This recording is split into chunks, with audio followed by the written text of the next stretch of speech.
It's a great noise to hear at the beginning of a stream. Damn. I think I know what it is. It's the weapons factory is running on its own geothermal power. Hello, welcome. We're back. Satisfactory. Apologies for missing yesterday's stream scheduled programming. We're back today. I'll be adding another day tomorrow to make up for it, as often happens. Rate's a little low.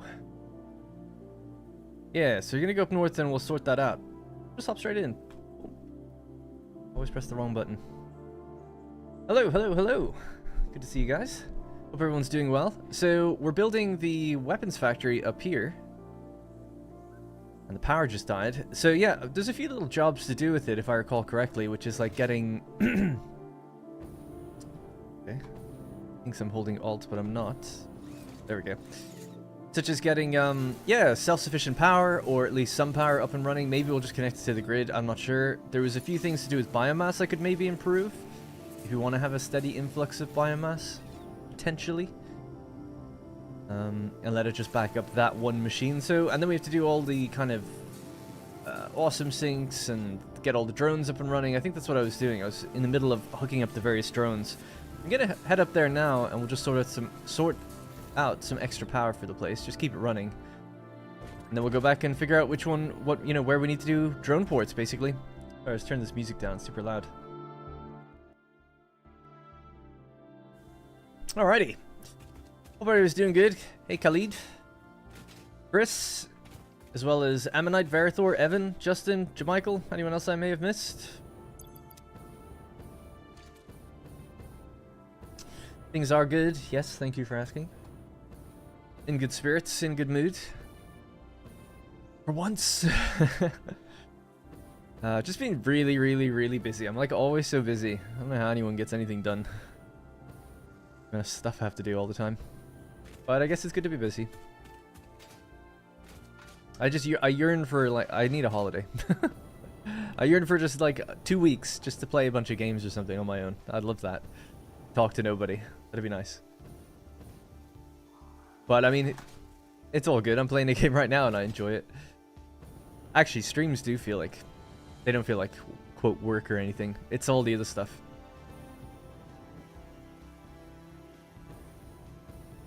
Because these are, let's be honest, quite relaxed.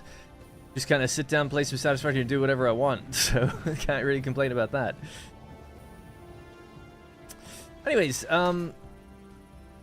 yeah, so 1.1 did come out, but they, like, so when I switched from the beta to the main branch, right, you switch from experimental to main, nothing happened. Like, it didn't download anything, didn't do anything, as was expected, really, but it's literally just, like, what I was playing, so that's why I was like, I don't really feel like streaming or doing something special for the, like, the day itself. It just, I don't know. I've already been playing it for a couple of weeks, and like I said, I'm not a very good YouTuber. I don't cash in on the hype, or whatever.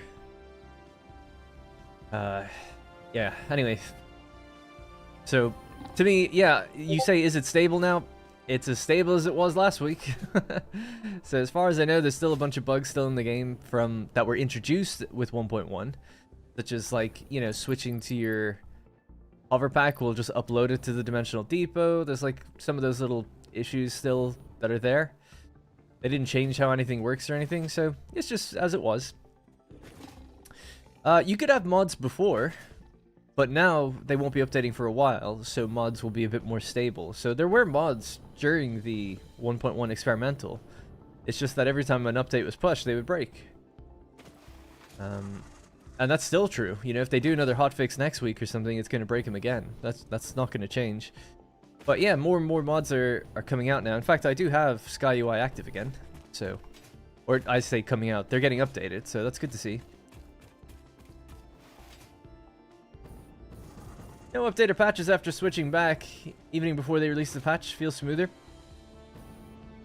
Yeah, they did, just like you said, the day before 1.1 was scheduled to come out, they did another hotfix. Or just a small patch. Shouldn't say hotfix, really. Just a small patch. And I haven't noticed anything different with that, personally, but I haven't really played too much since then. I was doing my final recording for my latest video just before that update went out, so this will be my first time really playing with the 1.1. I mean, this is the first time I actually moved it over and played, so yeah, this is the first time playing it properly. Like, not on the experimental branch. Right, so let's turn that music down again. Getting louder. My favorite still our song, but too loud. Vehicle deadlock, still have that issue. They didn't fix any of the vehicle things they introduced. They didn't fix the yellow icon thing, which happens as well, or the green icon. This should actually fix itself, as we've seen. It's not a true deadlock, but who knows? Anyway, I want positive and good vibes today. I'm going to sound very salty straight away thinking about like the things that aren't fixed. Obviously, it did add like lots of great stuff, but I really would have liked it if they just polished it up a bit more, but I guess they want to move on to whatever they're working on next, and console guys want to get their stuff going as well, I suppose, so it is what it is. Help me, step driver, I'm stuck. Yeah, that's what the trucks are like. So I'm actually quite disappointed with the changes to trucks. I kind of thought that was just going to be something they'd fix. I guess they just do not care about, like, it's low priority trucks and stuff like that. I'm not saying they should have fixed something or done anything since 1.0. I'm saying the bugs they introduced at 1.1, they left unfixed. And that's kind of a bit disappointing. It's great to get, like, it's like 2 steps forward, 1 step back, right? It's like, yeah, we got 2 steps forward, lots of cool new features, it's great. And then in some respects, took a step back. There's a few little issues, a few things that I was used to that don't work the way they did anymore. But anyway, it is what it is. So what's on the agenda today? So this is our weapons or equipment factory. It's the weapons and equipment factory. Power has just died here. So the idea is that the geothermal generators, we're going to power the whole place, but it grew into a place that's a bit too big for just geothermal. So what I'm going to do is just cut the power to the factory, which I think that does that. There's another power pole that comes off of here. Let me just see. I can see if I can turn it back on now.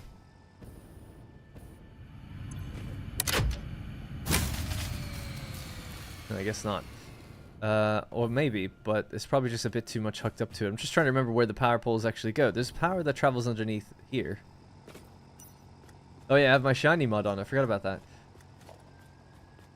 Ugh, can't reach those power poles. It's kind of annoying. This... There, that should do it. But yeah, I'll probably, we'll either... Because I like the idea of making this place self-sufficient, so... We will either hook up more geothermal places nearby, if there are any, or do some dedicated fuel here, because there is turbo fuel in this place, so you could build like 1 or 2 fuel generators, maybe. I don't actually know how much power the place takes in total. So what's on the agenda? So where we're left off with this place, just for a quick reminder, I'll do a recap and then we'll talk about what needs to be done. It's mostly in place. So effectively we have our oil line, right? So oil comes in this way. We have water. We have trucks delivering coal, iron, and copper. And then we have drones now delivering more specialized extra goods for some of the final components. So what this place basically does is... I have to kind of talk myself through it and remember myself. Oh, and then we have sulfur here. We basically make every type of weapon ammo. So every ammo type for the rebar gun and for the rifle. Every Nobilisk that you can produce, that's here as well. Gas filters and iodine filters. So every like consumable that you can make or automate is done here. The only one that won't be actually fully automated, I believe, is the gas Nobilisks, which will be somewhere up here, and the nuke Nobelisk we haven't unlocked yet. That would go there. So I'd like to do some of the cosmetics here as well, but the final thing to do is to hook up some of the drone ports to deliver in material. That's what we were doing in the previous, toward the end of the previous stream. I just ran out of time. So all the drone ports are here. All the logic is done. It's actually like almost done. It's like ready to go. What we don't have is an awesome sink and a depot room. So we need all these things to be getting made and then going into dimensional depots, as well as going into an overflow awesome sink somewhere. The only one that doesn't need to go into an awesome sink would be the gas Nobilisk, because that requires biomass. So I was saying that I was just going to dump biomass in here and just let it fill. And we'll have to do that manually because it's biomass, can't automate it anyway. But we could maybe amend the liquid biofuel factory to somehow like siphon off a bit of biomass, maybe just a small bit, into a drone port, have it be delivered up here on the regular. And when that is full, then it overflows back into the biofuel factory. So I'd maybe think about doing that. And that way there's only one place that you ever have to worry about like anything bio related. So I might do that. So that's basically the plan for this place. So it's under cosmetic rework at the moment. So what we're doing next is drones. And like I said, we don't have to. It's just for the challenge of it. Like, do I need all these things? No. It's just nice to have. I never made some of these things before, so it's cool playing around with the different recipes. This place has trucks, trains, and drones. It's quite nice having all things active. We have geothermal power. We've got turbo fuel being made. I could maybe look at the numbers and see. This is our turbo fuel here. It's like, yeah, if we could make a little more, because I do have extra oil. We could maybe make more heavy oil. If we made more of that, we can make more turbo fuel. If we made more turbo fuel, boom, we could just run a few more generators. So maybe in the time being, I could hook up it up to mains power until we decide how to get it all self-sufficient. That way we can at least see it running properly. That's what's going on. I was able to find everything I needed for 1.1 in my old save, other than the vertical splitters. I don't know what you mean. You're able to find everything you needed. There are a few more nearby, I believe. A few sharded generators may be cleaner. Yeah, I like the idea of the variable power just going into this place though. So we can look around, but I'll focus on the... Yeah, so I'll just try to focus on one thing at a time. So we'll do drones. So I have to work out... Maybe I'll write this down, actually. I have a pen and paper here. Normally do.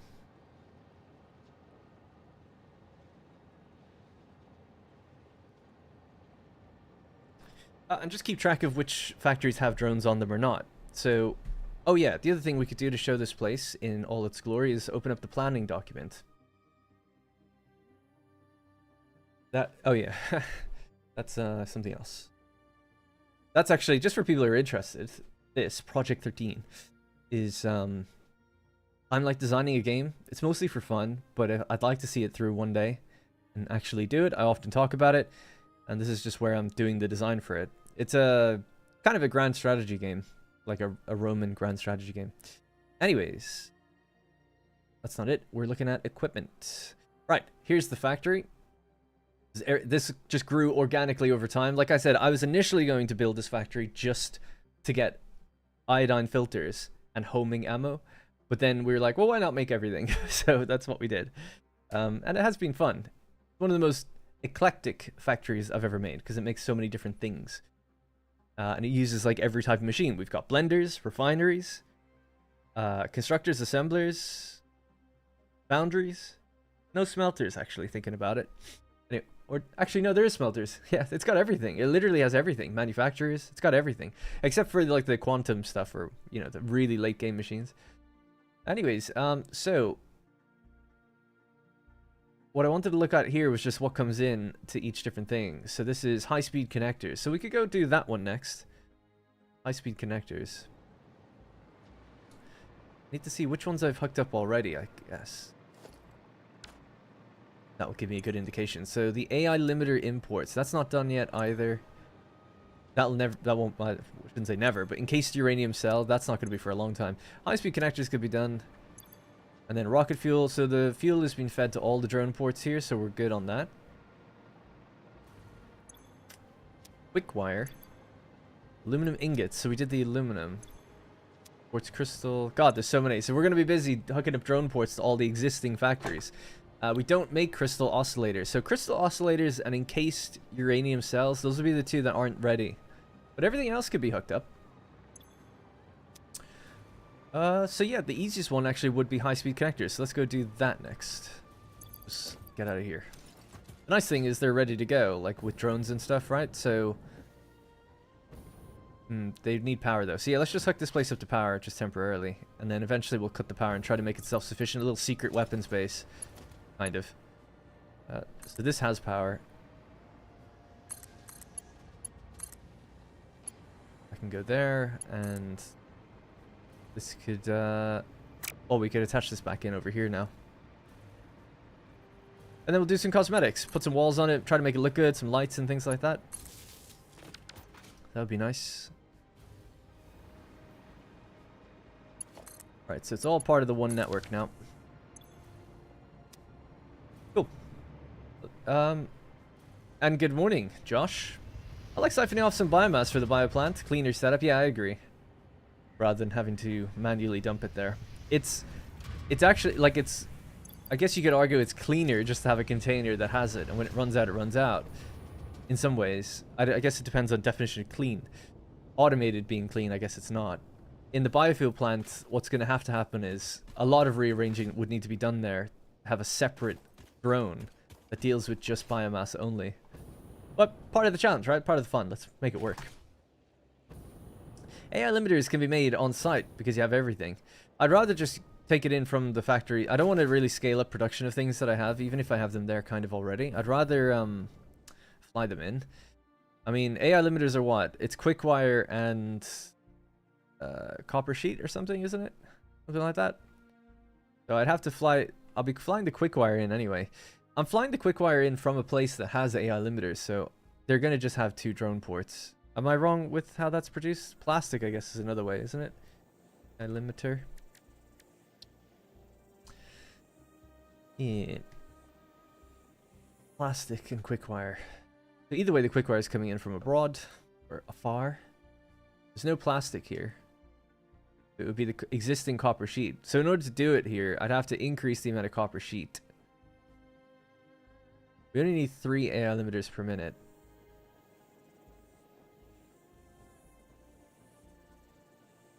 Okay, I'm warming up to the idea because it is only 15 copper sheet. I forgot it is quite low volume, I guess.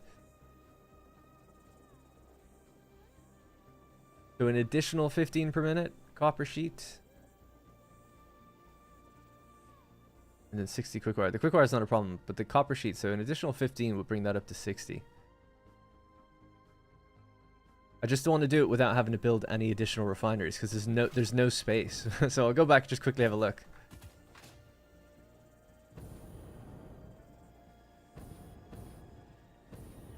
Sorry to be dismissive off the bat. I should take it more seriously. Good idea. I guess I was just set in my mind like, no, we're just going to bring it in. Ultimately, oh my god. What is going on, dude? I guess I'm not fully downhill here. The AI limiters are going to have a drone port eventually anyway, so I was kind of thinking, yeah, what's the big deal? But if we could avoid it, I suppose, why not? Alright, so the refineries doing the copper sheet are here. They're probably underclocked already. No, they're not. I don't want to use sloops or anything like that. If it's self-sufficient for power, I wouldn't mind using a power shard, actually. That would be okay. This is a clean 45, and we need to get it to 60. So we need a 3rd refinery, or we bump them with power shards.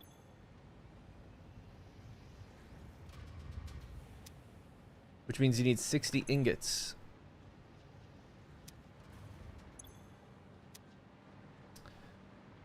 Which means like having another one of these or increasing their clock speed. So it would be easy enough. Increase the clock speed of the smelters, increase the clock speed of the refineries. And then use the additional copper sheet that comes up to 15 extra per minute. Wherever it goes. Yeah, siphon it off maybe on this floor. To make the AI limiters, then bring that upstairs into the machine that needs it. Maybe. We could do a vote on it. Well, I'm going to go do the high-speed connectors next anyway, but then maybe we'll vote. Should we use power shards? It's not much. It's only a little extra. Probably have to go to like 100... No more than 120% anyway. And if we use power from geothermal and keep it self-sufficient, it's not really a problem, is it, you know? Darn Satisfactory stream has been ingrained so much as part of my work routine that his stream day is my most productive days at work. Oh, really? That's interesting. I'm so sorry I wasn't here yesterday then. But I'll be here tomorrow. Did you hear the plane crash news? Roughly, yeah. I just saw a brief headline about it.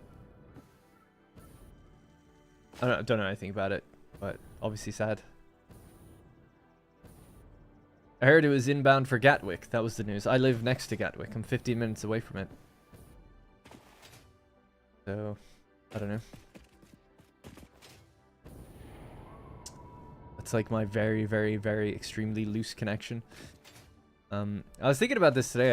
I don't know. It's a weird thing to say, but I'd rather not see news like that. Because it's like, what am I supposed to do with that information? I mean, that's what news is, but it did pop up where it's like, a plane has crashed in India, and 300 people have died. I don't know what I'm supposed to take from that, other than, oh no, you know? And I mean that, like, oh no, that really sucks, like in a major way. But I'd rather just not have known that. There's nothing I can do with that, and it doesn't change anything, so, for me. But maybe that's just a weird way of looking at things, I don't know. Because it came across, like, my YouTube homepage, 5 different things underneath the first category. It was like breaking news. It's like, oh shit, breaking news. Breaking news in another country, an airplane has crashed. Like, that sucks. But is it breaking news? I don't know. Global news, I guess? Maybe that's just what it is. If the news is telling you stuff that changes your life 0, then it's useless noise for the person listening. I'm 100% on board. Yeah, I don't mean it to sound like not sympathetic or something. Obviously, I would be. But it was that kind of thing where it's like, damn. It's like, yeah. Unless there's like humanitarian aid efforts or something that you can do something about it. It's like, well, this is really... Can't do anything. It's okay. Just bad news. Bad to hear. Anything. Sorry, I'm distracted. Let's go south. Anyway, thanks for bringing it up. I noticed my wire ran out from my dimensional depot once updating to 1.1. There was a random missing splitter and it hadn't touched the factory in months. This is a known bug. So I don't know. Yeah, maybe other people can address that. I don't know. But I've seen people saying things like this where they're like, my fuel generators ran perfectly and now they don't since moving to 1.1. Just like things like that. I haven't experienced any of it because I've been playing on 1.1 for so long. I can't. Here's another one actually. Speaking of bugs. There's nothing in this, and I'm standing on top of it. So yeah, I don't know. There's a lot of bugs, I feel like. So I wouldn't be surprised, but I haven't necessarily had anything I can point to and go like, yeah, there's a problem right there. It was going to London, so it might have been relevant for people in the UK. Yeah, I guess actually that's true enough, right? There could have been someone on the flight who I knew. Because it is coming to a place where I live. So that's a good point. That's a good point. I'm not saying they shouldn't have said it. And how can you know if it's going to be like... Yeah, no, that's a great point. It is technically flying in 15 minutes away from where I live. It could have been someone I knew. So that's a great point.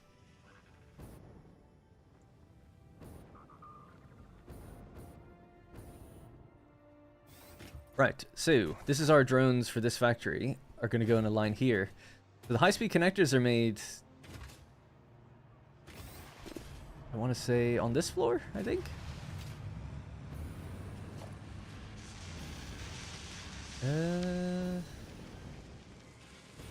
Oh no, there's a floor above me. Oh yeah, forgot about that. I think they're done upstairs. How's it going? It's good. Yeah, going well.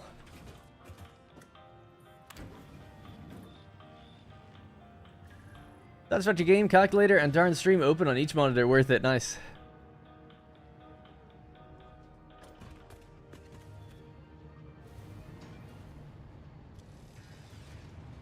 Yeah, I'll tell you news that's definitely unrelated to me, and I'd rather not see any of it, is anything happening in America, pretty much.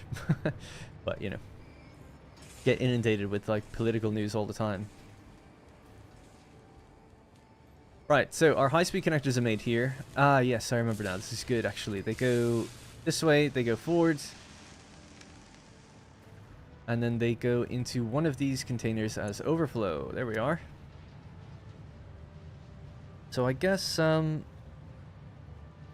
we need these to go into a dimensional depot.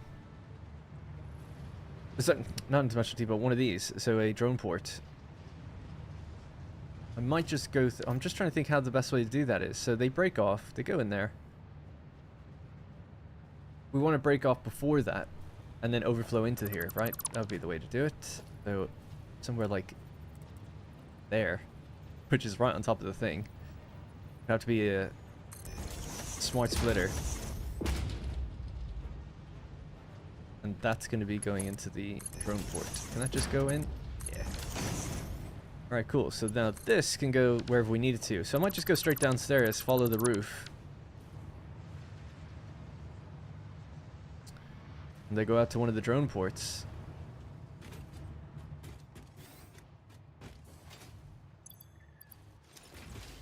Look at, and another bug that got introduced to the game was the game became very laggy for me in one of the updates.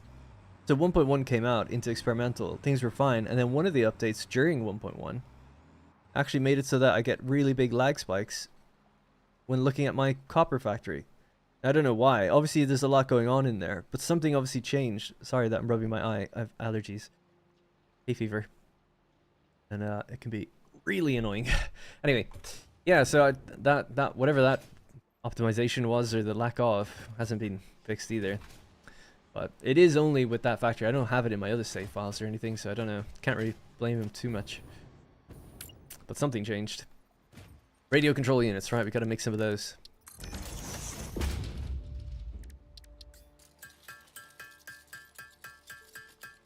As someone living in the US, I wish we weren't having to see it also. That's funny.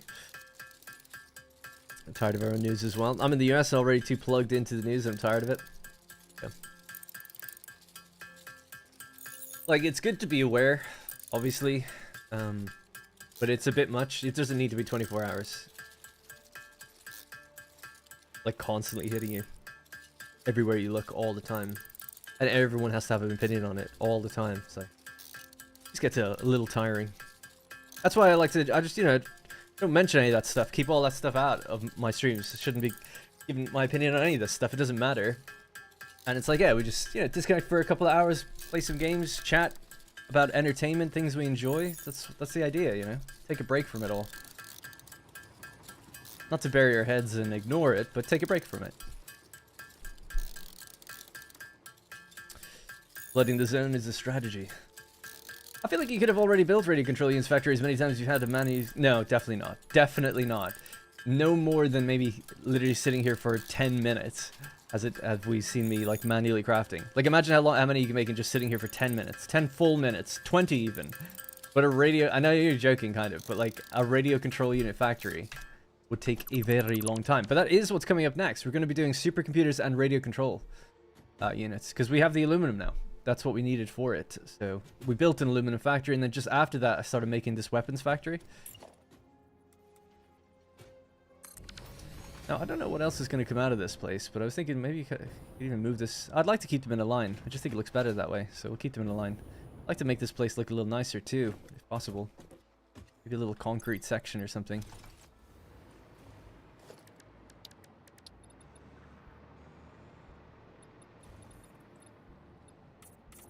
God, it's so laggy.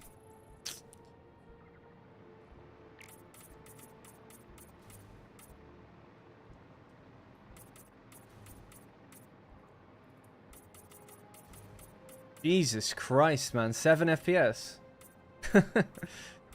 God. Changing materials. I don't remember having that problem.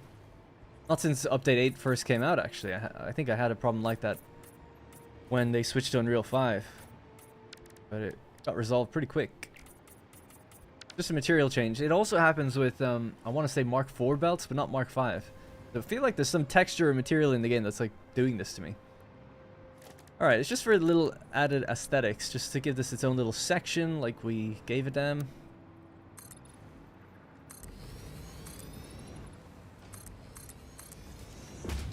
Nothing too crazy, just to make it look like, yeah, this is a dedicated platform for the drones. Not just sitting on an outcrop of the ceiling. And maybe some lights or something could be kind of cool. Yeah, if they were like up here, floodlights aiming down, that might look kind of nice on the drones. But we'll leave that for now. Right, so drone port. Move down a bit further to here. Now this is named SL. So Silicon 1, Rocketfuel import. Be Silicon 3. And it is high speed on export. Give it its power or its fuel. Does it need fuel? The other factory, well, this I don't mind fueling both sides. There's no harm in it, I don't think. But the other factory where it's coming from will be fueled as well. So whatever, it's fine. It all works out the same eventually.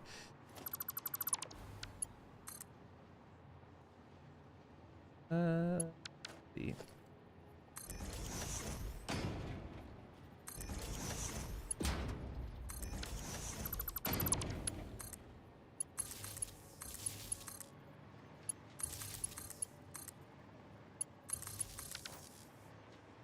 Alrighty.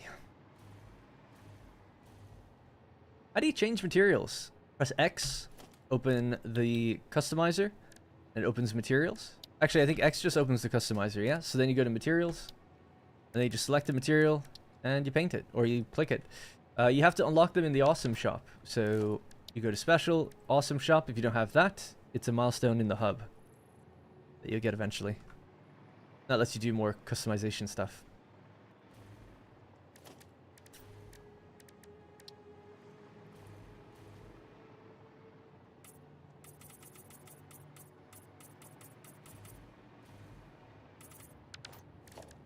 And maybe the unpainted finish here.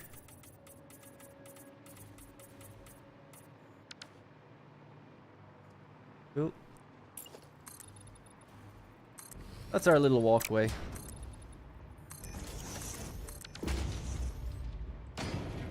Fine. Alright, cool. Yeah, so ultimately we need to aim into that slot. This might actually have to go up and over, thinking about it, the way I've done it. We're sending something into here. We could use the new wall hole things. Actually, I don't really use them very often. Is it in logistics? Yeah.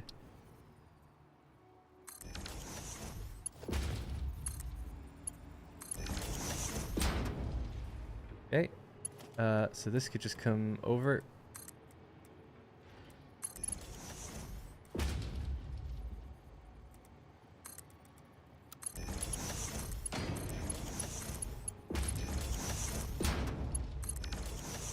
Drones always buck me off when they're flying with me on the back.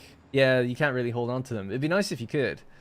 It'd be great if you, like, with drones as they are now, you just, like, press E, and then you're planted to them or something at the very least. I'm not saying it's easy, but instead of, like, getting in them or something, or maybe just get in them. Why not? You can't fly them, but, like, you can just ride them. Man, I started the game because your video is really amazing. Keep with the good vibes. Say hello for a Brazilian guy living in New Hampshire, USA. Hey, thanks, Renato Carneiro. Thank you very much for the super chat. Appreciate that a lot. Brazilian guy living in New Hampshire, USA. Change of climate, I would imagine, in a place like that. Alright, so this is where our thing is coming down. I might just... I don't really want to... Yeah, actually, okay, cool. I can follow the ceiling. Need to go back upstairs real quickly, see where I can put in the floor hole for that, and then continue. Maz Plays as well for the channel membership. Thank you for Maz Plays. Ooh, it's warm in here today, actually, speaking of weather. Bro, that's a good idea. If we could fly drones like we could with other vehicles. I mean, people have said this all the time. They would love to be able to fly drones. That'd be great. I'm just saying, like, for the easiest implementation, developer side, like, in terms of how they could do it, if you just pressed E to get in, you can't fly it like they're always automated. Let's just say, just to make it as easy as possible. And then, you know, you just, like, ride it, and then you just press E and you hop out. All you're doing when you press E is... you remove the character from the world and your perspective is in a vehicle. That's like how it works. You're not physically in it. So I'm just saying, like, yeah, we already have this functionality for things, so that might be nice. Nice little middle ground, but I imagine they wouldn't do it because of people would just be like, man, I wish I could fly them.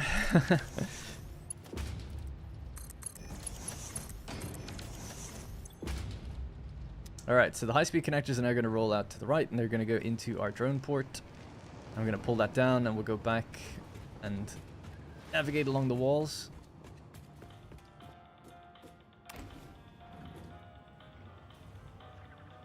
Drones are supposed to be unmanned. Yeah, I guess you can make the argument there's nowhere for you to even sit inside them, but yeah.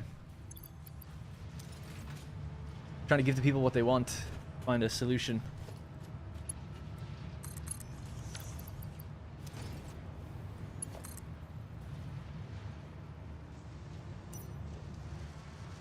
The center line here. Wanted to follow along that line.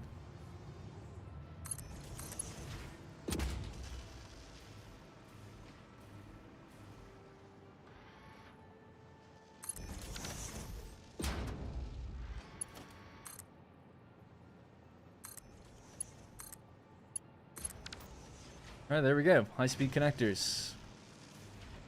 Cleanly hooked up, relatively speaking anyway.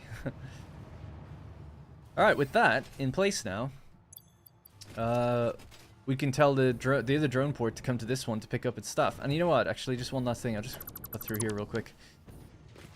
I'm having to run back and forth all the time. I'm just going to take these out. Or as many as I can. Just throw them in the drone port now. Just to speed up the inevitability of that, I suppose. Maybe we can get out of this area so my frame rate can get better. So these are in outgoing. Yeah. Alright, cool. So we just say this port. No, sorry, all ports, and we have a look at WEF high-speed connectors. So it's number 2. Select this port. That's the place you're coming to pick this up, because multiple drones might come to this port to pick stuff up. You want to, you know, this is the requesting port. Or the, quote, pull port. Anything you're pulling from, you don't want a drone on that. You want them on the ones that are being pushed to. So we should see, as long as power is working up there, a drone on its way down in a minute. I see one moving. There it is. Jiggling. And with Rocketfuel, gets here pretty quick. We could try to ride it back now that we're kind of done here. That's one thing done. That's high-speed connectors. We'll go back, see what else we need to do. Although the next... Well, I kind of know what we need to do. Quickwire is the other one, which will come out of there. We could spend some time updating the Quickwire in there with the new belt speeds. Because it's a bit of a mess. And it will actually make this factory run better. It's the only belts I haven't upgraded yet. Quickwire ones. Is there a situation in which leached iron is worth it? See for Caterium. I'd have to look it up. It's to do with sulfuric acid, isn't it? And is it iron plates? I can't remember. I have to look it up. I can look it up in a minute. Just want to see this coming in. They also changed how drones... Oh, I didn't even see it arrive. Fly and behave. Allegedly improving them. But we've seen that they just go through the ground. And I did see many comments on their release videos saying, like, we're going to get the drones fixed? It's like, I didn't think they were broken before. Like, they might have instances where they go through cliffs or something, but at least they weren't going through your factory. They're definitely doing that now.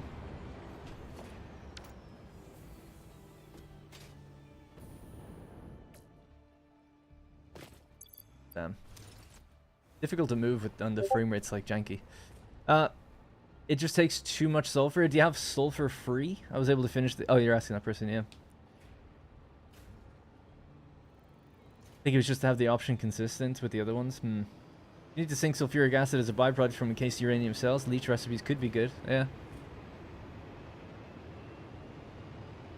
Always find that a waste, you know? You get these byproducts and then people struggle. It's like with the aluminum. I was like... People are like, oh, you could take the water and make it into concrete and then just sink the concrete. It's like, well, you could just use the water in the system. To me, it's like much harder to figure out something else to do with it. But maybe not. I don't know. Alright, well, anyway, that's high-speed connectors going off. So that was going in to make our homing ammo. So we should have homing ammo now. Like that. Anything else that needs to come out of this factory? Just have a look at my thing while I'm here. We have the... So these two are done now. We have the aluminum, we have the turbo fuel, we have all that. So both rifle ammo types... All rifle ammo types are done.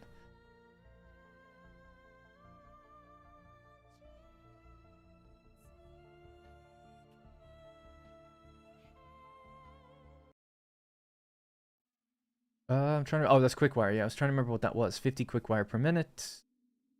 10 of those. Yep, that's okay. We need Crystal oscillators, biomass. We could do the biomass one next. Actually, might be kind of good. We're right next to that. Let's try and figure that one out. We need to send 50... yeah, okay, let's do the biomass thing. So biomass is an awkward one, right? Because we cannot truly automate it. But I have a liquid biofuel factory. We make a bunch of biomass that gets stored up. So we need to now prioritize filling a drone port with biomass, and then the overflow continues into the rest of the factory, which I'm fine with. I have to see if I have the space for it.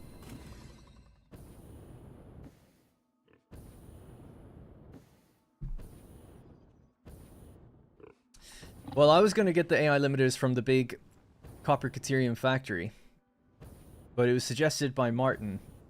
He's like, well, you have the components there anyway, so why not just build it at the weapons site? If we're flying in the Quickwire, it doesn't take that much it doesn't take that much extra just to make it there. What it does take is overclocking some refineries.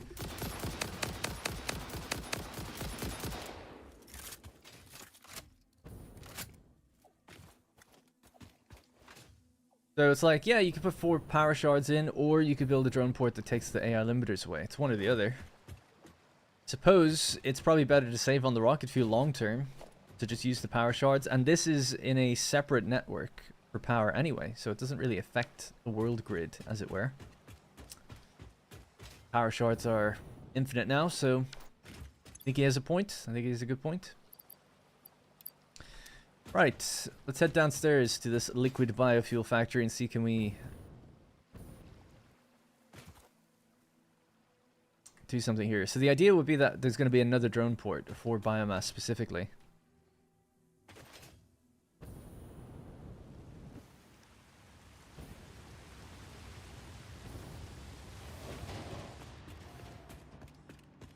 One time I use full water...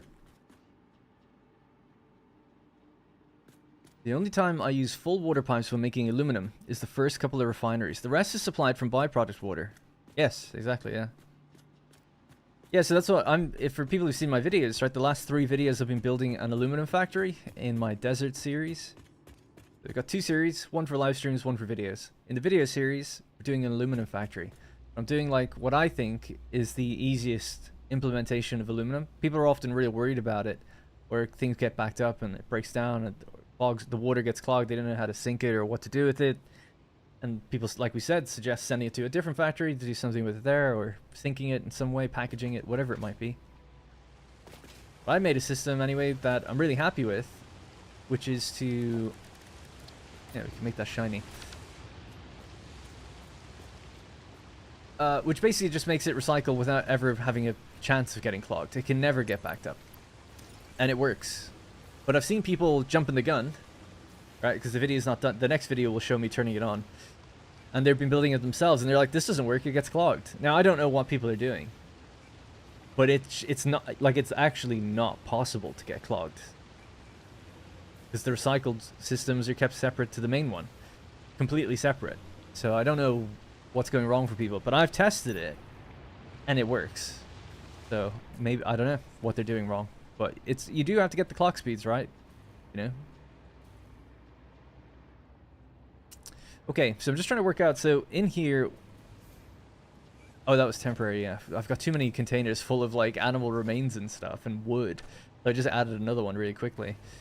Anyways, in here, so everything goes along this way, and these are the machines that do biomass, right? So they're all just doing biomass, and then the biomass rolls into these two.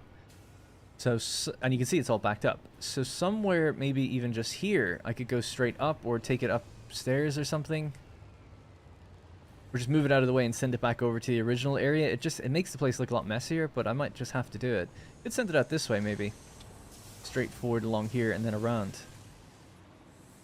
And I am cheesing it, right? We're going through the ground to get up to this drone port. This place was built before there were summer sloops in the game.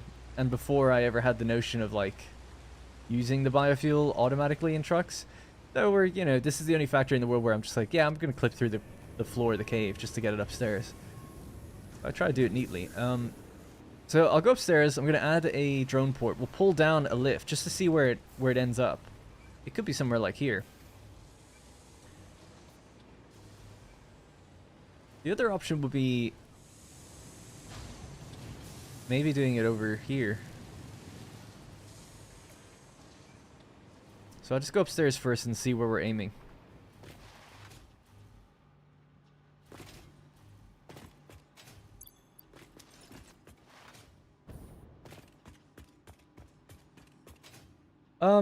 As far as I know, the problem for people with recycling, and it was kind of for me too, it wasn't actually in the first couple of factories I built, but it was in one of them, one instance, was like the priority on the pipe. So if you are, it's hard to explain. You have initial amount of water that comes in from an extractor, and then you've got some recycled water that comes out of the second refineries. And what people were doing often is the recycled water feeds back into the original water pipeline. And then there's this question of priority. If the water extractor has the priority on that pipeline, it blocks the recyclers getting out. And that, quote, clogs the water. But really what you want is to have the priority on the recyclers, so that you're guaranteeing that that water always comes in. And if something goes wrong, the extractor stops. That way the refineries always keep going. A lot of people struggle with that. Understandably so, because liquids in the game are a joke. Or just difficult to manage. So yeah, but, you know, as many people know, what you need to do is just keep those pipelines completely separate. If you can. Or you could use overflow priority. The way you do that is you have a junction that's vertical. So if you have a pipe here, and it goes to here, and you build a junction on it, but you rotate it this way, and then this is, you know, doing something. The one that's raised has the lower priority, right? If something's going along here and you want it to go out and over, this pipe will get water last. So obviously just building a pipe slightly higher or using these apparently it works best when you use these vertically, because you could use this horizontally and then raise your pipe. I haven't tested this, but people say like, no, that like doesn't work as well for some reason. You want to do the vertical junction, and that makes it a priority junction kind of. So I don't know if that's true or if it's just for raising it at all. That's what people say. Anyway, mine just avoids all that. You don't have to do any of that stuff.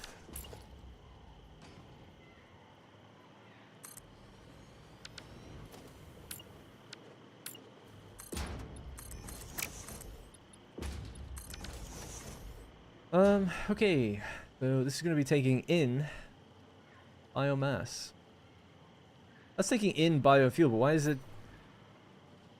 I have to look into that. There's obviously a belt problem somewhere down there. Right.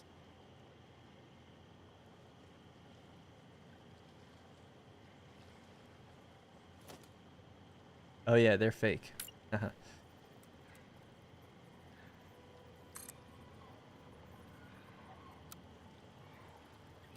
Right, so now I have to fly downstairs, look, hold this here so that I can use it, but I can't touch the water, otherwise stop building.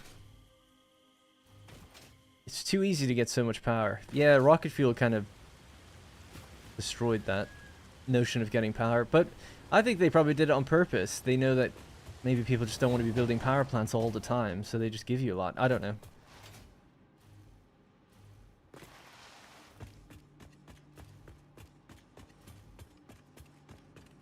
But I agree, it does feel like since 1.0, there's a lot of things that are off in terms of balance.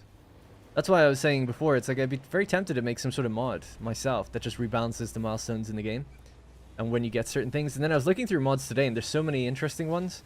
It's like I'd like to make like a collection as well. So it's like Darren's playlist, Darren's preset or something. I don't know. And this is like how I think the game should be, like experience-wise. Something like that might be kind of interesting. Right, so this would be where it would need to go into, or we could rotate it around. And it comes from this direction. Sure, why not? Try to clean it up and make it look better later. So yeah, why is this not going through properly? Oh my god, are we actually using the amount of biofuel? in the world. This was all full. Now these are all empty. Oh my god, we actually must be using it like really quickly. Potentially. I mean, it does have to fill a lot of the places receiving it, so I guess there's a lot just in containers around the world, but still, that's almost kind of alarming to see it go down that quick. Turn on drone ports. Turn off drones for a sec. We can actually use this to see how full these are. So that's full.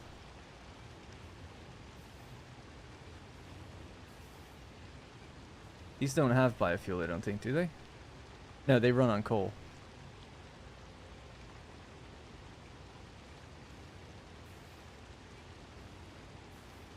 Can't hover over that one. It's so annoying. I think that's biofuel, but I don't know. For the trucks, right? I think so. Darren's Satisfactory Experience mod pack. Yeah, indeed.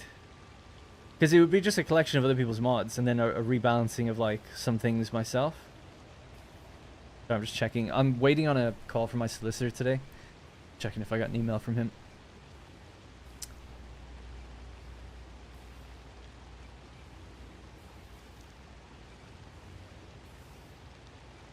Oh my god, it's so annoying. If these are built next to each other, I can't check the second one. If I do this, would it show me?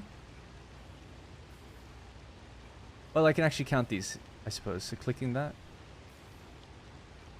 Oh, so that was a way to make it work.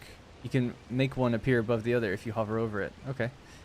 Yeah, okay, well, that's good to know that it's not like running out in the world. It's just that I must have so many of these now. That, yeah, a lot of them are like just full of all the biofuel we have. How much can you hold in these things? 1, 2, 3, 4, 8, 16, 18, is it? 1,800? I do feel like I'm still going through it a bit quick.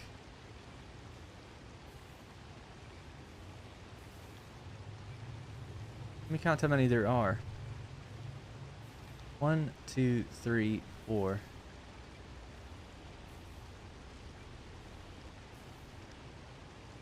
that it? Just 4. I think so. Okay. Because this is cranking out 60 per minute. And there's loads here. I'm not worried about that. There's no problem there, really. But it's just about, like, is 60 per minute enough? Does it need to be 120 now or something? Maybe. Because we do have... Like, this one is probably cooking through a huge amount, I would imagine. So the drone port for the copper deuterium factory. This one.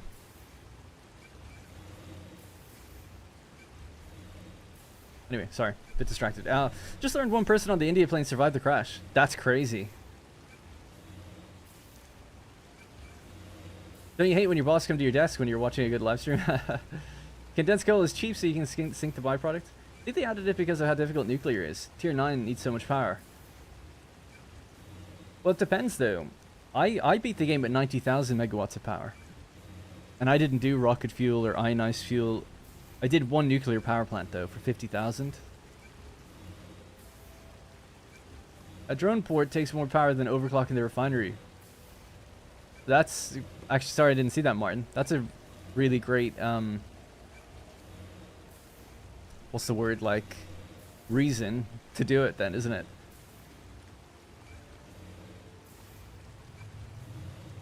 Have any look at the house legal process? Yeah, long story short, well, I'm delayed again until the 16th.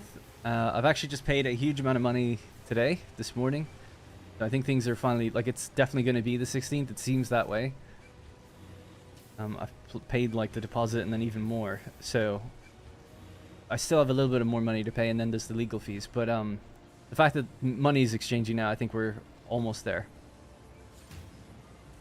Okay, so anyway, sorry for the distractions. So biomass needs to come out of this thing. That needs to be a overflow, and then the overflow needs to come up through here somewhere. Okay, let's get rid of that for a sec.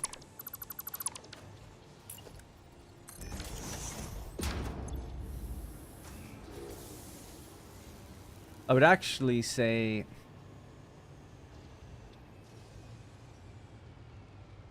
Yeah, that's fine. It's fine if it gets backed up. I intend on it getting backed up.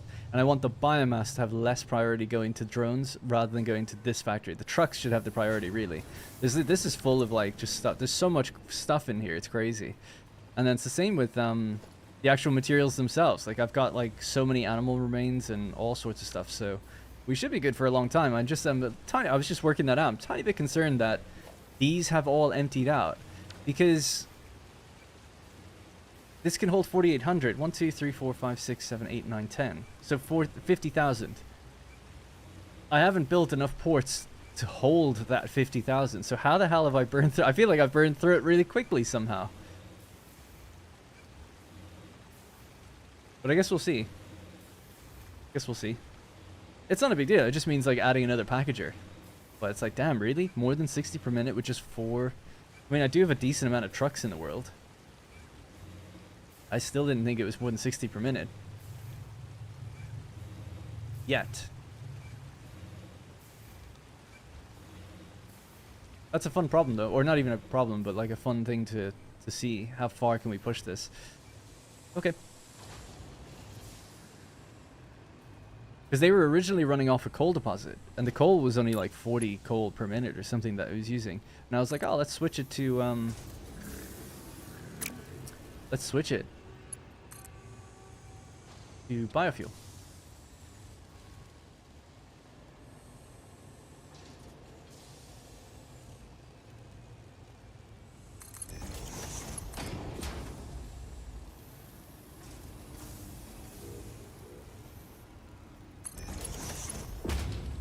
Now, I'm ultimately aiming for over there.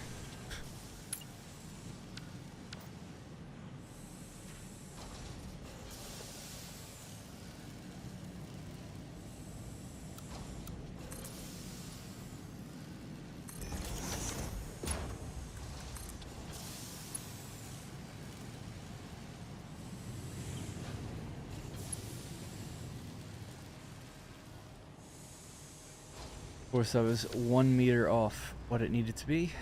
Well,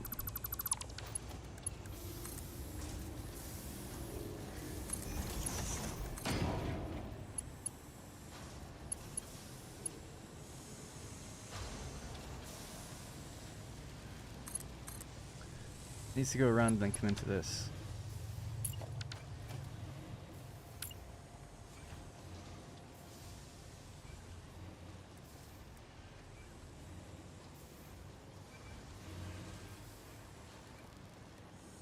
I want to make sure that'll be okay. I think so.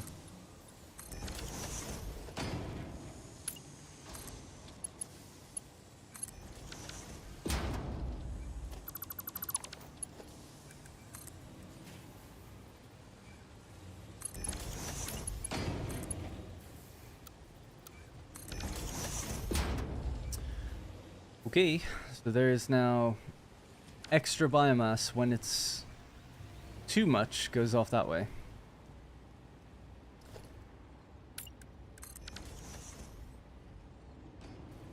I'll let this burn through a lot more stuff a lot more quickly. I also don't do any slug refactoring in here, but I think I should wait on that. Alright, colors. Get the teal. Right. I would make it shiny. I don't want to make it shiny, just default.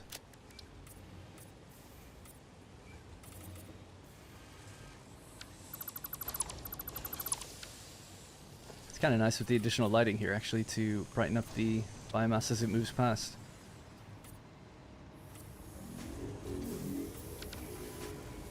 Alright, cool. It's as easy as that. We just need to hook it up to the actual drone port, and then we're good. Is that going in? It is. Just doesn't quite look like it. Is there a way to make that look like it is? Whatever.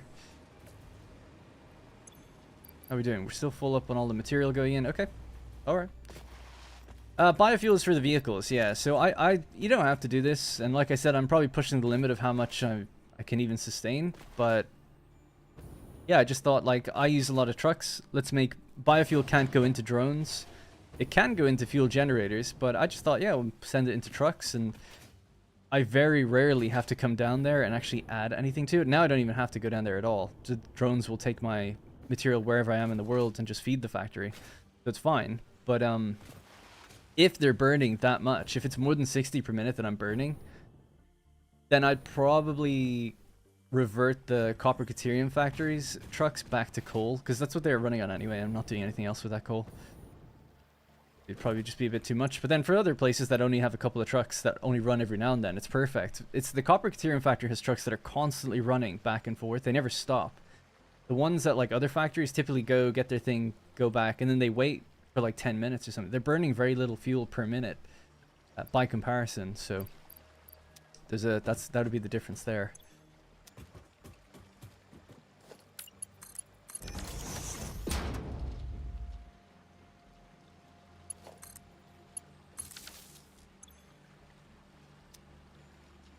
That's the wrong slot. Why did I do that?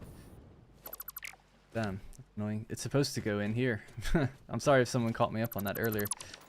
Might actually work out better, but let's see. So I have to go here. I have to go back downstairs now. It's also just for me as well. Biofuel's for me and my jetpack. Personal question: should use logistics floor all the time, or it gets boring? I feel like I become so unproductive when I'm thinking about this until I finish the factory I'm planning. That's not really a personal question. I thought it was gonna be something completely different. So you're asking, should you use a logistical floor? Yeah, I mean, logistics floors makes things look nice and keeps it organized. So I don't think there's a problem in using that.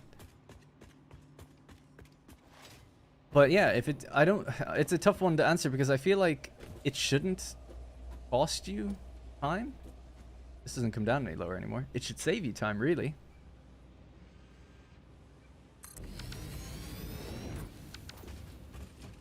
But if you find it that it's taking you more time to do that, then I would say it's not really, you're not getting the benefit of it, so don't do it then.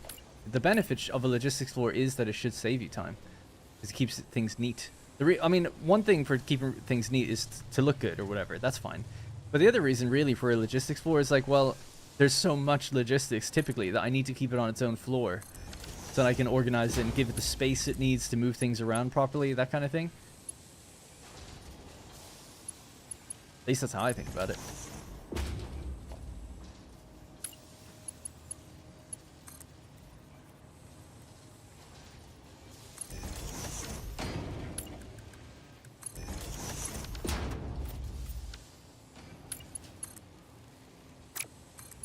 Oh, it's not reversed. Damn it. I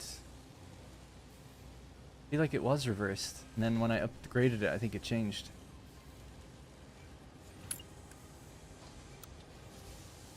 Default reversed. Can I default? That'd be really nice if I could change it while I'm down here. Reversed.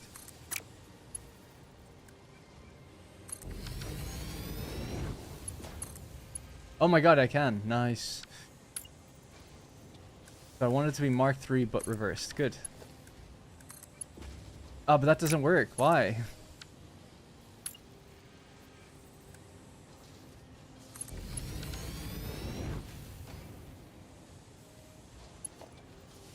It's like I can do it. Okay, whatever. I'll just keep it as a Mark IV then. I mean, if I send this in and then I change it, that would work. Right? Yes.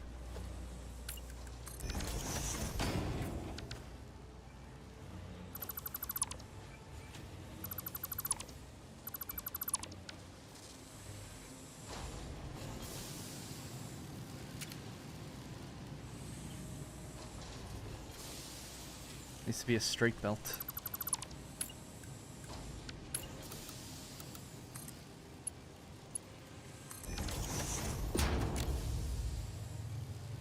Alright, cool. There we go. Better. A little bit better. I played less than 150 hours. The idea of making a floor where I can't see where stuff is going is terrifying. Well, you should see my copper factory then. Yeah, I mean, you could do things to make you be able to see it though. Like, so the floor above could have like little glass foundations and stuff. You can look down. The idea is that you just have a floor where all your stuff moves around.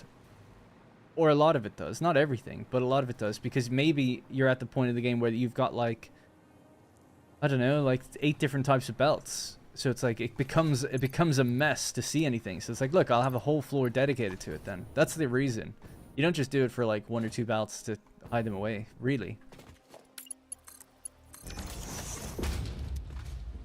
Alright, there we go.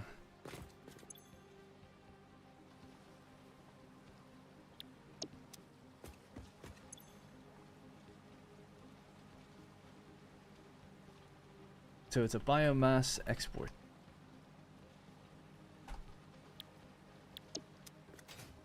These ones don't have fuel. They don't need it because all the other factories have fuel. Okay, so all ports. We want the one... Oh, I never made one. For that. We'll have to make one at the weapons factory. One for doing biofuel. That's a bit of a shame because there was 8. Oh, but I can replace the one that was doing AI limiters, actually. We're not going to do that one. Yeah, okay, well, let's do that instead. That's already hooked up, though, so I'll have to just go change that. Alright, we'll just add this back on.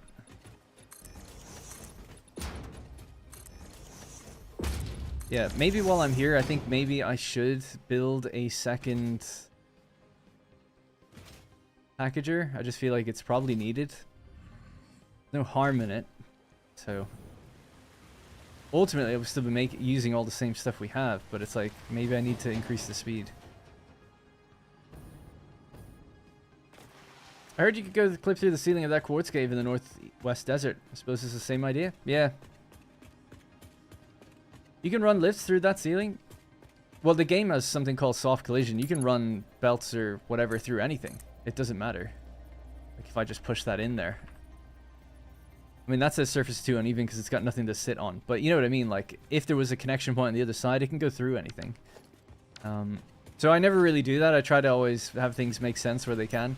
I mean, I think even on this, I even put in the floor hole just to make it seem like it's going through a tunnel thing because I'm crazy. But yeah, you can click through anything if you're happy with it. Right, so a second packager. I don't know if I'd have the room for that. It would mean moving this belt over just a little bit. Get rid of that. Have this one nudged into like there, maybe. Alright, let me disconnect all this for a minute. Let me just copy that over here so I have the paint.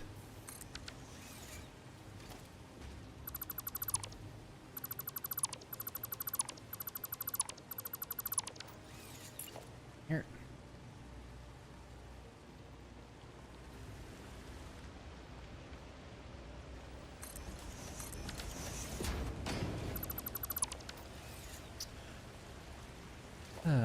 Right.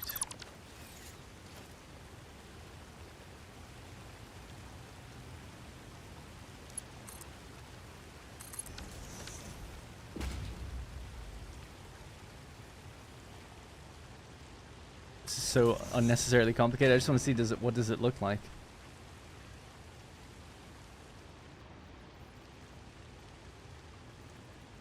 No, it won't work actually the way I was thinking about it. That's okay though. That's fine.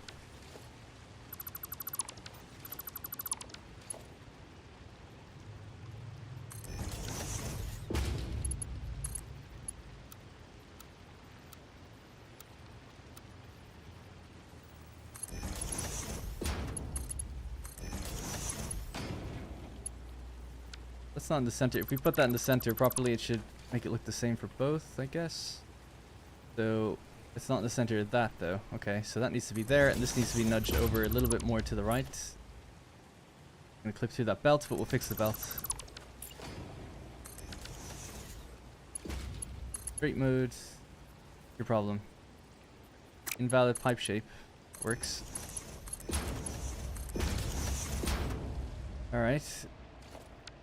This can go, this can go. We'll have to move this belt just a little bit further out. I'll just have to squiggle. Yeah. It could go up and over, actually, thinking about it, and this one could just stay on the bottom. That might be better. That way they don't have to change position too much. This we'll do here.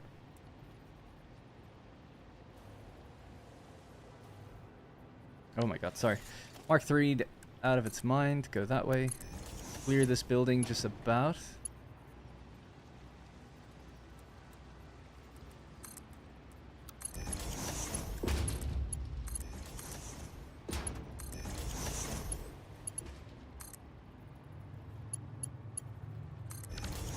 Okay. Continue across that way. Now, this needs to go into a splitter. I suppose the splitter would ideally be there. Go into both. Might have to move the pipe then just a bit. I'll have to adjust the rates on these machines as well then. So if I raise this, that 2.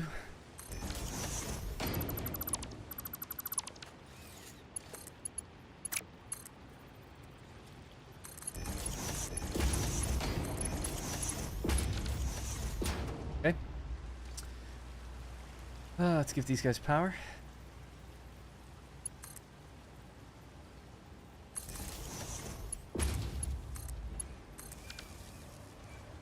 Alright, they're back in full swing. I just realized I could have just overclocked it. I wasn't thinking about that. I, for some reason, thought... Because you can't power shard them, or summer slip them. So I just thinking like, oh, like... I can't just increase them. Anyway. Whatever. At least we could increase both now even further if we needed to. So these could merge back up and then go up here, right? So this is where they have to go. Yeah, that's a bit awkward. It's like right on top of where this is going to be coming up.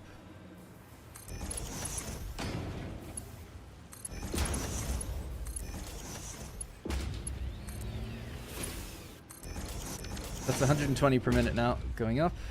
Great. 120 per minute.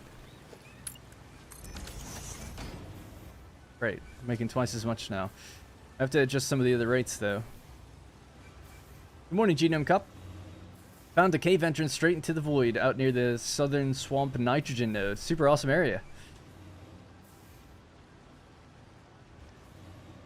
I think it would take a lot longer to figure out the logistics floor for anything at the moment since I'm only phase 3. Yeah, factories at phase 3 probably wouldn't be big enough to warrant needing a logistics floor.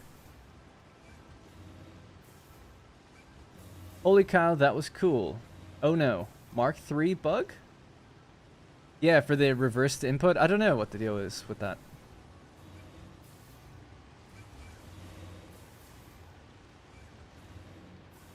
Okay, so we now need 120 of these. I would just overclock that instead. So 200% please. 120. Right, so now you need 60 and 30, so 60 iron plates.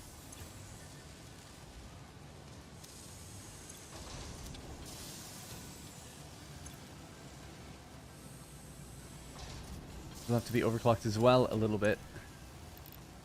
That's 20. That's 30. It feels so weird to do that because I guess I'm just not used to it. 30 and 30, so that's 60 per minute rolling in, so that's fine. And they are receiving 45 per minute each iron ingots. 45 each, again, that has to go to here then, doesn't it? Cool. So that's 90 that would need to be coming in. That's going to be a Mark II belt. We've got that in terms of this, availability of ore, so that's okay.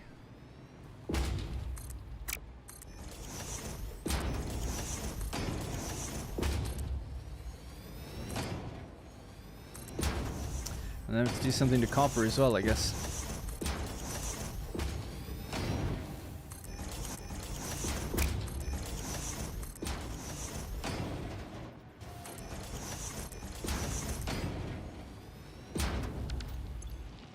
What did I say? 90, right? Yeah.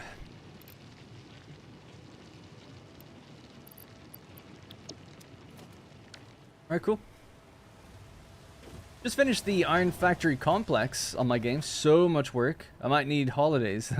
Thanks for the content. It's so fun to build together with the series. Awesome. Nice. I'm glad it's hopefully working for you as well. Working out.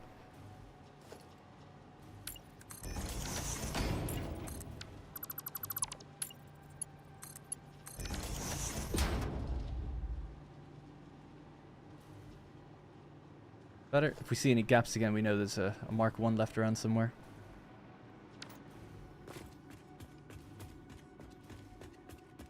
It'll be okay to tweak some of the things in your Desert Series save file. I have.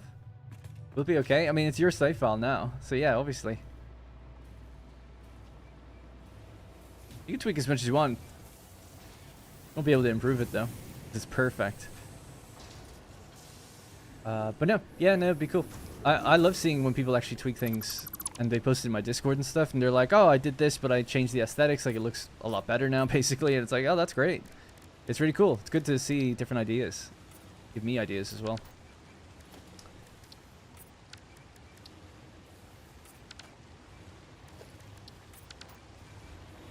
Right, so that was the iron done. We still have to do the copper part of it, so that's 30 per minute needed now. 7.5. That's 10, so we need, again, they all have to go to 150, right? It's 15 per minute. That's 15 per minute. They're taking in 60 per minute in total. So you're gonna need 2. That seems a bit unusual. But it's right. Okay, 60 per minute. No belt speed needs to change there, and 60 ore per minute as well. So no belt speed change for that one either, but I do have to change the clock speed of that, so we'll just do that real quick. 60 per minute, then that's done, and then we have to just upgrade the refinery that's putting this stuff out. Needs to be have its speed increased as well. That way both packages can run all the time.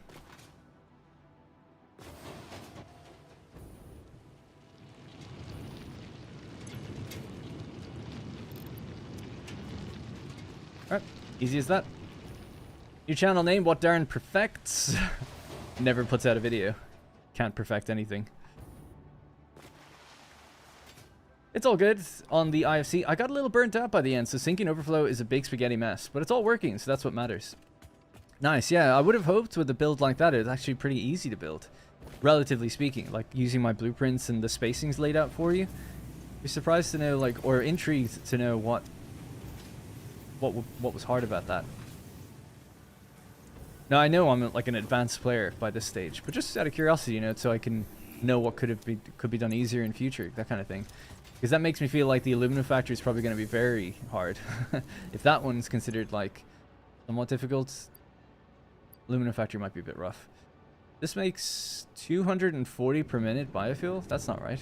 Why is it so much? I didn't need 120. I must have just bumped it up for some reason a while back.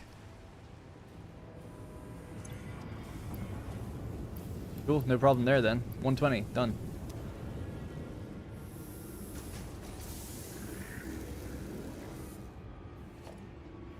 You're not receiving anything.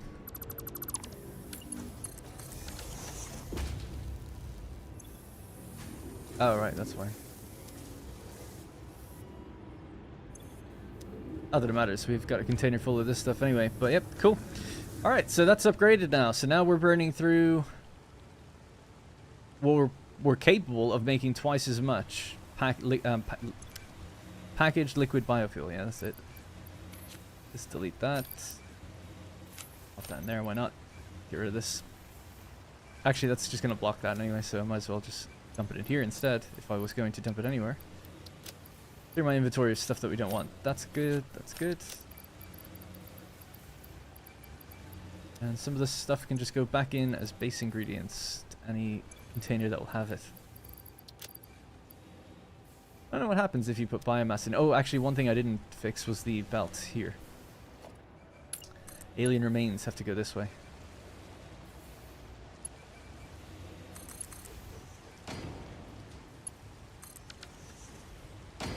There we go. They make quite a lot once they get going. Now, this was originally where flowers used to be turned into color cartridges, but that was removed from the game. So ideally, this would be the place where slugs get refined, or maybe somewhere out over the water or something, but I'll leave that for now. Just can't be bothered adding that in, but maybe later today. I say can't be bothered. I just want to focus on like one thing at a time. That's a bit of a distraction. But that would be a good place to do it, I think. Just somewhere even over here. It would need 3, right? 3 constructors. So this would filter out the slugs. Slugs roll out and then they go into like Yeah, how many can we fit here? 2? The foundation each. 1, 2, 3. Yeah, so you can do 2 here. I'll look for a different place in the factory. It's a bit tight there. I think 3 just in a line here. I like the water, but yeah, might as well just go over it. Then we could bring the slugs up on the right and put them into a dimensional depot or something. The shards, I mean.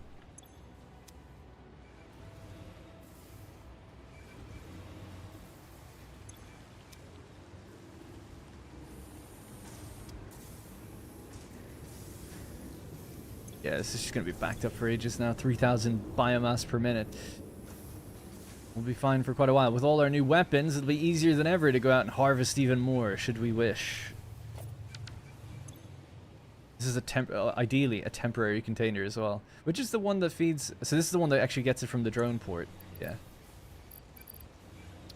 This is all the wooden remains we cleared out of the pink forest from the aluminum factory. So I'm just like trying to drain these other 2 additional containers, and then we'll be down to just 1. That'd be the ideal. Is this starting to build up now again, I wonder? Surprisingly, no. I still don't understand how that's happening. Somehow getting distributed around the world.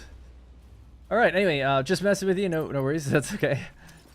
And gotta say, it really is perfect. So perfect that I'm having a hard time finding any mistakes or any mistakes at all. Thank you. Yeah, the biggest mistakes of the Desert Series world would be... quote mistakes anyway, would be the fact that you could probably just do things more efficiently. But all the factories should run at 100%. There should be no issues. Work very hard at that. Making sure that it's as good as it can be. But definitely it could be better, like in terms of ideas. Alright, so the second thing on our to-do list really, even though it's not on the right side of the screen, was throwing in that additional port. Now we've got biomass on the drone network. We can send biomass now up to our weapons factory, which we could do, and that will now make gas Nobilisks for us. Now, unlike all the other all the other Nobilisks we make, which will roll into awesome sinks, the gas ones won't, because it's not fully automated. I don't want to waste the biomass, right? So we'll just send that into a container. Once the container is full, then it backs up. That's okay. But all the other ones will run autonomously, because they're getting stuff infinitely. Need an elevator at the entrance. People are obsessed with elevators, gotta say, since 1.1, which is interesting. I don't really like the elevators. They're too slow. I don't really use them very often. People were saying in my latest video, you know, I built this big water tower. And I asked for suggestions, because I don't think it's very good, to be frank. I mean, functionally it's fine. It's just visually, I think, could look better. And the most common feedback there was, you should build an elevator. So there's a central concrete pillar and stairs that wrap around it as you go up and down. Now, obviously, I just hover back up and down anyway, so it's fine. But people were like, oh, you should make it an elevator, you know? And that's fine. It could have been an elevator, but I never explained the reason I wouldn't use an elevator there. Well, first off, I don't think you can latch pipes and stuff onto elevators. They seem to be... I could be wrong, but their collision seems to not really let you put things really close around them. At least beams and stuff don't work. But the reason I didn't was because I often think, when I'm designing factories, I often think I want to be able to get around this if power dies. So if the power died... Because people were saying use an elevator and remove the stairs. But if the power died, then how would you get up and down? Now, the power's not going to die. Or very unlikely it would. But that's often something I do when I'm making any factory. I'm like, yeah, you should be able to get around it. You should be able to traverse it without jetpacks and hoverpacks. I just think that looks the best, that's all. Not that you actually need to. But visually, you know, that's kind of my one rule, which is like, yeah, you should be able to navigate it without having to rely on power or hoverpacks or things like that. But I do use elevators. It's just that I would also have a stairwell, because that's what you'd need. Anyway, what about polyester fabric? That can be automated. What about it? We make fabric in this factory. Yeah, I make fabric automatically. Or, you know, whatever the word is. I automate it. This planet have OSHA. What about the fire suppression system? I'm gonna show my ignorance. I don't know what OSHA is, but I've seen it mentioned before. Distraction Satisfactory, can you believe it? How am I? I'm good, thanks, Pepsis. Your plans and blueprints are legendary. The hard part is that I suck at the game, but I would absolutely not be able to do it were not for your help. Nothing to improve on your end. Okay, no worries. Always trying to improve though, you know. But that's good to know that you found it easy enough. At least with that stuff. We're heading out left. For the Nobilisk. So gas Nobilisks don't need fabric. They need biomass. So that's the thing that cannot be automated. So all the other, I'll show you. Is it here? It's not the clearest diagram.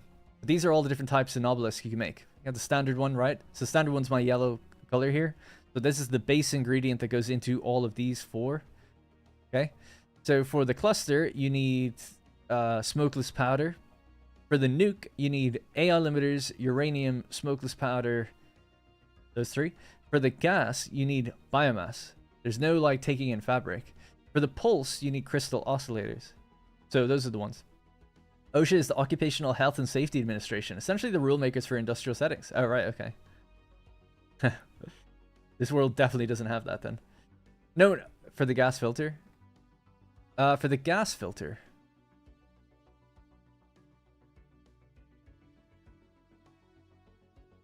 The gas filters don't require biomass or anything like that at all. Oh, but fabric. Sorry, yeah. For the fabric, I'm using the polyester, like you said. So we actually have heavy oil here on the left. The heavy oil also comes out with polymer resin, and the polymer resin goes up into the fabric. So yeah, polymer resin mixed with water gives us fabric. So that's what we're using. So yeah, so it's just the. I mean, I guess bringing in biomass in some ways we didn't need to, but yeah, the biomass is purely just going to be reserved for this. No need to retract the message, by the way. It's all good. And was a fine suggestion, but we're ahead of the game. Got you already. Sorry when I heard no stairs if the power went out. I thought, oh shit. No, that's okay. Yeah, that's funny. I don't know why I think that way. I just kind of think like in my old playthroughs, power would die occasionally, and I wouldn't be able to, you know, I'd be struggling to jump up and reach certain things. So I've just always had it since then. And also just a kind of design philosophy trying to make things somewhat look good. If it looks like it's walkable, it looks like a real factory, even if you're not using it. So I'll have stairways and railings and things. It's like I don't use any of this really, but it looks nice. So I would just, I didn't tell people that, so they were totally right to suggest like use an elevator. Why? Someone was even joking. It's like, what are you on 1.0? Use an elevator. Like, why are you using stairs? Like, well, I just think if the elevator died, how would we get up and down then? You know? If I give up my save file and they don't have a hover pack, what then? You know, those kind of things I think about. Let me just turn off Discord and see what that is. A ping in the Total War category.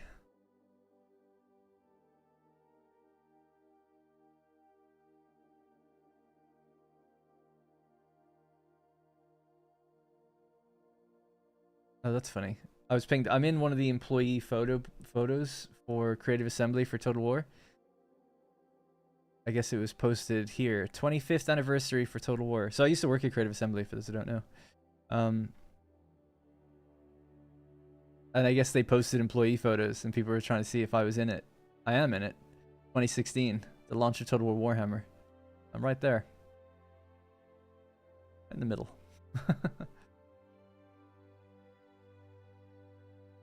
That's funny that I was found. Anyways. A simpler time. Man, I thought I was stressed then. I had no idea. Postural orthostatic tachycardia syndrome. As a result, stairs are evil. Never heard of that, yeah. Damn. Doesn't sound good, though. Anything with the word static and syndrome in there. And postural. Are you gonna sink the extra gas Nobilisks? No. Yeah, that's what I was saying, Farmer Scott. I'm not gonna sink those ones because if I did, we would just consume all the biomass basically into an awesome sink, so you wouldn't want to do that. Right, so we had said that we're gonna make AI limiters here instead, so I'll disconnect one of the AI limiter things. I think is going over here. This one? AI limiter. We're going to make this biomass instead. And we'll try to endeavor to make AI limiters here, locally. So this is already hooked up. It's going to come along here. It was going in there. That could just go straight over to here now. That's where it's going instead. That's fine by me. It kind of works out nicely. Not too bad. Something else is going to have to go in there, though. Maybe I'll have to raise it, actually thinking about it. It's at a good height, though. Oh, actually, no, I won't, because the AI limiters will come from the ground. Yeah, sweet. This works. Alright, so biomass is waiting, and then we'll get rid of this. And we could tell that to fly and collect this biomass now and start making gas Nobilisks. Why not? So, this port will go to wherever we can find the LB biomass. Godspeed. I'm just going to really quickly go to the bathroom. You guys can watch this guy take off.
How do you keep Satisfactory up on screen when you tab to another program? Mine always minimizes. I'm a computer noob. Yeah, no worries. I'll explain now. It's the same with most PC games. Go into the options. Video. Full screen. Windowed full screen. If you're windowed full screen, it means the program is operating at a full screen, but it's in a window. So you can tab without it stopping or doing anything in the background. Sometimes in some games it's called borderless. So those are the options you'd be looking for. I paid $5 to see Darren without a baseball cap for an entire stream. I used to stream bald. I'm bald. Bald as it gets. Got no problem. I don't have rainbow hair. No, I'm just bald. Yeah, I used to stream without a hat. I do sometimes. It's just quite rare. I'm not ashamed of it or anything. I just prefer wearing a hat. I mean, I wasn't bald in that picture back then that I was showing. I had plenty of hair. Well, not plenty, but I had some hair. It was like maybe thinning. But I just always wore a hat. I've always worn a hat. Just always do. Even when I was a kid, 15, 16, I used to always have a hat on. I just like wearing hats. But then I went bald, and now it's like, well, I definitely look better with a hat now. It depends on the head shape in person, but I think I look better with a hat. But I don't really mind being bald or anything like that. It's not too bad. It does get cold without hair, or with, yeah, indeed. But yeah, I truly did wear hats, like way before, like all the pictures of me in college or even like in high school and stuff. I'm just wearing a hat. I've just always worn them. I used to always wear beanies. During the winter I wear beanies, and then during the summer I wear hats, baseball caps. Yeah, best thing to do if you're going bald is just shave it off. You know, it sucks when you realize you're losing your hair and you're like, ah, it sucks. I mean, some people use supplements and stuff to kind of keep it going, like Finasteride, I think it's called. I've never done that or tried it. Obviously now it's too late, really. But I just didn't care. I'm really lucky. Some people like get really upset about it. I just don't care. And I never really did. I would rather have hair, like obviously. But I really didn't care. It's easy for me to say though. I've had a long-term partner and she didn't care. And you know, she's with me before when I had hair and when I lost it. So it just didn't matter. It just never really mattered to me. I'm like just not a very vain person. Because when I look at a bald person, I don't really think I never thought badly of it. I just thought like it was just a bald person. I don't know. Just never really thought about it. I like to think most people look at me and think the same thing. I'm sure some people have some sort of feeling of superiority over bald people or something, but I never did. And that was before I was losing my hair, so I just didn't really think about it. But I'm just like that with everything. Like, I'm wearing, like, shitty tracksuit bottoms and a black t-shirt. Like, this is what I wear when I go out and everything. I look like I'm homeless. So I don't really care about how I look and stuff, you know? It doesn't bother me. And it kind of annoys me how people do fixate on that so much. Like, it's nice to wear a shirt and jeans or whatever it might be if you're going out, but when people take it to the extreme, like I saw just high fashion, that kind of stuff, I want to kill those people. Because it's such a waste. Such a waste of money, and glorifying that kind of thing to me is like terrible. That's just my personal opinion on it, you know. Nice to look nice and everything, but a lot of it's just like brand, like this weird obsession with brands and stuff. And I just think that's terrible. Such a terrible way to think about things. But anyway, balding isn't a choice, being bald is. That's a good way of thinking about it. You made Warhammer? Why am I hearing this now? Man, darn, you must be a legend for me. I didn't make Warhammer. I worked in marketing for Creative Assembly, and I joined in 2015, and I largely worked on Total War Attila, and then I worked on Total War Warhammer, and then I left the company just before Total War Warhammer 2 came out, because I was really unhappy with loads of things, let's just say. But I thought they were the quality. Anyway, it doesn't matter what I thought. But yeah, I just worked in marketing. I had opportunities to move into design. Not saying it was guaranteed, but I was really friendly with designers, and I had originally an internship, sorry, for doing that. But then I chose to stay in marketing, and then they were always, not always, but often at me saying like they wanted me to move over. And one in particular, Rich Aldridge, who's like quite high up now actually. I mean, he's high up then, but he's really high up now. He was super kind, super nice, loved the guy. Probably hates me because I was very critical after I left of just the company, but I think him and his team were great. And I lived with one of the designers who's the same age as me, and he was always saying like, he had a design test and he would just like leave it on my table and stuff and say like, you gotta like fill that out, just fill it out. So, but I knew it wasn't even a test. It was just like, just fill this out and like we can give you a role. But I got really extremely burnt out when I saw how they did things at the company. And then my best friend at the time, well, kind of best friend, guy I lived with, who was a designer there too, knowing that I'd be doing what he does, and him being like not super thrilled about certain things, really burnt me out on the idea of doing it. And then I was, you know, the game director, I remember Ian Roxburgh for Warhammer 1, he was like, I'm sure it was a moment of weakness or whatever, but I'll never forget him shouting down the hall, the office room, which is like a big long room basically. He came out of some meeting, he was unhappy with something, and he called, working on Warhammer 1, he said like, I'm doing the best I can with this fucking reskin I've been tasked with. And I just thought like, I don't know if I want to spend 10 years working for some company to maybe get into that position, if I'm lucky and good enough, to then resent the thing I'm working on and call it a reskin. And I love the fact that he called that game a reskin, like Warhammer 1, because it was built off of Rome 2. And, you know, internally, developers do consider, like, they had barely any time, they don't get much time to do things, and he considered that game a reskin. It's so funny what people think of. They think, because then in interviews, he'd be like, yeah, what we were trying to do was, like, do this and this and this. It's like, actually, you know, I had one arm tied behind my back, and we're working with Rome 2, which is a broken mess anyway, and we did the best we could to get it into the shape, like, to sell a game within a year. So that's really what's happening. And then he had to make another game within a year as well to get the next one out, Warhammer 2. So I just got burnt out. Like, I knew it wasn't going to be all sunshine and roses at that company. I understood it was going to be a job, but it was, I think, they were annualized at the time. I think that was just really grating to see that, and it completely killed the desire for me to ever like want to stay and work there. So very soon after I joined, maybe a year, I was like, I want to get out of here and just do something else. Like, I don't want to work for people like this, like the higher up stuff. It just sucks. They just don't care.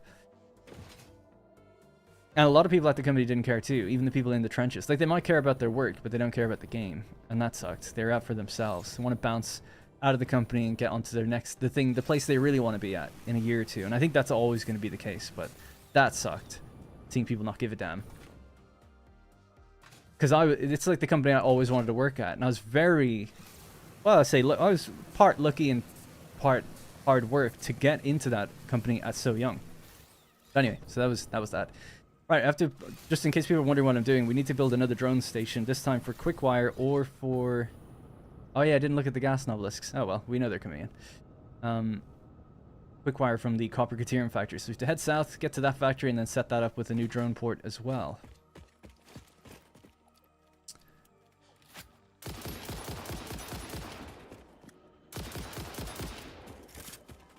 That sounds exhausting. Yeah, I mean, I think it was more exhausting for him than other people. I learned after the fact, like, he was going through a divorce, I think, and stuff, and I think it was just a rough day. But, you know, it had a lasting impact on me, whether he knew it or not. I was quite friendly with him as well. And then when I left the company, I really threw them under the bus. I started streaming, like, 2 days after I left, and I was just calling out all their business practices and stuff, and burned a lot of bridges. I didn't really mean to, but I was just venting, I guess, as well. I still have friends there. Well, I've actually, all my friends who are there have moved on to other companies, except one. I still have one friend there. But yeah, I've since learned that it's different to talk shit internally than externally. I thought they'd be really happy that someone could give them a voice, but I learned that they were very upset indeed with how I spoke. Because I never spoke about the quality of their work. I think it's great. It's just that they don't have the time that they need, even a little bit. Even considering, like, yeah, of course, not everyone has a blank check, unlimited time. It's like they're quite constrained. Anyway, only a few years ago, for those who are interested with Creative Assembly, like, they had a major problem at the studio regarding their future Total War games, because they were building a new engine. There's all sorts of issues with it. Then at the same time, their big long-term project, Hyenas, collapsed in on itself. I was in the boardroom where they kind of concepted that, which is crazy to see that. That was literally... I was in the boardroom where it's all fucking marketing people, and they suck. Marketers and producers. And they were like... And Sega. And they were like, yeah, we're going to like make like a live service game. It's going to take 5 years to develop. And we're going to give the Halo Wars 2 team like a blank check. You know, 5 years of budget to scale up to a AAA size and make... like an extraction shooter or whatever, just some sort of live service shooter. And they were like, we're gonna make, and they literally put up on this big board like a picture of Overwatch, Escape from Tarkov, PUBG, Destiny 2, and one other game, maybe Fortnite, I don't think so, but something else. And they're like, we're gonna take these games, make a shooter. It's gonna take 5 years, we're gonna give them loads of money to do it. And it's going to be great. It's going to be the next big thing. And it never came out because it was a fucking shit show. Sorry. So I'm so salty over that company. And then, meanwhile, in the other building, the people that slave away, like, making Total War, cranking it out every year, feel extremely constrained. And then their sister studio that are making Halo Wars 2, which bombed, they get the blank check to make whatever they kind of want. And it's like, why... can't you invest in the thing that the audience is there for and the developers want more for as well? It's just so unfair. Anyway. So that stuff just, it made me never want to work for a company ever again. So that's why I was like, yes. Anyway. As you can see, I still, 8 years later or whatever, it still bothers me. Because then when it was such a shame. I see all these people get laid off, and that whole building is like closed down now. The second building they had pretty much. And it was all for what? You know?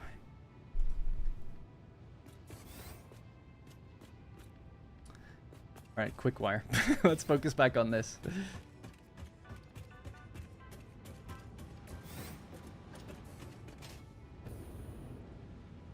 Right. Quickwire is where we need to go. Mark 5. Should probably take Alclad out of my inventory for a bit, because we're going to need it. Alclad? Anyway, I'll try to rant less. I agree about clothes. I've seen a few Hollywood red carpet events, and they are also weird. The clothes from Game of Thrones or Wheel of Time or other fantasy shows, they're much nicer. Yeah, that's true. It wasn't just that, though. It's more about, like, I don't like the superficial nature of how people are really into brand and brand identity. Like, oh, I got the latest, like, Adidas shoe. I got, like, the latest whatever thing, the Louis Vuitton bag and that shit, the Gucci whatever, sunglasses, whatever it is. And it's like, oh, okay, so you have a brand on it. That means you spent money, and that people are like, yeah, I've got money. Like, they like to show off that they have money, and they are able to afford these things. And I think that's just, like, disgusting. But anyway, that's just me. I think it's totally fine to make your money and have money and stuff, but the flaunting of it, I think, is something I just don't really understand why people do that. And it's, you know, it's the same with the, you know, fancy cars and fancy watches, whatever it might be. It'll always be that way because people are, that's just the way people are.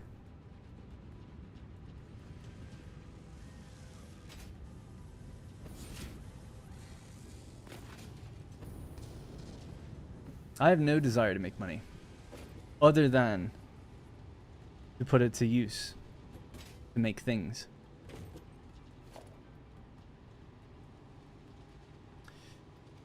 Wearing that fancy Nike hat. Yeah, that's true. This is a branded hat. What was it? 15 pounds? But you're right. I guess it could have been 5 pounds if I got a really non-branded one. But yeah, I just think when it gets to, I know you're joking, but when it gets to like the silly money type stuff. I wear Nike shoes. I love Nike shoes.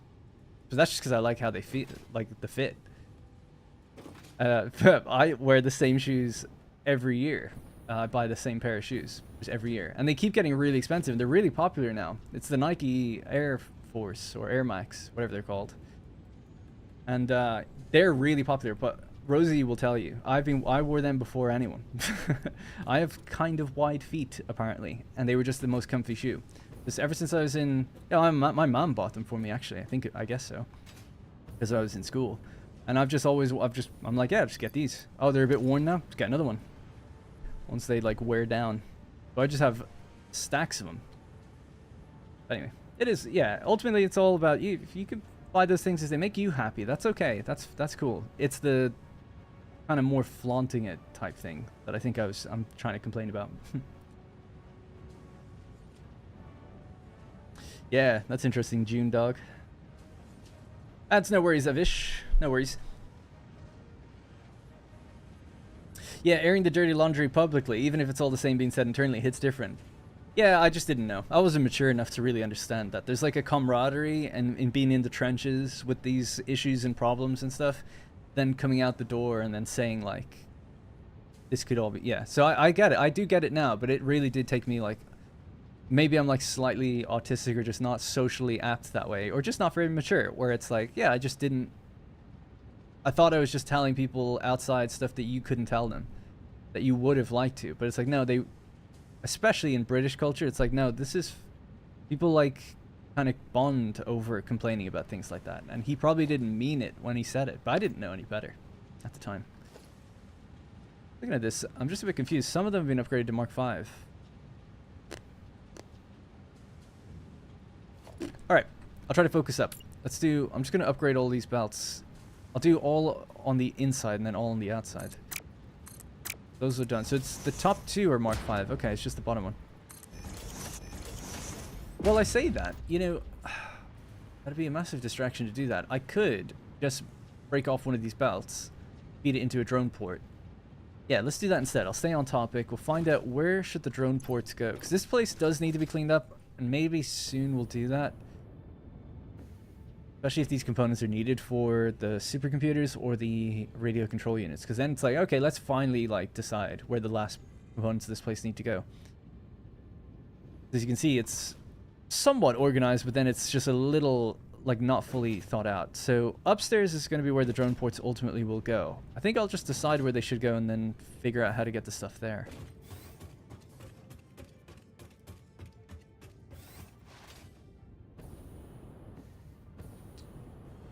Did they go to the very top floor? So this is where the train station is. Devil Gaming or Firestrider, I think his name is in our Discord, got a much more efficient layout for these. Where they're, if this is horizontal, they're like laid out vertically in lines. So I'm not very good with trains, but I'm just gonna leave it the way it is. But yeah, I do need to find out where the drones could go. I mean, there's all this blank space here, so I guess just anywhere here. Tell you what, we'll do just the one, and then when I come back in here to finalize the stuff that goes on in this factory, then I think I'll finalize placement and maybe change how the train line is laid out as well if we need to. It's just a lot to think about right now, and I'd rather just get it up and running, so be a little lazy with it. Just build a drone port that receives its own line of Quickwire. And the good thing with drones, right, is just that we can just move it. It's not really a big deal.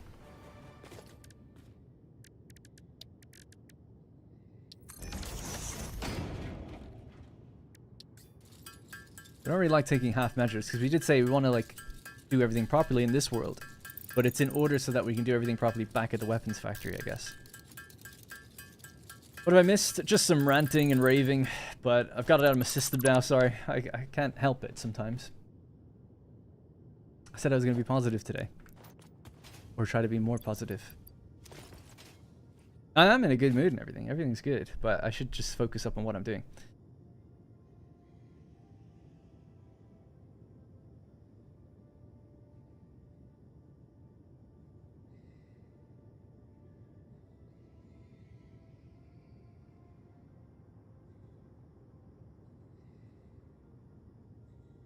Alright, cool. I think I've caught up. I read everything.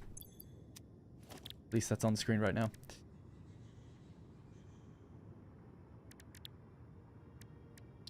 Alright, so just hook up a drone port somewhere here. Like I said, this will be a temporary placement. Same with the train station, because when I saw that Devil Doc's version, I was like, yeah, you're right. Mine can't scale very well with the layout I've gone for. They need to be lined up slightly differently. That'll probably change as well. So we'll just call this the... Oh yeah, there are CCF ports. The other side of the factory. Can't scroll it. Plus 12 other ports. Let me scroll. No? CCF? There's only 2. Okay, we'll just call this number 3 then.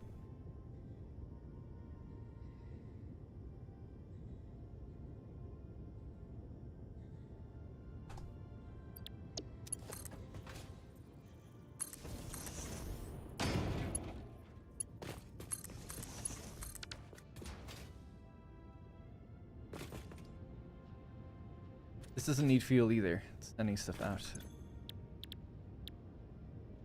Alright, let's hook it up. So, stuff that's going in there.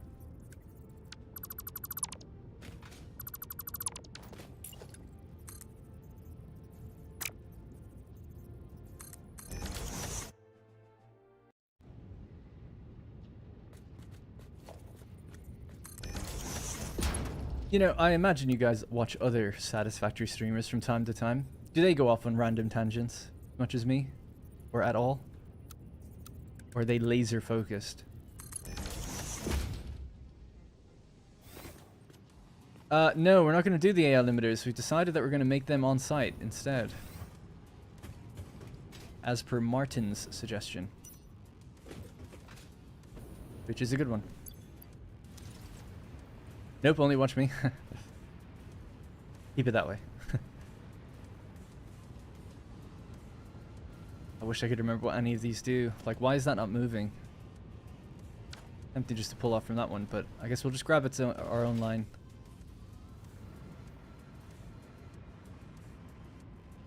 Oh, this could be the line that ended up...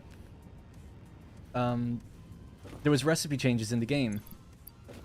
From 0.8 to 1.0, and I didn't need nearly as much Quickwire. So this might be a free line now. I'll just check.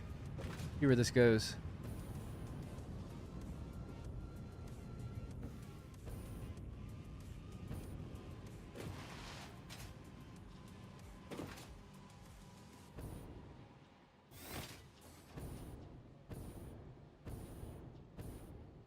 Oh, this one here, right?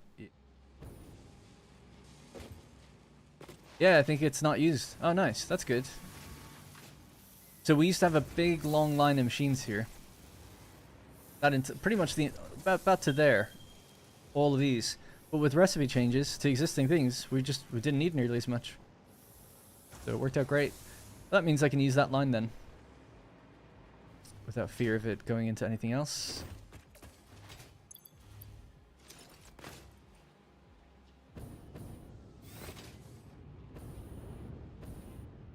I feel like all streamers go on tangents. It's what makes streamers likable and interesting. Only, thanks. Only just picked up Satisfactory. Watch your Let's Play, and it's super helpful. Glad to hear it, June Dog. Other creators, yes, but not their streams. What's wrong with the tangent? Nothing. I don't know. I just feel like I don't know. I just feel like people would be like, just play the game, bro, you know? But no one's really said that. But I feel like people feel it. I think if I could do these tangents while playing, it would be fine. But I often hop around and don't do anything. I think this is slightly misaligned, but it's okay. Alright, well there goes the Quickwire. For some reason installed there. Did I not hook up the belt to go all the way in? Probably not.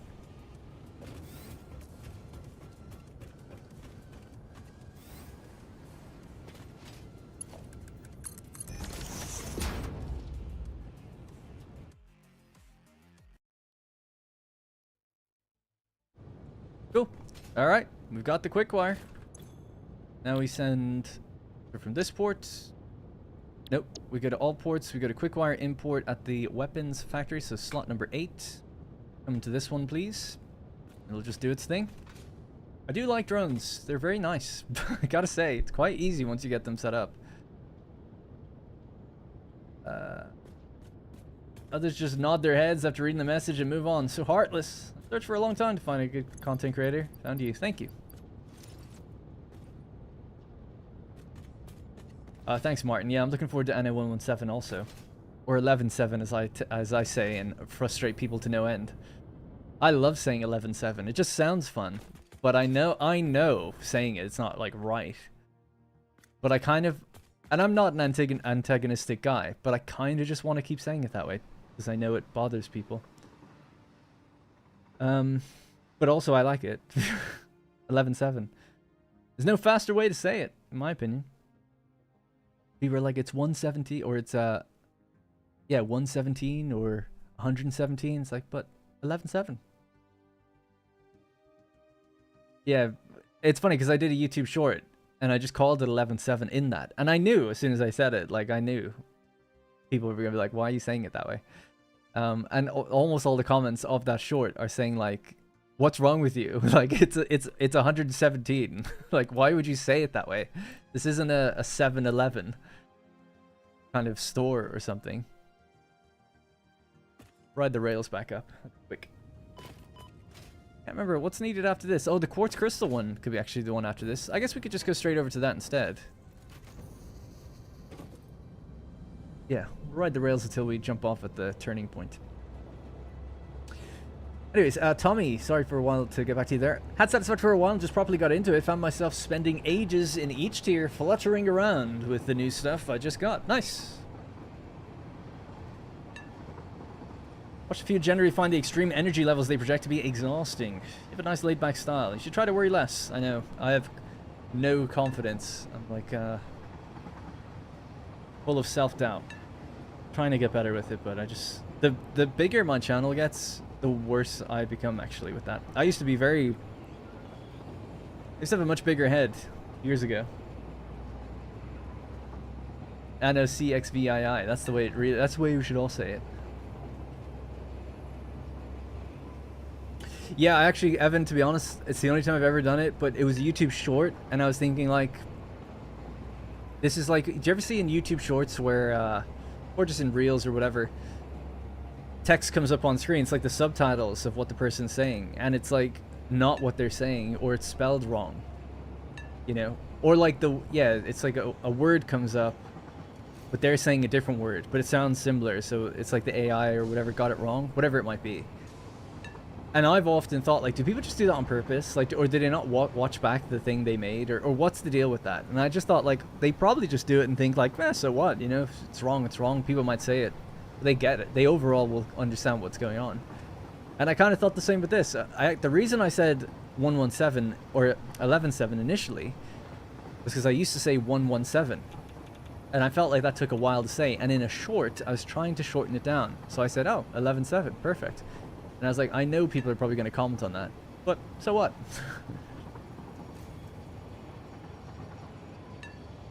All about tangents and Satisfactory indeed, buggins. Oh, it's another job to do, which is move those things. So we're heading to the quartz crystal plant. We have to build a drone port here to take away the quartz crystal to make, what What goes into that? Is shatter rebar, I think? Quartz crystal? In our big concrete dome.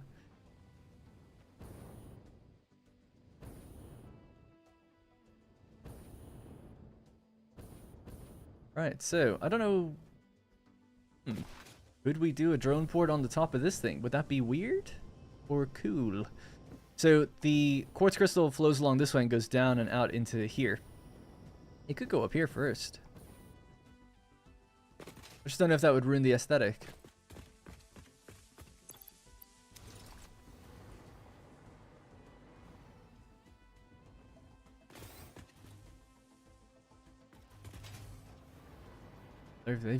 They've been broken.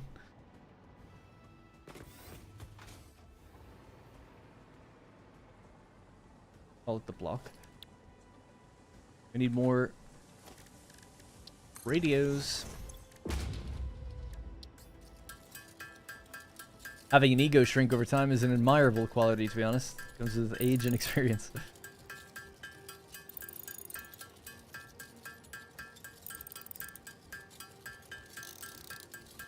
Love it. Yeah, I'm gonna do it. We'll put one up here. Why not? It makes sense. I'll build concrete, like some concrete barriers up around it. It might still look good then.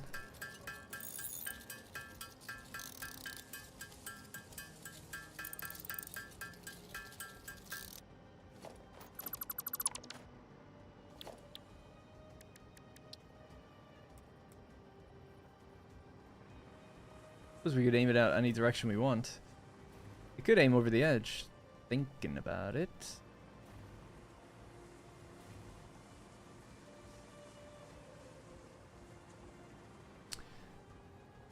Alright, so just double check how that split would work. Just a 4 meter, okay.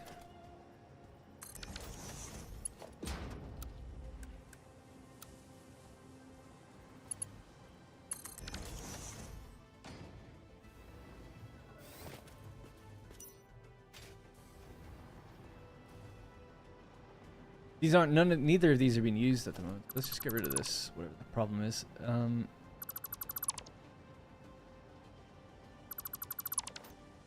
to think how we could make a vertical splitter actually. Can we split up and down? How that works? Find out.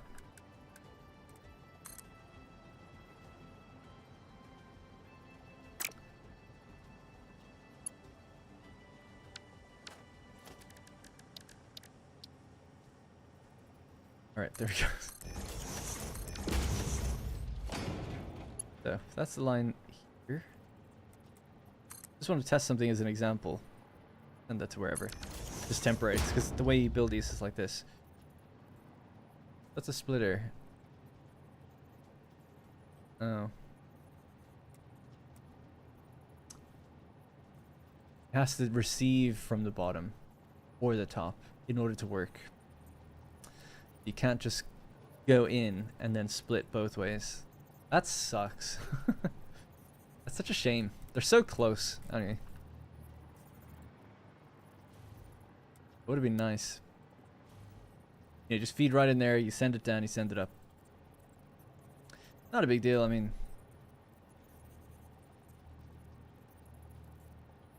Oh well.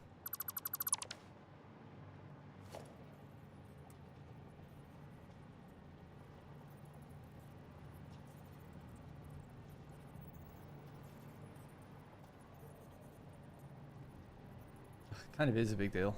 Where am I going to send it up now? It needs to go both ways, up and down.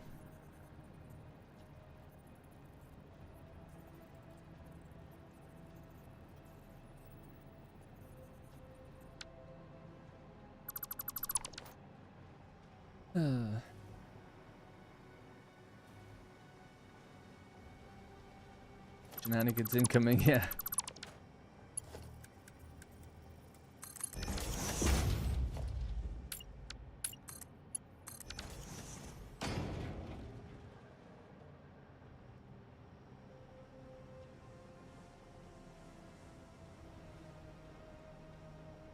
Damn, I just can't think of a way to make it nice without having to remove something here. I don't want it clipping through anything. It doesn't have to go straight into that port. It just needs to find a way to go up and down without clipping through anything. But I don't think I can do that.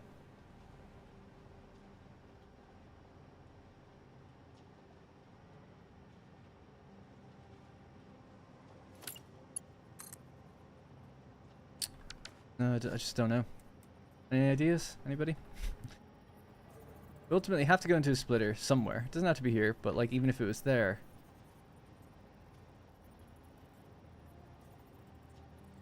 It's like I want this just turned on its side, you know? Just turn that on its side, and that would be it. If we could do that. You could do that in Infinite Nudge. I don't know how the belt would feed in, but yeah.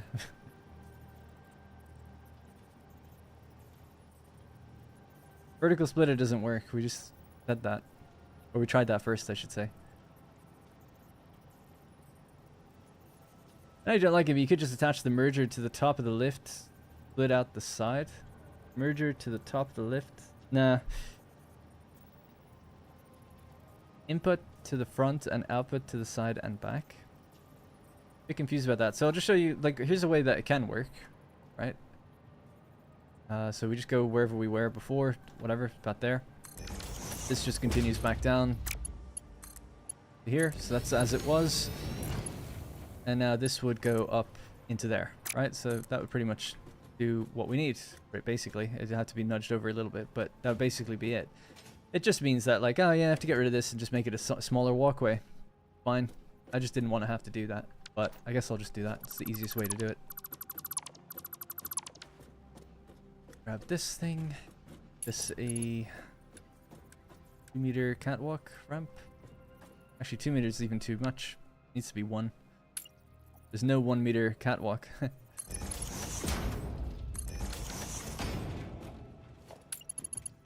I saw a mod actually that adds 1-meter catwalks and stuff like that, which is pretty cool.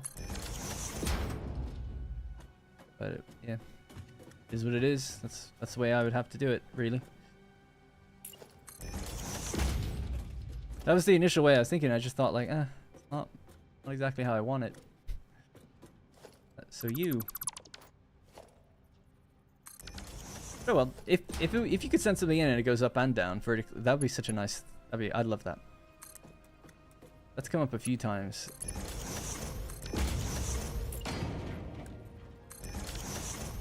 Alright, so this is going to overflow out the front.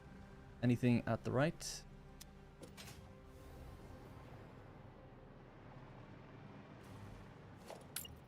Connect that back in. There we go.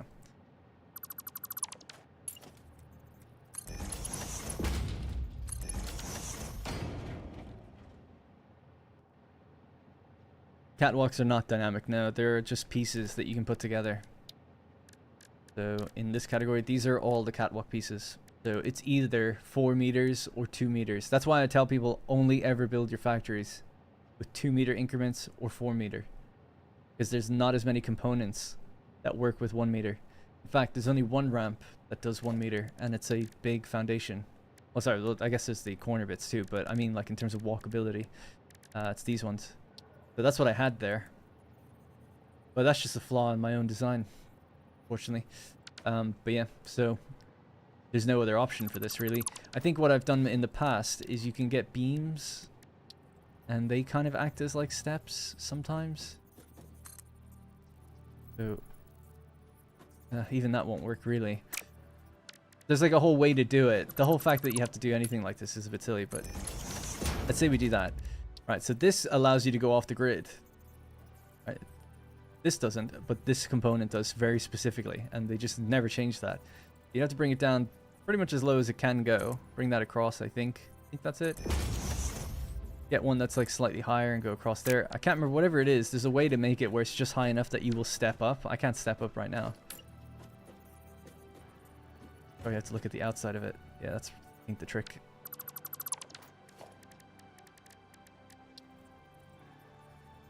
Something like there. So now we get a little tiny gap. But you have to do that like several times if you wanted to get it like just as high as you can walk over it. So you start with here, go across to about there. That's fine. That one doesn't really need to be there. The next one up would be here or something like that, maybe.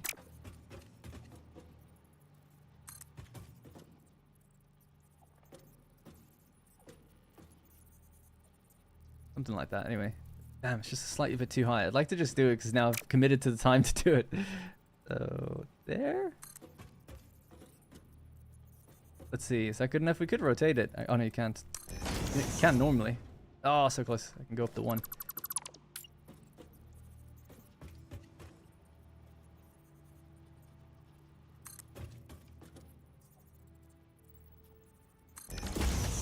Oh, I did it. They'll never know. Could have made it concrete, actually. Alright, solved. Did it.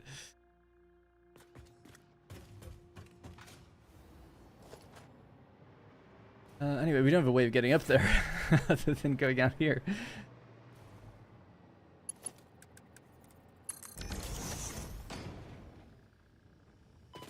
Build maybe a little ladder that could go right through the middle part. Actually, would be kind of cool.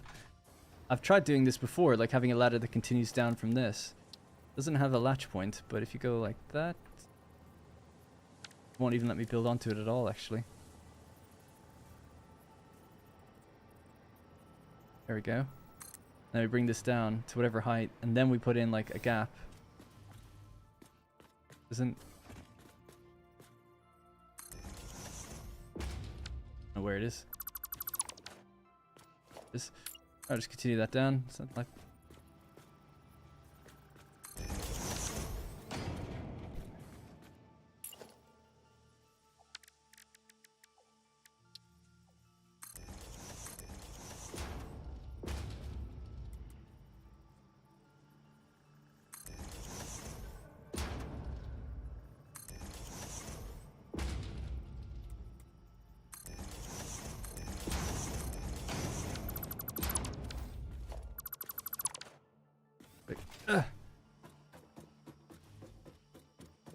Oh, yes. Works.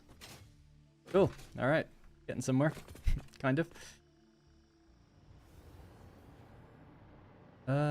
What next? So we need a way to get over to that nicely. Kind of. I'd say it's glass walkway would be fine. That way we can see the belt below.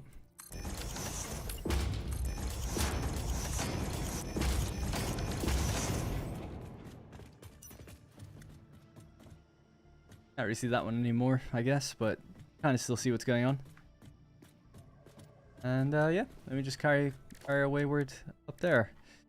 Let's see, maybe even a metal pillar behind it could look okay. Go too far in.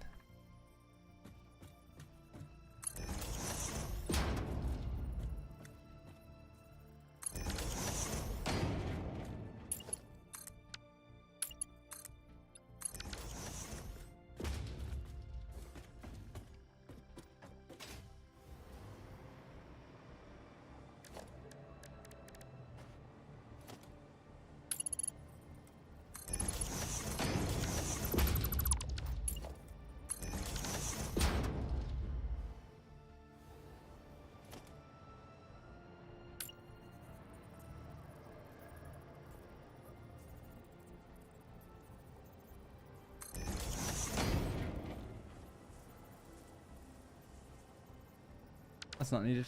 Alright, something like that? I don't know. Why not? Spiffy. So now we'll just have a look at it cleanly.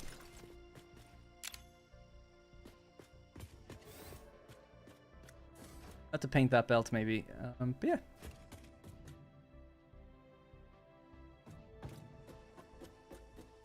Now we have drone access from inside the tower. That's alright. Sure, why not? Up, down, we just go down like that.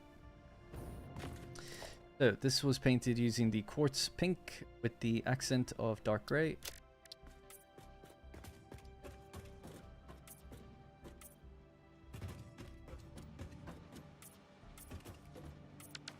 Alright, that should be fine, it's good enough. And very last thing, maybe, just as a little extra.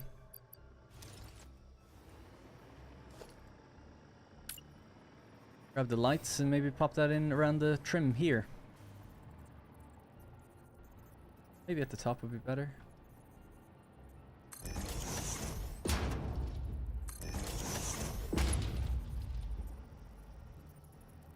Yeah. in the front and the back. That pokes through though, doesn't it? Yeah.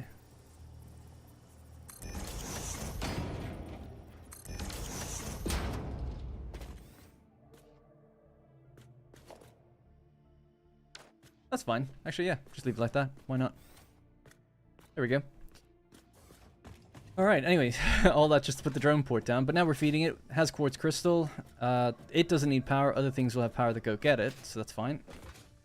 It is an exporter. Then I suppose I would put railing up here as well. It kind of somewhat messes with the aesthetic, but not too bad.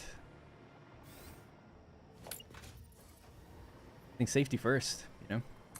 These OSHA regulations or whatever.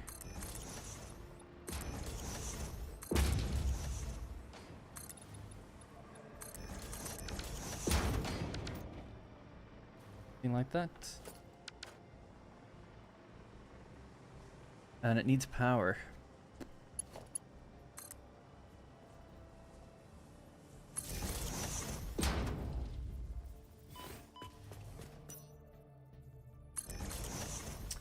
Power, I think, does travel down here, doesn't it?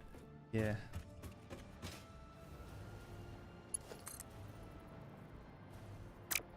Okay.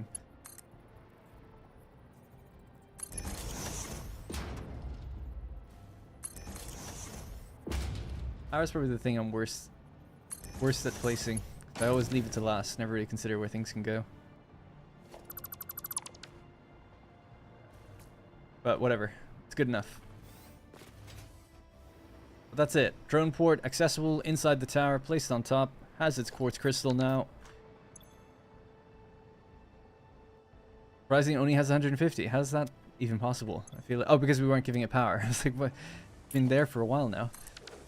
Doesn't need a drone, don't know why I did that. Instead, this port will be getting stuff from here. Quartz crystal import to this port, please. It's called drone port 26. This is the... I need to get the code for this factory. This quartz crystal factory, QCF maybe? Maybe I'll just change that now while we're here.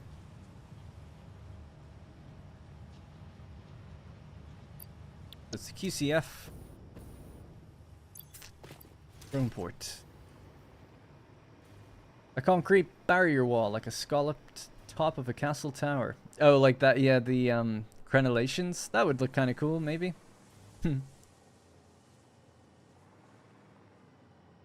Yeah. So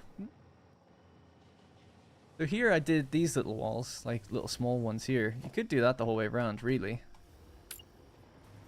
You wouldn't see it from the outside, it would just look like the wall goes up this high, but on the inside you'd have this barrier going around the whole thing. At least this side. Maybe I'll do that instead. I'll just bear with me one sec.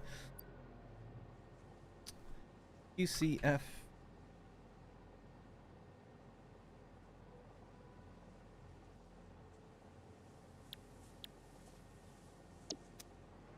Alright. Yeah, sure, why not? While we're waiting for the drone, why not? Let's do that. Based on the railing size, why can't you just walk up? How small is your character? Or large are the railings? Weird scale in the game. The scale is weird. This is how big we are. So we're really small. It's just the perspective when you're in first person is a bit strange. But this is a 4-meter wall. So a human being is like less than 2 meters, right? So it is correct in terms of like its proportional scale. But yeah, it's a bit odd. It might look like you could easily hop this, but really we're like only a little bit taller than it. Oh, actually, yeah, it's about halfway. That's 1 meter. A whole middle-aged castle aesthetic here factory would be quite funny. Yeah, I'm not going to go that crazy, but that would be cool. Kind of people do build the craziest things ever on the Reddit that you can see. People have built like castles and Disney princess castle type looking things. This is the same world as the other one. This is not the same world as my desert series. Hey, he's here. Alright, so we'll do the half foundations. Half foundation, 2 meter. These are the walls, I guess. To prevent us falling.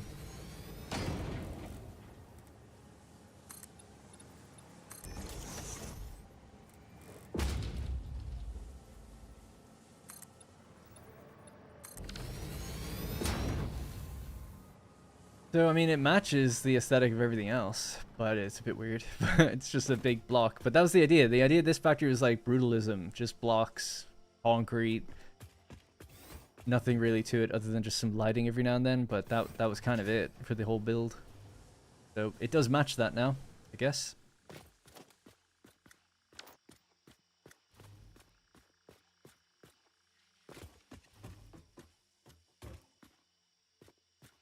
Yeah, I guess from here you'd have to jump to get down, but whatever. Alright, so yeah, if people want to see, we'll just follow this into this factory just really briefly so you can have a quick look at it.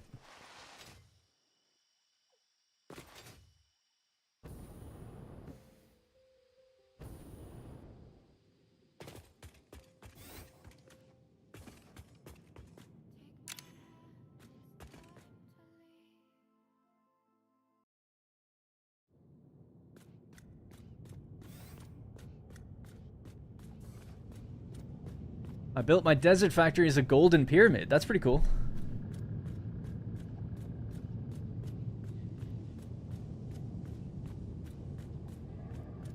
Use elevator if in patch 1.1. I'm on the everyone's on 1.1 now.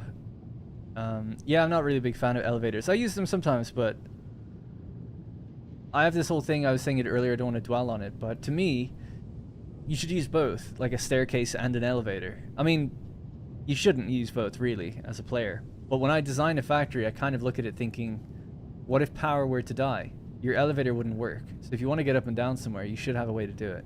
That's just how I look at it, but obviously 99.9999% of the time, and the chances are you'll have the power to be able to get around, or a jetpack or something else. But just when trying to make factories that look decent, I try to always have them be able to physically get around should there be no power or no fuel in your jetpack or something like that.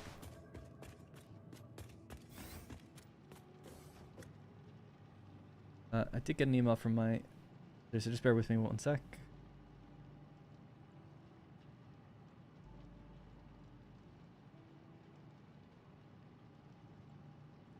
Okay, I do have to check something. Sorry, just for people who know, I have an ongoing saga with purchasing an apartment right now, and I just need to just got a few emails, just want to check what's going on real quick.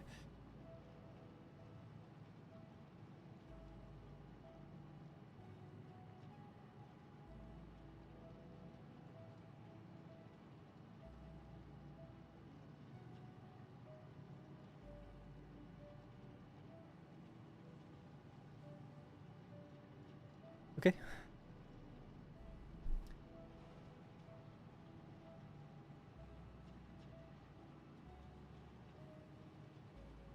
Drawing Chaos has a dark tower and recently made a white tower. A cyberpunk themed factory? That'd be cool. Yeah, I often just upvote different ones I see on Reddit and use them for inspiration later. I'm like, oh, this looks cool, like, or I see things that like components of factories that look cool.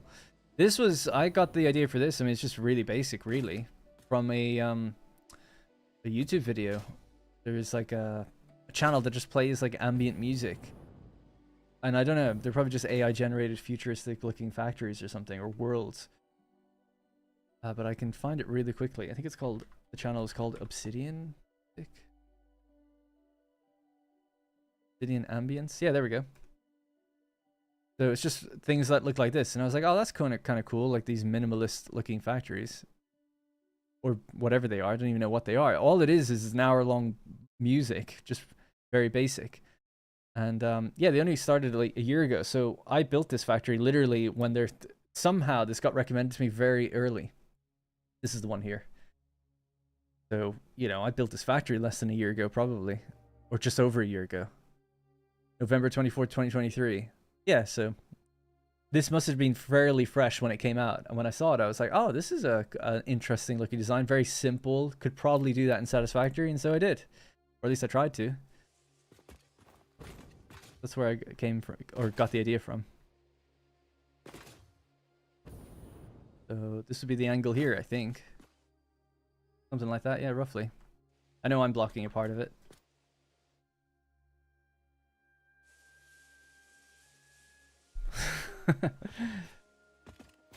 Similar enough. Then the whole idea was like, okay, I'll make everything like brutalist with the factory, just make it simple, but with like concrete, just a few lights.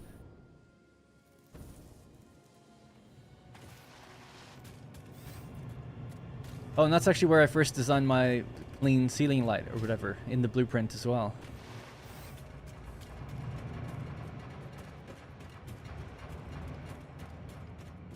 Yeah, good vibes in here. Okay, so let's head back to the weapons factory. That's quartz crystal now set up and being delivered. We're good to go.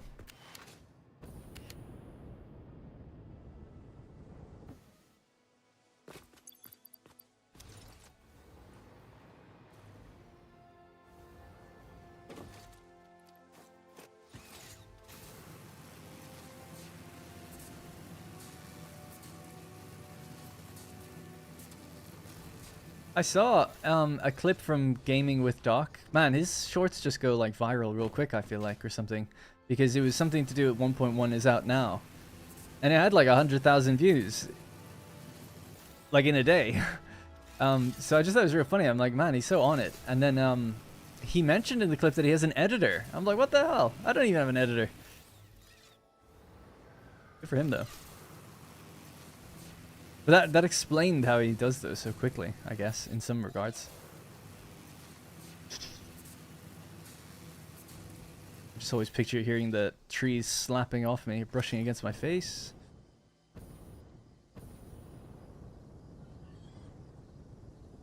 Oh my god, the boulders grew back?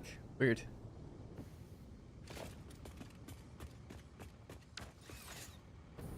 Is there... Oh, this place doesn't use biofuel? Oh, I thought it did. That's good.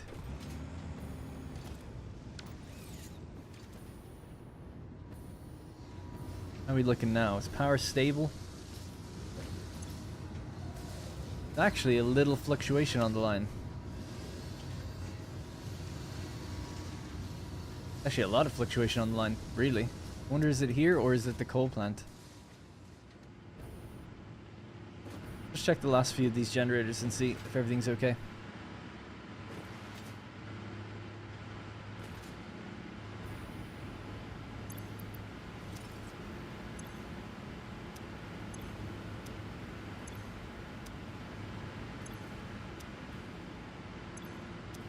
These are all at 100, so probably the coal plant, I guess. Probably that pesky water situation, I guess. Shenanigans. Alright, we could go check that later. Add it to the list of many things to do. Yeah, we need to just head north. I'm just going to cut through... Oh yeah, there's a hole in the wall. Or ceiling, let's just go through there. The generators used to extend out to here, but we cut them away.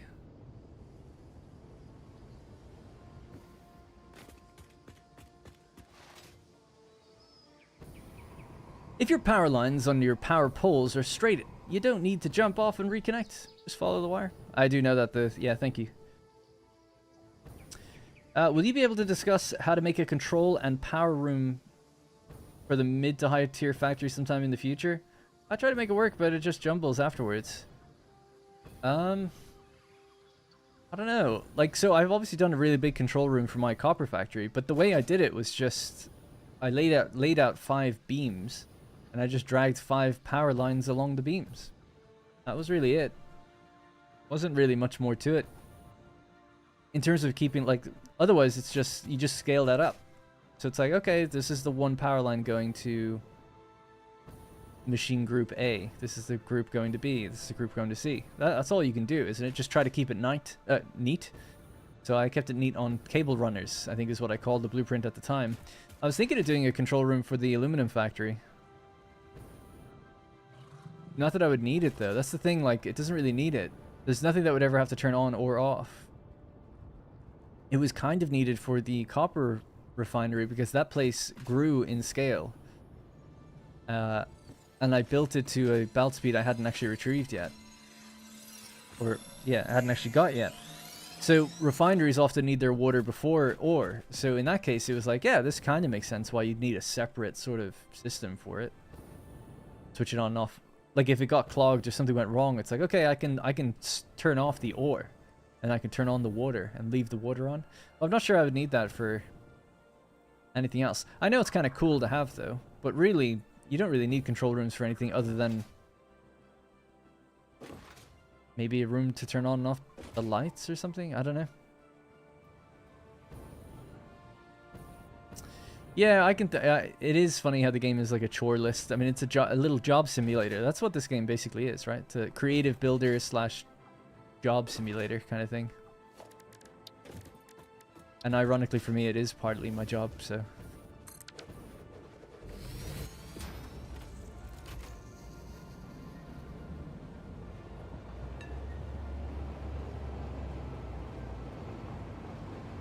I made a few controls area, but I never needed them. Just the main power switch for the whole factory. Never needed those either after the power was stable. Yeah, that's the thing. It's like, it's not needed. I did genuinely use the one for the copper Caterium plant, right? That was a factory built 2 belt speeds ahead of the one I was currently at, with so many different moving parts. It's like, it was cool to be able to say, and I built it before I even had the power to run it. So it was like, cool. I can, when I get the power available, I can then just flick some switches and things turn on. So that was cool. But if you're not doing that, I don't think you ever really need one.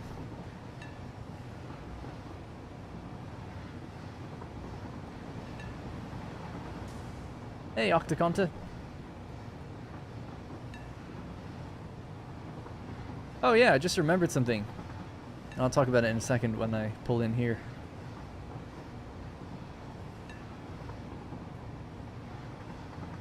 Your new method of just not connecting power lines is smoother? Well, that's specifically for the, yeah, the clock speed has to be doubled, but the machine count is the same. So that's true. Can't really just do that. I mean, I did that with the refineries also in the copper Caterium plant back in the day, which meant when I was upgrading it, I was like trying to find there was 400 refineries, so I had to find like all the gaps in power lines. That was a bit annoying. But in the case of the aluminum plant, it's quite simple. Only in 2 places. But I was gonna write down, like, build a mini control room that has like a board, like a wall of signs that say like, this is the speed, this is that, this is what it has to be. This is speed, this is that, this is what it has to be. It's pretty straightforward. Things will just go up to 100%, but the refineries go from 50 to 75. So it's like, oh, it's just maybe worth writing that somewhere, and it would look cool too. Yeah, the thing I just remembered was I got sent a package. It's from Heroic Replicas. They're making like a Satisfactory bundle of merch, effectively. One of them is like a fix-it go-kart that you can assemble, and it's like actually powered, where you can move.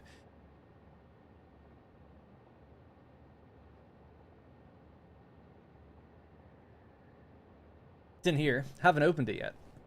It's in here.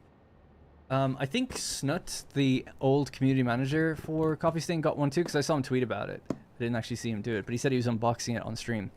I don't plan to keep this. I was going to give it away, because I just don't have any space for it, to be honest. The reason they sent it to me, though, is they have a Kickstarter. I think so, anyway, to make these so people can then buy them, but you can reserve them on Kickstarter, effectively. Now, I believe the Kickstarter was supposed to go live like a day or 2 ago, but it didn't. It's going to go live next month instead. They told people that.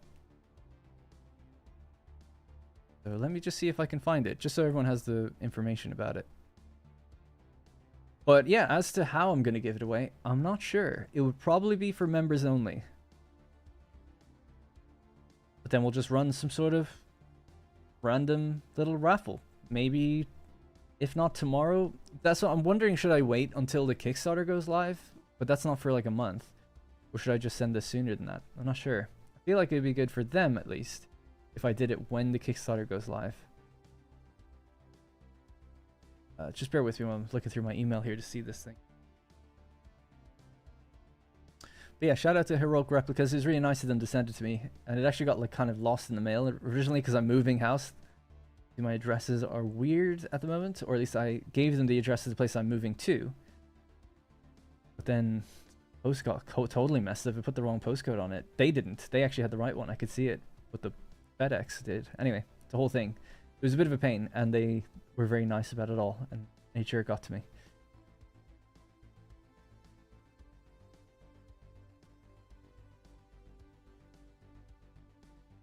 Let's see the link. I thought he gave me a link for... Oh, there we go. I think I can show this. Let me just check. Yes. Satisfactory big box collection plus a factory cart brick set. Oh, I could keep the hat maybe. Could wear that on my streams. Get a proper branded hat for the game I'm playing. So yeah, so I'll just drop this in the chat. Thank you, by the way, Chipper, for the 9 months. Appreciate that. No message as well, but thank you. So I just popped that in the chat. It's from Heroic Replicas. They do the merch for Satisfactory on the Lizard Doggo site. So if you've ever bought anything from them, it's come from them. So they're trusted. They're good. They're Coffee Stain endorsed. Get out of the way for a second. So it's not sponsored or anything. They did send me this, but I'm not going to keep it. Like I said, I'm just going to pass it on and gift it to someone.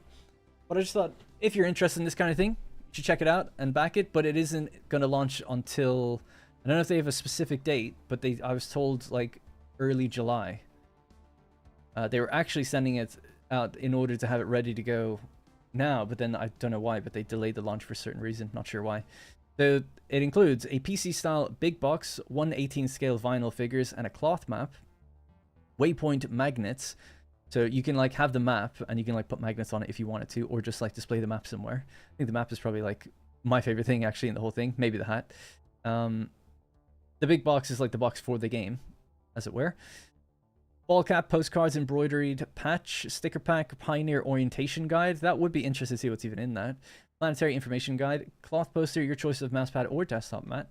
A factory cart building block set, which is really what you're paying for, which is the 650 pieces, motorized chassis, remote controlled, and USB charging. So you can have a little motorized fix-it cart.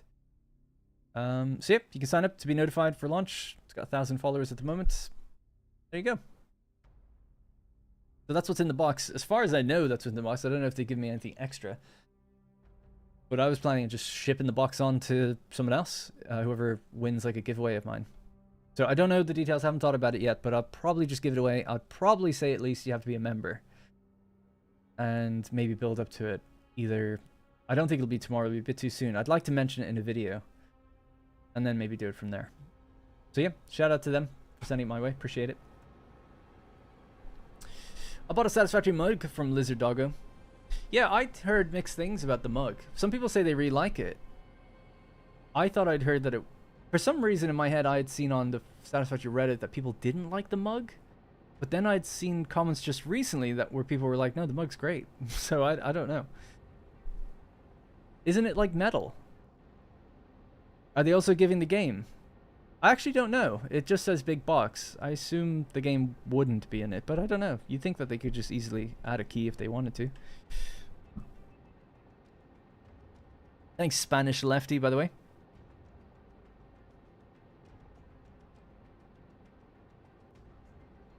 Is 3 heavy modular frames alright? Or should I plan the factory for 3 Mark Miners? I did... What am I doing in my factory? 6? My Desert series?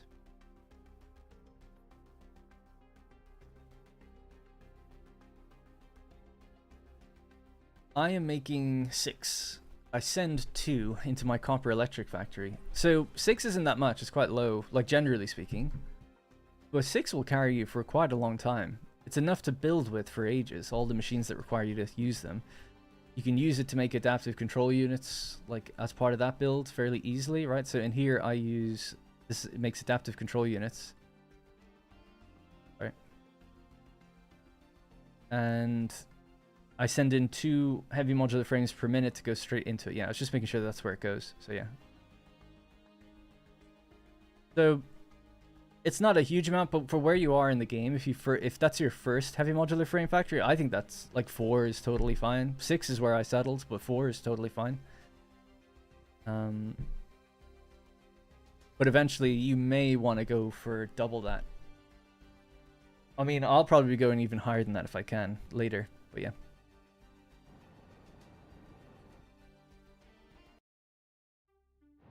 Alright, so let's check these drone ports. So now we've got Quickwire. Boom. Here. Now we've got the aluminum ingots. We do... Oh, yep, we've got the quartz crystal. But we don't have the crystal oscillators yet. That's okay. This has arrived. So now we're making shatter.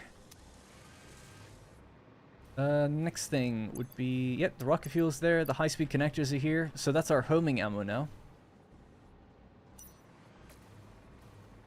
Out of our minds. Excellent. there anything else we've forgotten? Can't do that yet. And the biomass is even here. Excellent as well. So that's the gas Nobilisks also made. So I think that's it. The only two we haven't done, just to double check, right, are the crystal oscillators. So I don't make them yet. So we'll do that later. That's fine when I make them. And the encased uranium cells. So that's all our drone ports now done. Only took 2.5 hours of rambling and running around the map, but done. What's this one doing? Oh yeah, encased uranium cells. I really need images on these or something. Okay, so the next thing would be getting all the now final components together into a dimensional depot room and an awesome sink that gets rid of the things we don't want. I was going to do it on its own floor. It would be nice to build a floor above the center of this room and send them all there. That makes sense. I'm not really too sure where else it should go. Oh, actually, before we go any further, I need to make AI limiters. And we were just going to do that by increasing things with power shards. So I need 15 extra copper sheets per minute. 7.5 more. We need to bring this to 30 per minute. So to do that, so 30 per minute, please.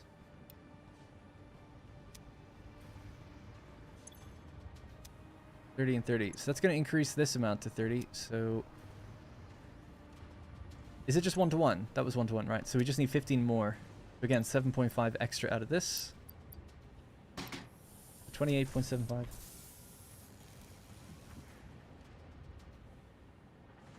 $36.25.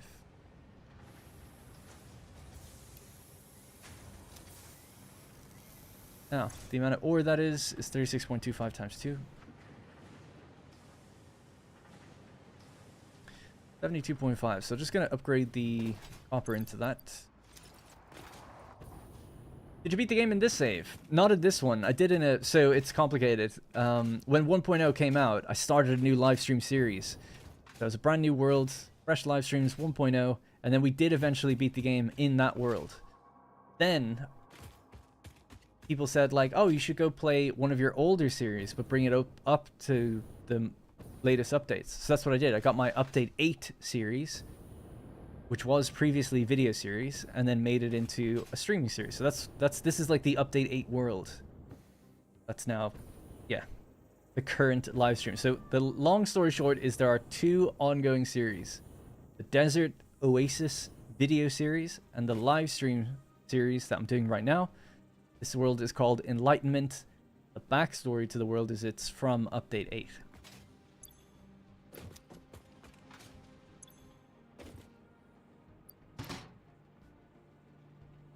Oh. The Kickstarter link.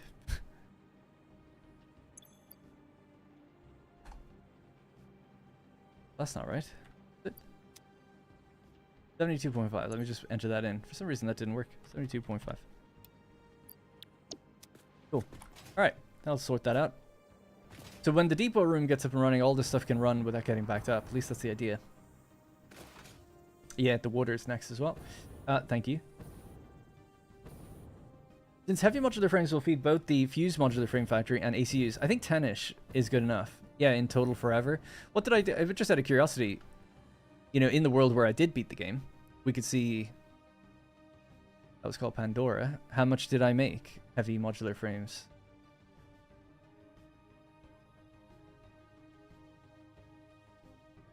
Oh my god. Hard to see.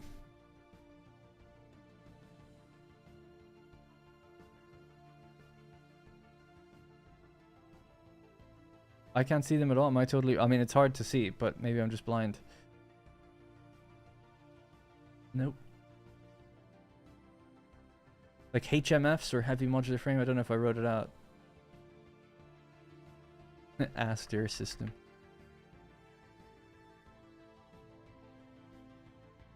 I have no idea. Maybe I didn't write it down, or it just doesn't exist. Surely I made heavy modular frames, right? There it is there. I made 11.248 by the looks of things, unless I built a second factory, but maybe I just never wrote that down here for some reason.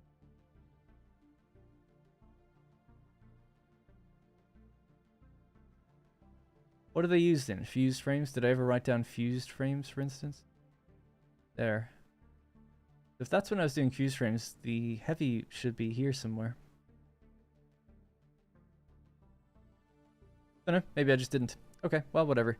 It seems, based on this anyway, if this is true, I made 11.248, and that's when I beat the game. Now, if you want to get even further back, Darren lore, there was an update 7 series. So all my video series has been update 7, 8, and then 1.0.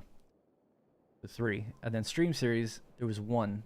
But now there's this video series that we do in streams. My update 7 series, I can't remember how much I made, but I have the save file. I won't go into it now. It was Eden Prime. 61 videos. So there's a heavy modulars frames in there. And there's a fused frame factory.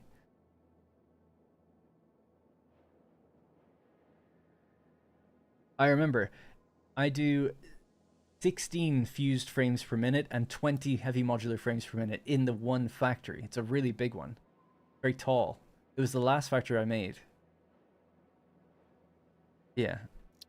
Because the way I kind of look at things is, the heavy modular frames I've just made now in the Oasis world, right? The Desert series. There's 6 per minute. And yeah, I send 2 on to the adaptive control units or whatever, but it's really just to make them so that I can build with them. When I'm building a factory that actually needs them, like in a higher volume, I'll probably just make them fresh, like make new ones, build them in that way. Because the volumes are so low. It's not like I said, like, oh, these 6 are going to last me the entire game. It was like, no, they can make the next tier of stuff for me, and then when I require like a proper factory to be built for fused frames, let's say, it's like, oh, I'll make the heavy modular frames in that factory. You do it the other way, though. You make them in their own factory and send everything over. It's one or the other. Right, the water needs to be overclocked.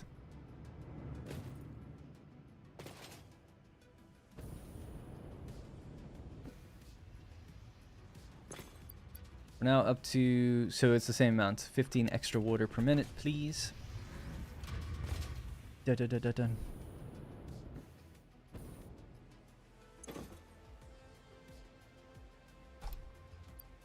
Alright, so that'll be now the extra copper sheet.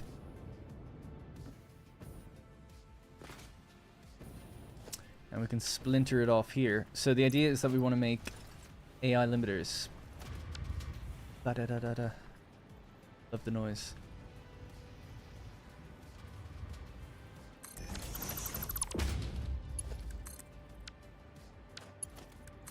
It only needs to be a Mark 1 belt, right? We're only doing 60 per minute.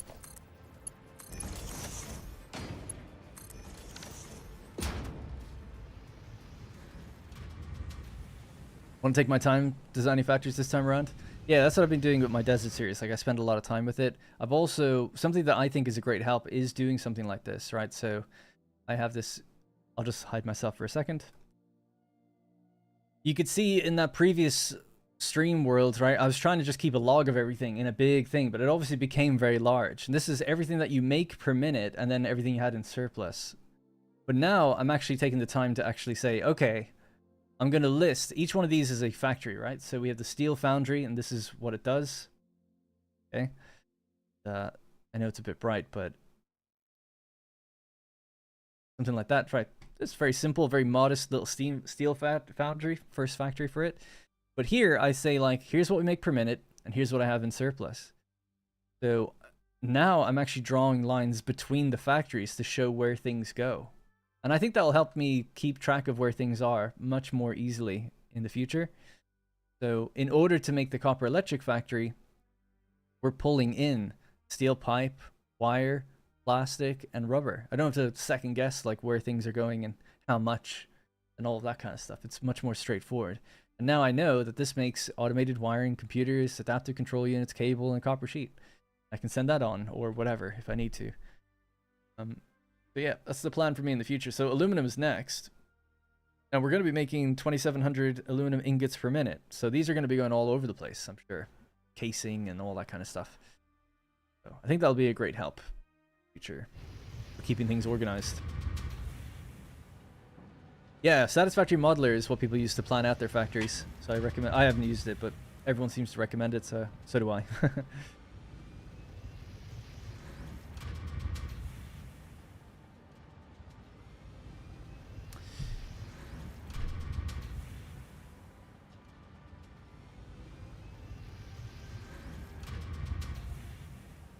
When did I get sent this? Okay. That's an email for tomorrow. Excuse me. On that map, you had 60 oscillators per minute and stopped at supercomputers or something? Yeah. I was building a big supercomputer factory and that's where I stopped.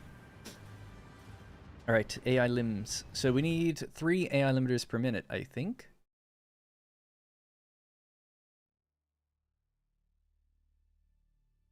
Yeah, just 3 per minute. That requires Quickwire plus the things we have down here. So let's say an AI limiter.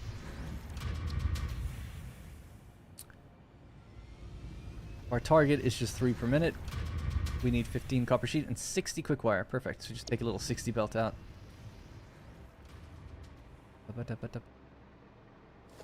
This is the Quickwire one. Alright, we'll just navigate it to where it needs to go. I'll just build this maybe here. Okay.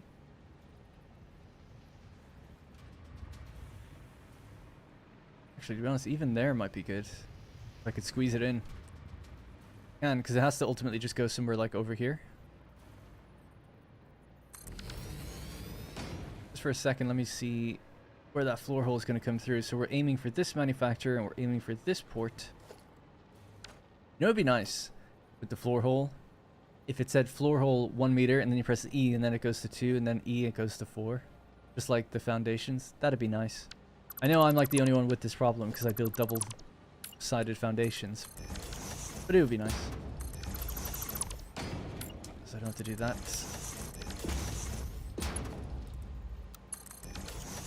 Alright, so that'll be the AI limiter. So this is going to be doing nuke Nobilisks, but we don't have them yet. I can see that that's where we're aiming for. Are we lined up? We're almost lined up. I could just move this back one. Just keep it in the center. Make more sense. I didn't see if it was there though.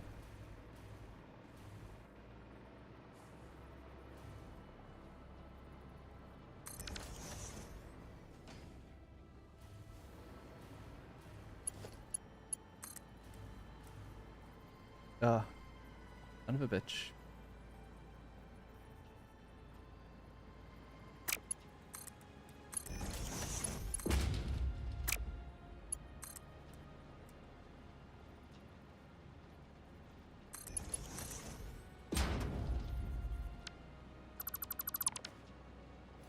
Oh dear. Okay. 1, 2, 3, 4.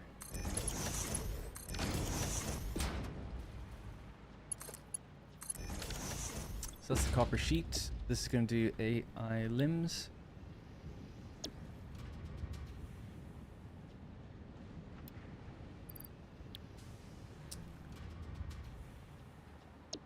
Oh, 60 Quickwire per minute. So this can kind of come in from anywhere.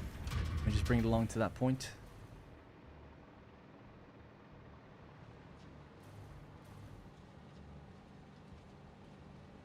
Yep.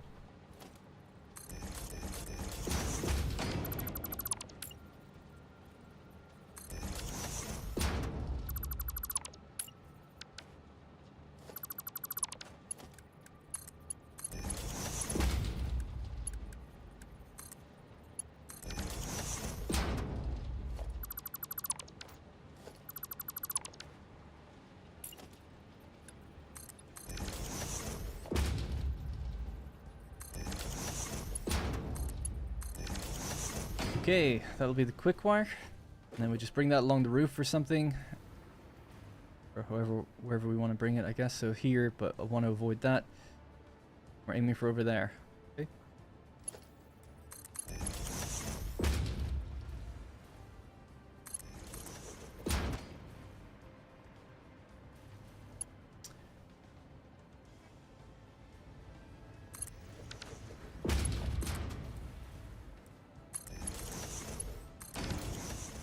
Alright, that's Quickwire.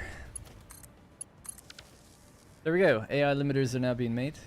Now, that will install eventually, right? This is like the complicated thing with this.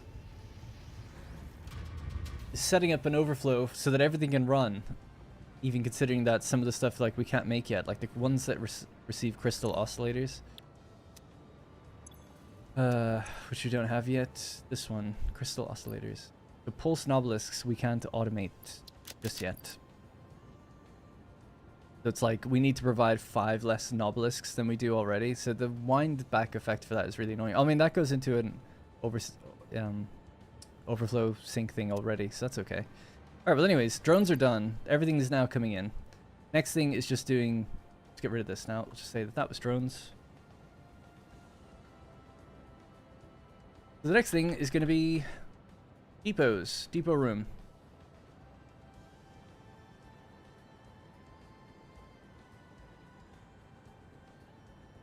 And then we'll probably have a few temporary sinks in, just in case. For things that, like, yeah, we have too much of. So we ramp up the other stuff.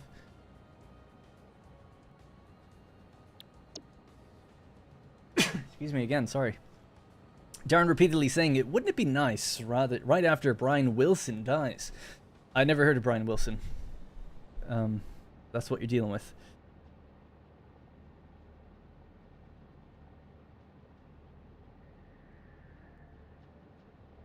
I can make 6.4 with the nodes right next to the factory. The limiting factor is the limestone. 6.4 is a good number for heavy modular frames. Sorry it took a while to read that. I recommend downloading Satisfactory Modeler. Yeah, I read that as well. I like how you use Milanote. I have so much time with CAD softwares. Just use AutoCAD. Yeah, I can't remember why I started using Milanote. There's loads of different things like Miro boards and things. I don't know. I think I just saw it pop up as an ad once, like on Instagram or something, and I was like, oh, it looks clean. I just like the aesthetic. Like, I like Miro. We use it for Manor Lords. But this, I just like the aesthetic of, like, literally just the graphical style of Milanote. I just like it, so that's the one I use. Make my little game design stuff, and then it just seemed to work decently for this too. I'm gonna remove the drones from the compass, because it's a bit excessive.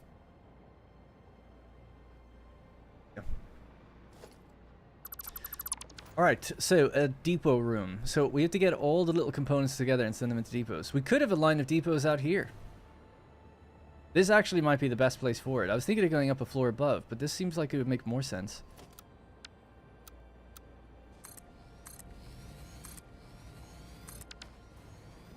Yeah, I think so. And then this is turbo rifle ammo. Yeah. Could be good. How many things do we make? We need 14 depots. Depots. Is it depot or depot? I guess it's an American thing.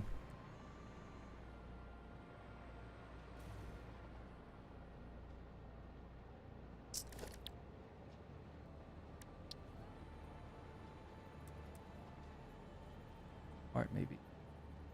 Point there. These need storage and then depots on top. Small storage is fine for this type of thing, I think.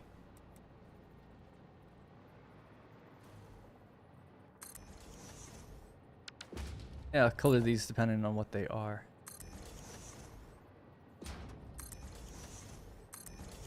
So 1, 2, 3, 4, 5, 6.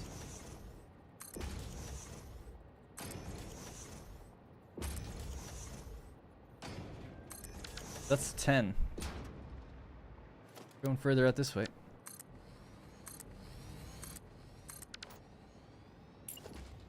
11, 12, 13, and maybe the 14th one could go down there because that would be the same depth into the amount of, like, to the drones. It's a Swedish thing, so it's deepa. I don't know how to say that. Next up is a Jira board for satisfactory tasks. Oh my god, that'd be so funny. Actually, dude, that'd be crazy. List, like, and you could put in your estimates for how long things take and make a burn down out of it. That'd be so funny.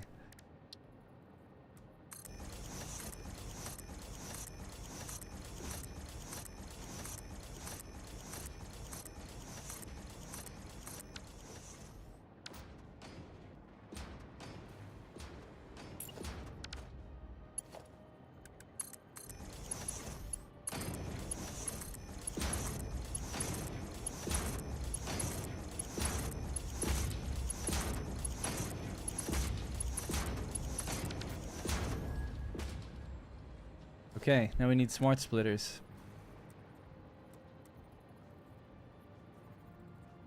You go here. Copy and paste these. So overflow to the right. Yep.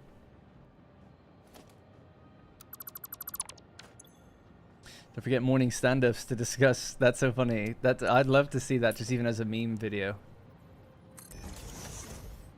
You know, people were saying like, oh, you should collaborate with like the other YouTubers and stuff, or would you? You know, how could that happen? It'd be funny if they did and we had like a morning stand-up Twitch stream or something. That'd be awesome. Just be so silly. Like take it, like role play as Fix-It employees, like super hard.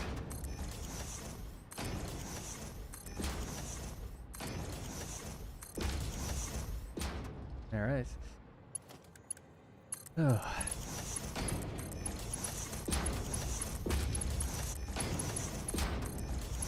Hey, Ancient Hero.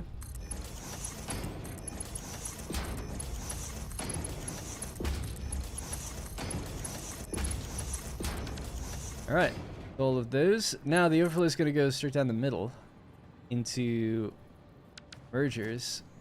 We're going to send it into an awesome sink. And I reckon that'll be on this side of things, actually. It would make the most sense.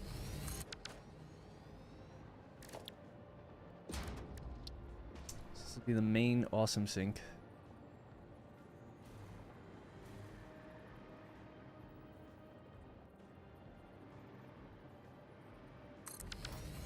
Have you ever played this in multiplayer? Only like a very small amount.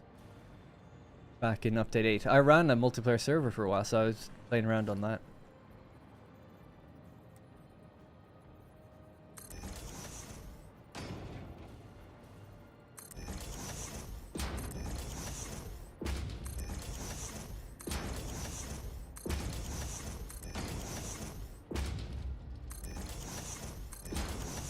Not really a multiplayer gamer. I used to be when I was a teenager, but I just like playing on my own. Yeah, for the most part.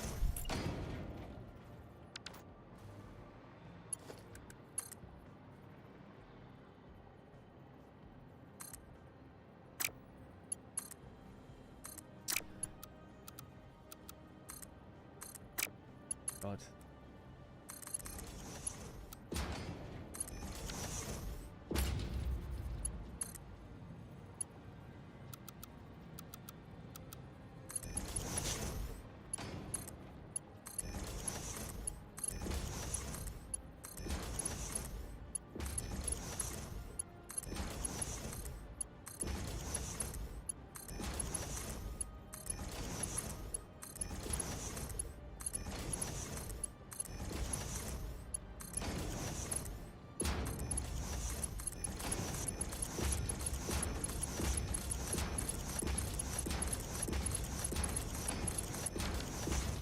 Alright, there we go. 14 dimensional depots and storage connected with overflow going around into an awesome sink. Love it. Nuclear plant is 13 story points. Request further breakdown. You're technically not playing alone now, Darren. We're here for you. No, I know. AI bots, you could be. How would I know the difference? How do I know any of this is real? Doesn't feel real. Alright, sweet. So, yeah, it's just now about deciding what goes into each thing. Doesn't matter which one goes where, just ultimately everything needs to go into one of them. The iodine infused filters. This is coming out the center here. It's going to be really messy getting over to these spots, but I'm here for the mess. Okay, so you could just go, so what do you made that? 3 per minute, so mark 1 belt. I like the idea of going as straight as we can for a while and then curling around, if that makes sense. There we go. Filters are going in. And when it becomes too much, they'll overflow to the awesome sink. We just need to give that power, I guess, as well.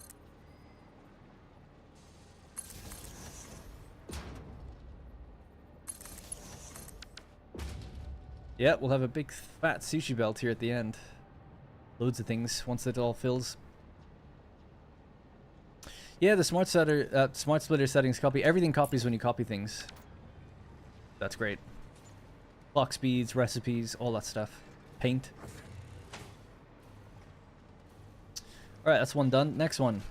It's the rifle ammo, 250 per minute. So Mark 3'd out of its mind. Bring that straight back to about there, and then just send it in. And it goes. Excellent. Next one. Homing ammo. One is lined up ever so nicely. So it's 25 per minute. So just get a Mark 1.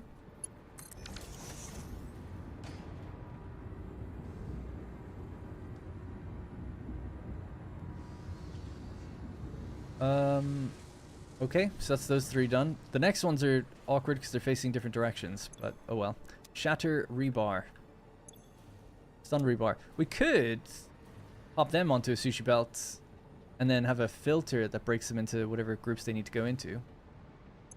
So there's 3 here, 3 rebar that all go onto the belt, and then they just programmable splitter between 3 things. Be kind of cool.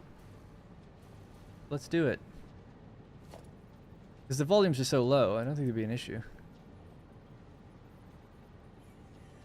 Did I follow that out? Is there nothing? There's nothing under that. Okay, cool. Go.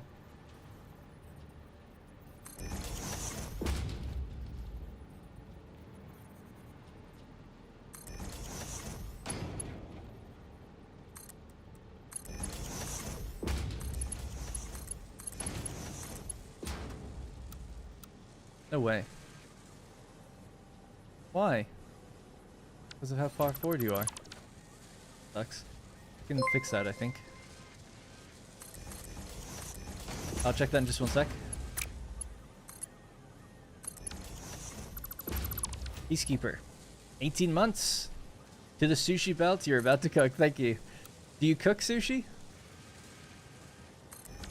Thank you. Alright, so these 2 will combine up. This will go over here. Over there. This will now sushify its way down this line maybe if we want. Would be nice to get back onto this one if we could. We'd have to be raised in order to do that. Okay.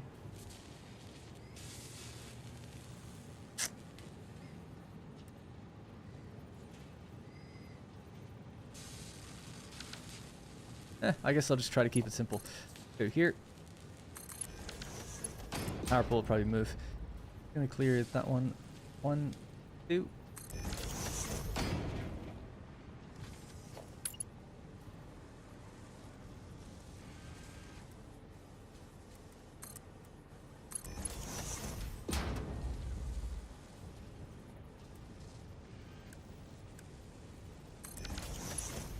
Doesn't even need to be programmable, right? Just smart would do the job.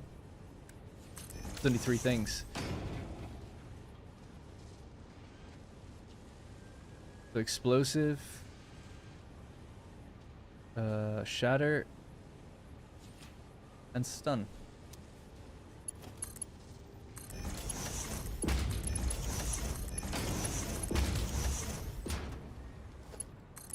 Pretty far. Oh, I could just barely reach. Also, why is it not straight? The straight mode being silly. That's okay.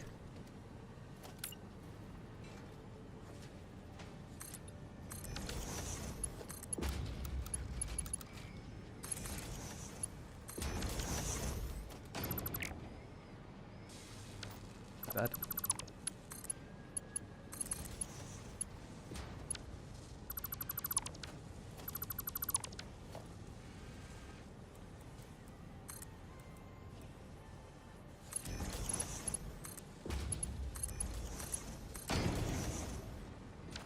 All right.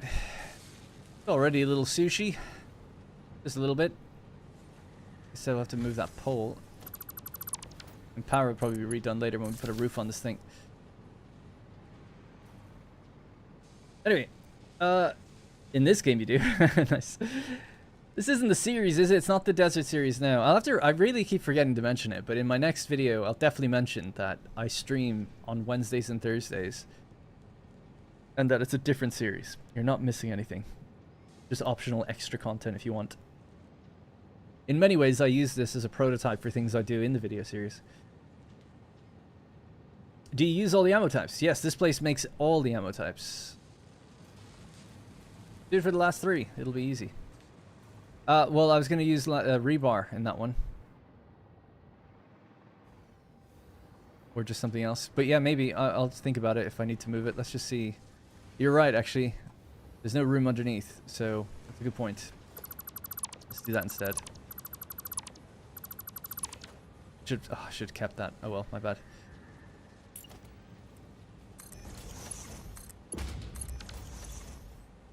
So, 3.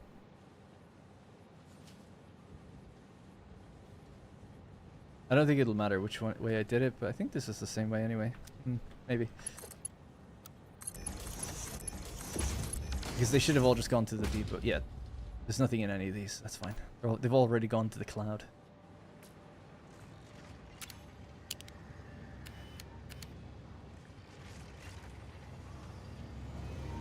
Look better from this side so we can see the colors. There we go. Love it. A sorter. A little mini sorter. I have to check the rates, because I feel like explosive rebars actually made it like 50 per minute or something really high. I could be wrong with that, but I think so.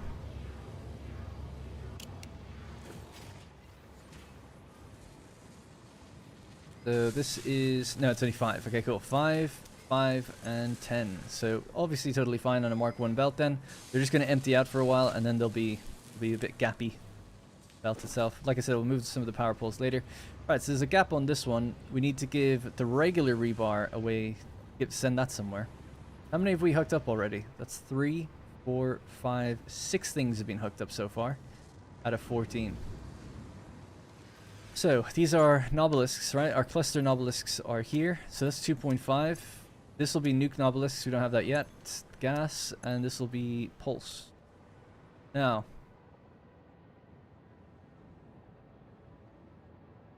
the gas Nobilisks are not going to overflow or go anywhere special because they need biomass, so we can't put them on overflow. Otherwise, we'd eat up all our biomass accidentally. Your problem. You're overflowing out the right. Any out the left. Okay. Yes, that's going to have to remain separate.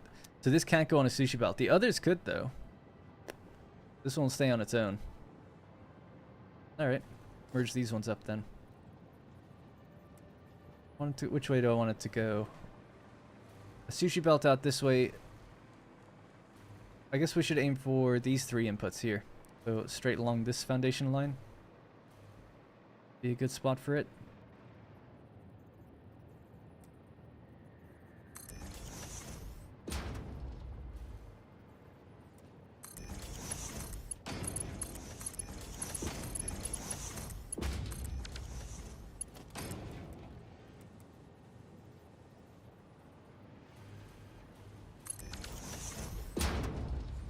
Okay, totally fine to me, I think. 1, 2, 3. Continue this way. So for now it won't look very busy, but we know in the future it will be. Continue down this way. 1, 2, 3. Hope you're well. Loving the Satisfactory content. Thanks, Matthias. I am well. Sushi knobs too? Yep. Sushi knobs.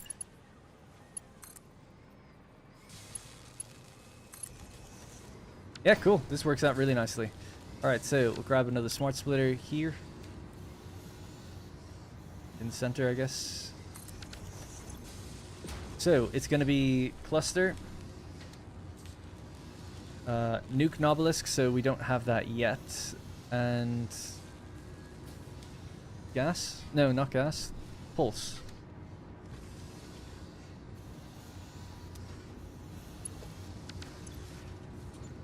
Any undefined can go that way for now.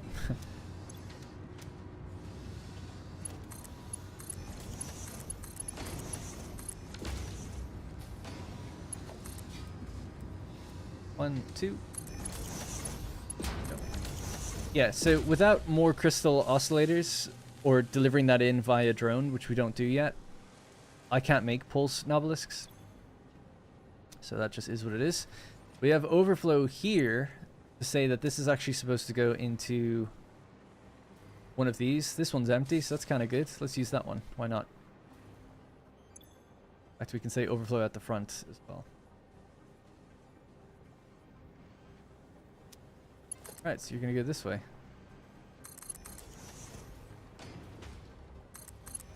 Our regular Nobilisks go this way. So now we're left with 1, 2, 3, 4. So this is going to be iron rebar, probably. Doesn't have to be. It doesn't matter where they go, right?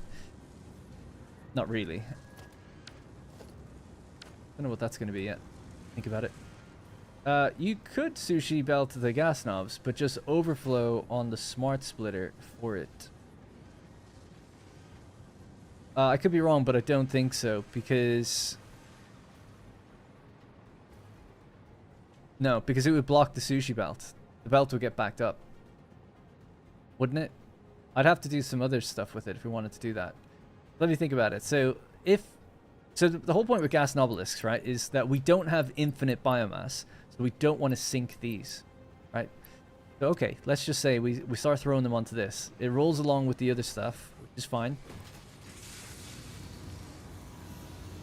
We then will be sending it into a container, like one of these, but not overflowing. So there'd be no overflow belt. It's just going to go in, and this is going to completely back up, and then back up and back up. So there is no overflow to it. So I feel like it can't be on a sushi belt. Like it just can't ever be, because it's designed to be backed up, right? I think so. Anyways, that's how I'm thinking about it. No amount of storage would make me comfortable with the idea that it could eventually all back up, so I'd rather just not do that. Instead, a better solution is it doesn't go on a sushi belt. Yeah.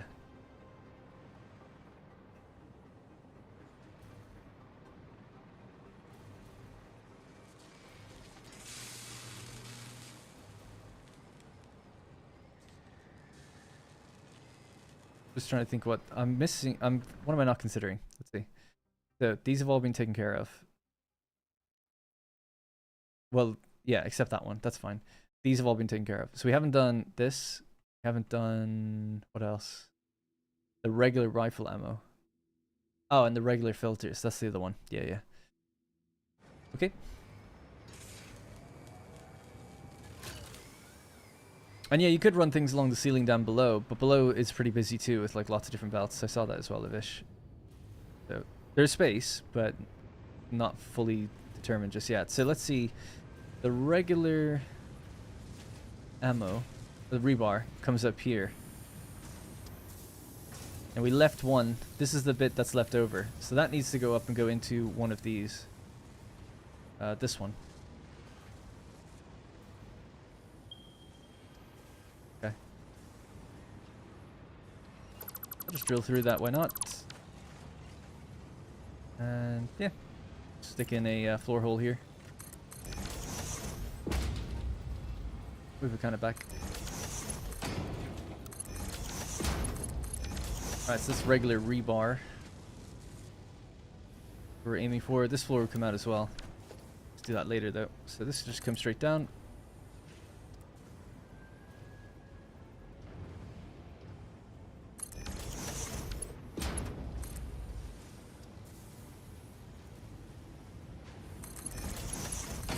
Okay, that's where the rebar will go.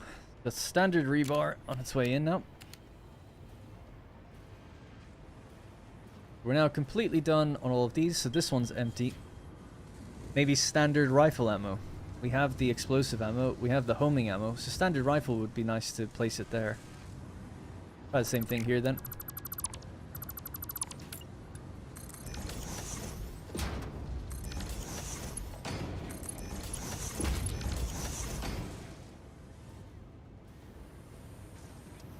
So, where does that come from?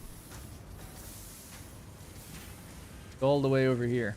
These all merge up and they travel along this way. Right. Okay.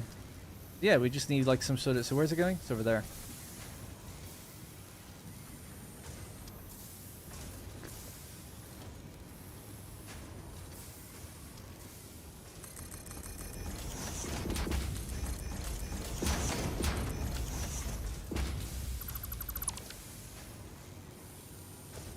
so messy, but kind of fun. Fun messy.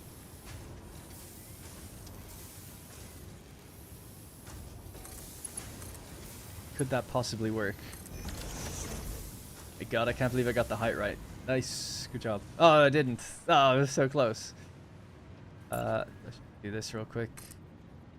This is where it needs to go.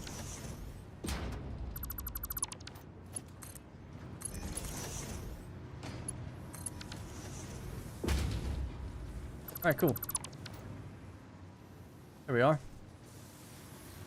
So, this will be overflow. Alright, so when the other machines are full making all their stuff, we have the proper amount. We'll just overflow now out of here. So that's good.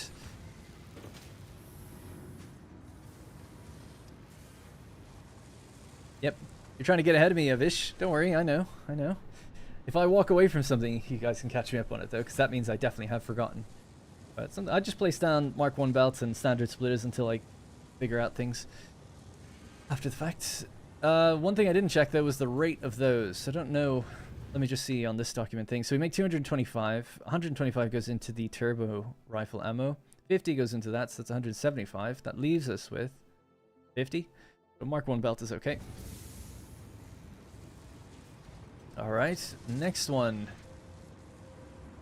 Now we're just down to 2. So one of them is going to be gas filters, and then the gas Nobilisk. Kind of nice that they're next to each other in some ways. Almost like I planned it. So, the gas filters, I believe, are here. We could break them off here, or break them off wherever they're going. They're going into that manufacturer, right? These are the iodine ones. Yeah. Oh, yeah. Oh, look, someone already thought of it for me. Fine soul.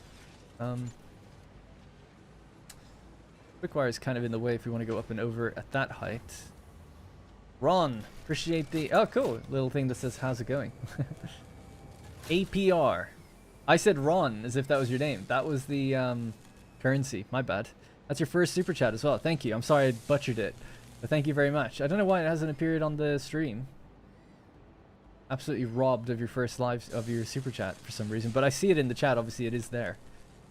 Thank you. It might appear later. Sometimes the alerts can be delayed. Sometimes they don't work, but that's pretty rare. But thank you. Putting a temporary lift at the correct height is a great idea. Can't count the number of times I've struggled to get them at the right height. Yeah, same. Took a while to learn that one. Learn that trick.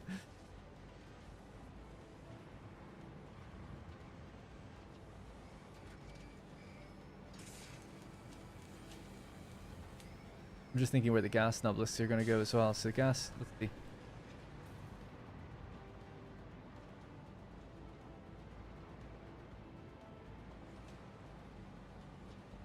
Yeah, okay. I have to move these poles, but whatever. We'll do that in a minute. So, the way I'm going to do it, we're going to go here.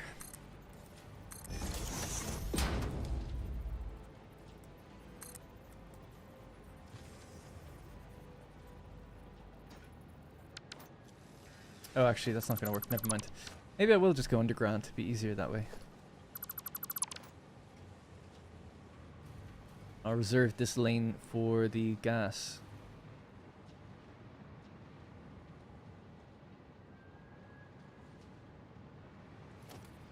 Right, so gas can be there. This can go like that. That can go into here.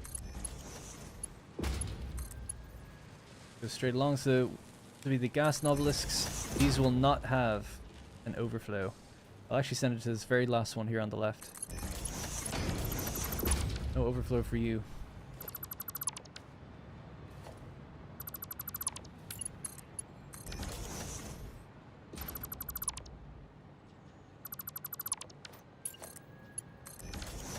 Alright, cool. That's that. I'll move these. I keep saying it, but I just want people to know I will be moving those later. So there goes the gas Nobilisks off on their own. The last thing is the gas filters.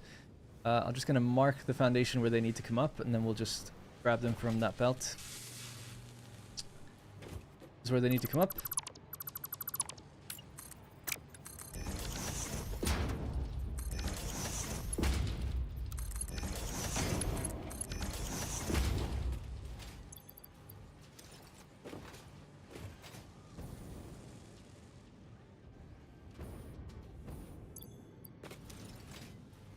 Alright, so we have our target. Target acquired. Where we're going to be breaking off from.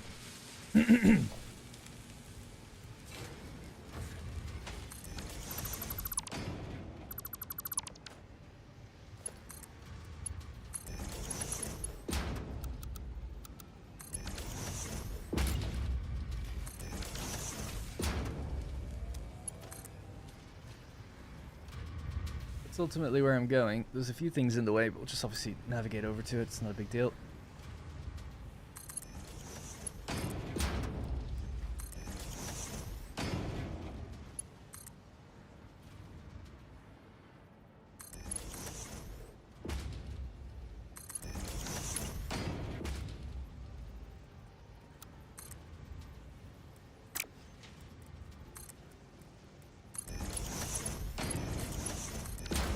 Whatever, it's fine.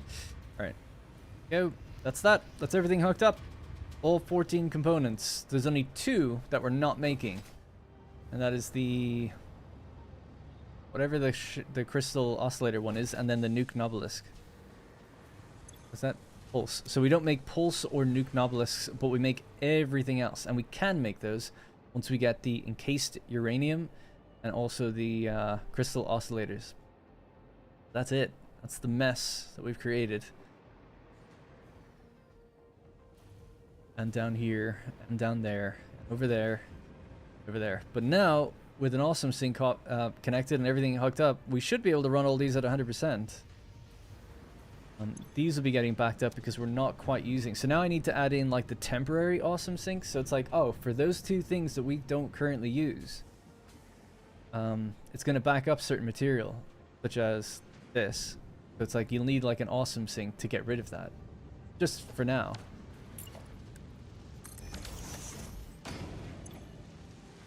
And that way we just want everything to run at 100% so we know what we're dealing with. Something like this. That goes back in there. That stays underneath here, so that's good. Alright, so there we go. Overflow can now get out. Nice.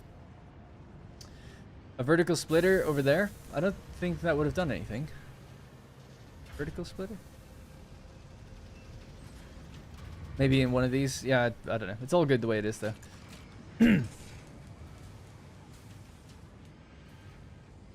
Probably would be cleaner from underneath, though. Are we talking about the gas filters? Or was it specifically this thing? I don't know. I'm lost. I must have missed it. Yeah, everything is being made here, Tim. So literally every ammo type, every filter. So here's what we make.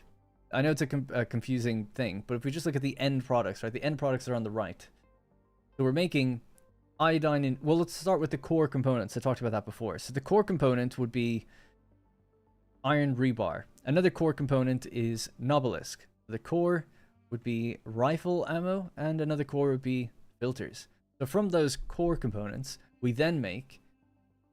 We keep a little bit of everything, by the way. So everything goes into storage as extra, because we overproduce these core components, and then we also make things from them, like derivatives. We make the iodine-infused filters, the 2 types of rifle ammo, so that's homing and turbo. We now make the 4 Nobilisks, so cluster, nuke, gas, and pulse.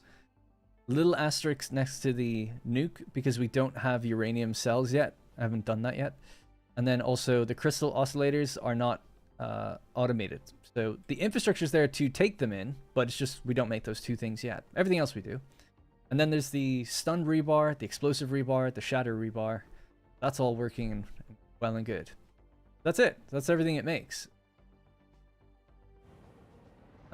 It gets a lot of those extra components from drones that fly to the other factories, but some of the stuff we do make here on site. That's totally fine. Next thing will be like doing... I want to do the depot... Well, we've done the depot room really, but the awesome sinks. Any extra awesome sinks, just to get everything running correctly. So the only 2 components we're not doing is the nukes. So the AI, what we do to make AI limiters now, actually, we've changed this a little bit. We actually make now 60 copper sheets.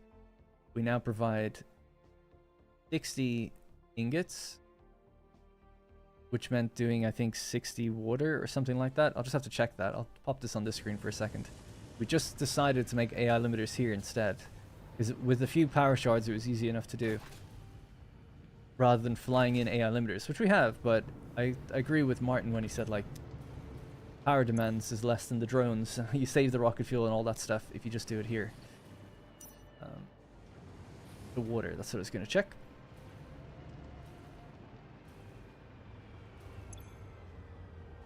It is 75 per minute now in total.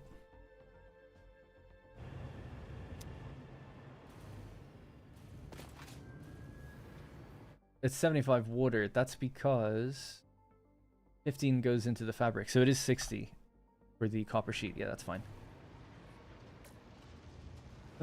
60 ingots, and then it's 12.5 ingots go somewhere else. Yep, that's correct. The 36.25. 36.25 times 2. We make 72... Or we need 72.5 ore, which we already updated and corrected. Excuse me. That's correct now. But now with the extra additional sheets.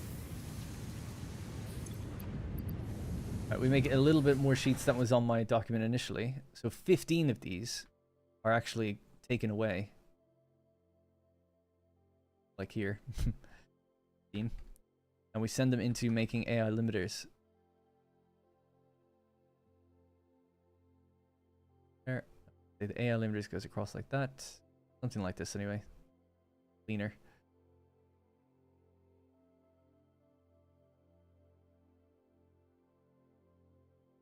Right, we just change that now to AI limiters.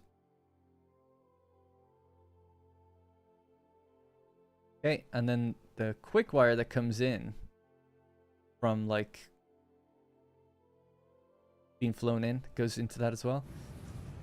We have one little machine doing that. Here.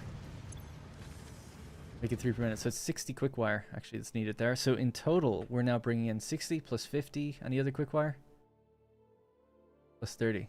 60, 90, 140. So we have 140 Quickwire being used here in total.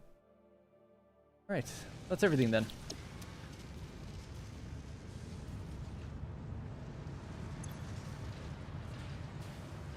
Oh yeah, thank you.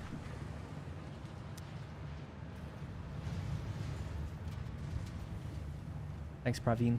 Darren, have you seen Construction Satisfactory content on YouTube? This is an impressive build as always. Construction, I know of the channel, but I can't say like I can place in my mind anyway anything he's built. I'm sure I've seen like clips and stuff.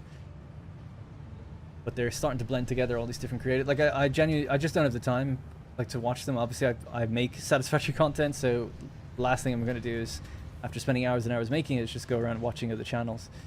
There's nothing against any of those guys, but I see like every now and then shorts, right? So that Doc, Gaming with Doc and Drawing Chaos, they come up in shorts quite a lot for me.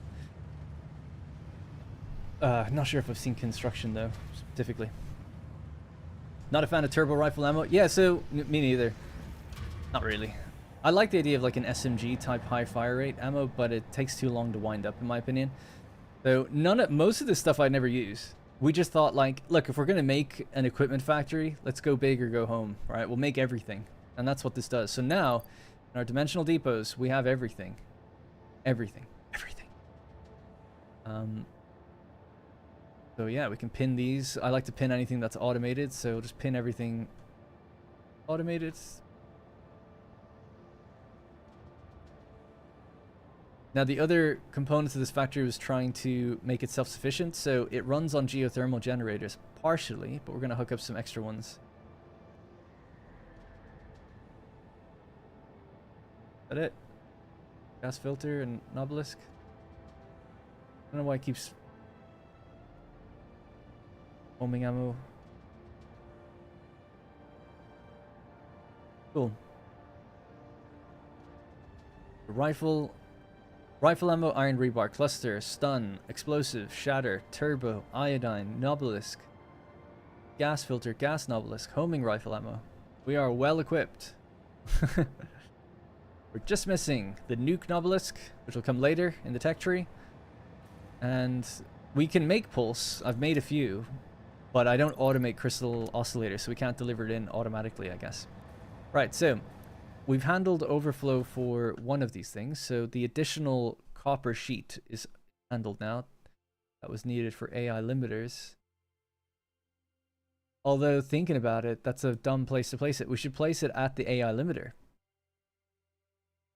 And the same for smokeless powder. That would make more sense. Like the overflow. Yeah, so I'm going to get rid of that one, actually. We'll just leave that as is. Whatever, it's fine.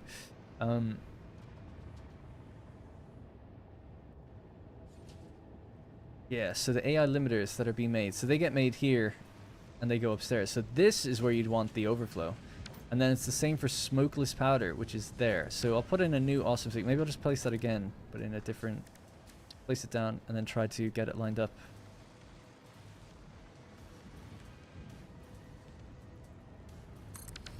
Alright.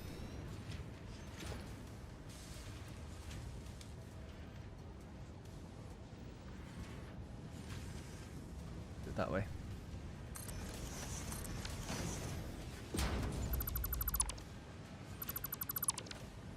Rosie? Got a little baby. Cat baby.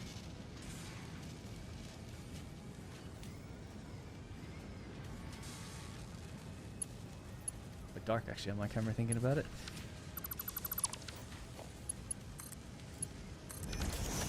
Right, so now this can overflow to the right. And if we join that onto a sushi belt of overflow of this stuff. Yeah. Conveyor splitter. Somewhere like there would be good. If we could get that like lined up properly, that'd be nice.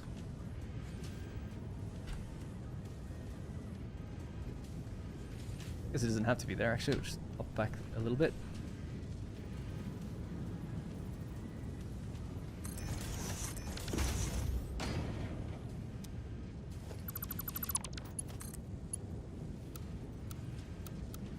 Did I do my input the wrong way around or something? Yeah.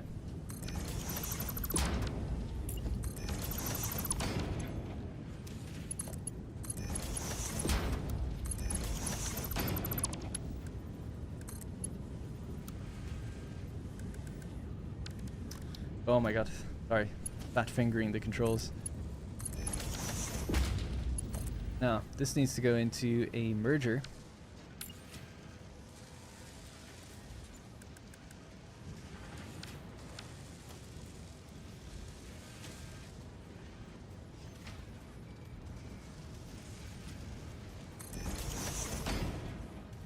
Lights in this place as well. Now, this is unfortunately going to be just one nudge too low. That's alright.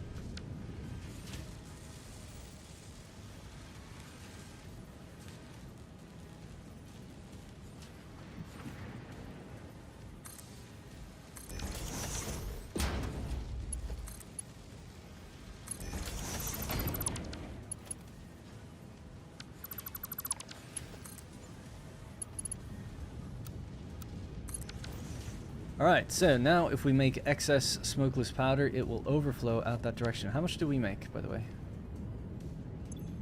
60. Okay, cool. So Mark 1 belts, that's all fine all the way around.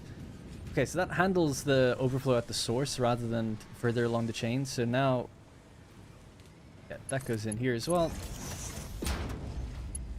Might need something else, so I'll just build a merger here.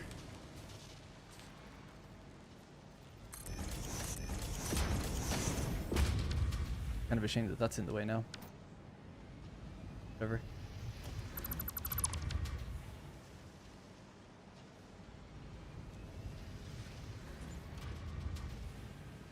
Oh god, yeah. Okay.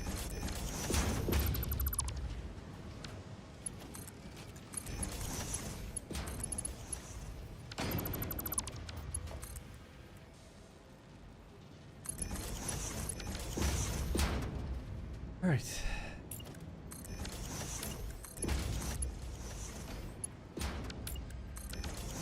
Alright, so now you're overflowing AI limiters, because they've got nowhere to go, and we're also overflowing smokeless powder, because that would also be going into a machine that can't be powered right now. The 2.5 extra Nobilisks, that's already handled, so that's okay. Same with the 5 Nobilisks here, so I think that's it, actually. I think everything can run now. That's it.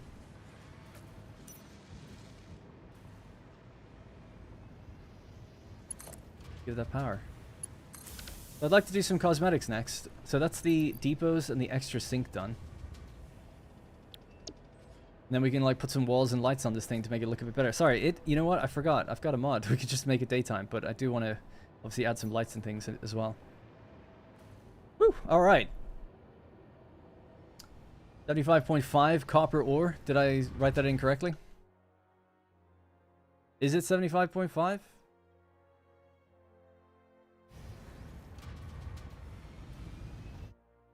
In order to make 72.5, what we're making, ingots, we need 72.5 ore.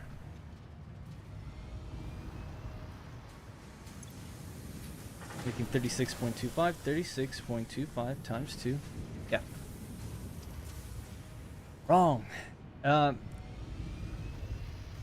Did they add a new sound when you place a power shard in a machine? I don't think so. I don't hear any noise when you place one in. If it's for when the machine is running, I don't think so. It just raises the pitch, I believe.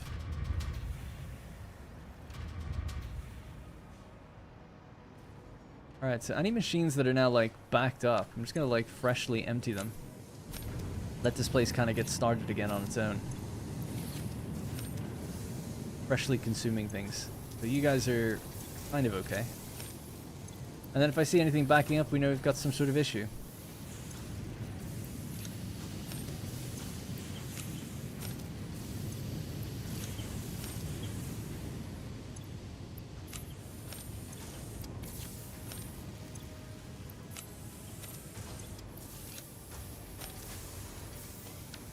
Backed up as well.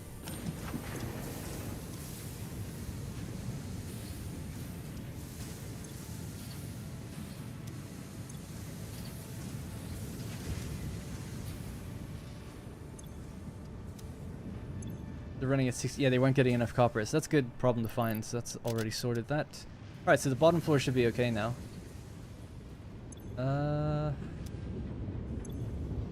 Yeah, they're at 100, so they're okay. These ones have stalled. What's your deal?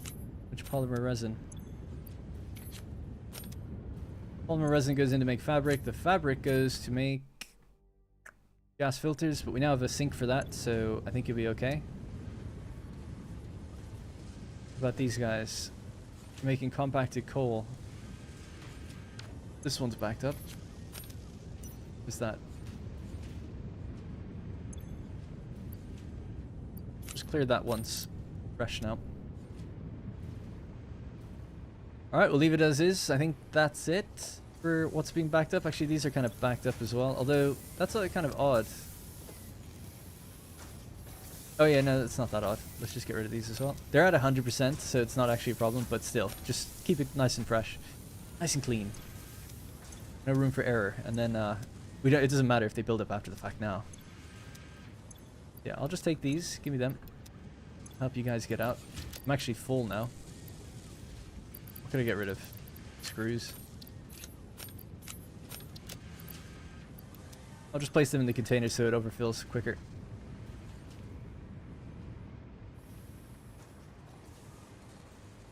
So, rebar. Regular ammo. It's this one. Still not full, actually, surprisingly. Oop. Anyway, I think you need a Mark II belt at the copper miner. Oh, because it's 75, yeah. Maybe I didn't include that. Oh, at the copper miner, yeah, that's a good point as well. Doing 30, that's okay. These are being split, so that's okay. Yeah, let me head out to that miner and check that. Thank you. Did they add... Oh, yeah, I read that. Love Stellaris Roman Empire series. Will you ever do something similar on Stellaris again? I'd love to, man, but... Probably not. But I'd love to. For what it's worth. But for now, just Satisfactory. Anno 117 in November. I might do the odd other video every now and then. Still debating a lot with what to do with my YouTube channels. I just don't know. Very unsure of myself and unsure of everything, really. I should commit to one thing harder or spread the field more. I don't know. Used to spread the field, and it felt like people were just complaining that I didn't do enough of one thing they wanted. Oh, not enough City Skylines, not enough Stellaris, not enough Satisfactory, so I just picked the lane. But okay, I'll just do just the one. You're right, by the way, it was a wrong belt.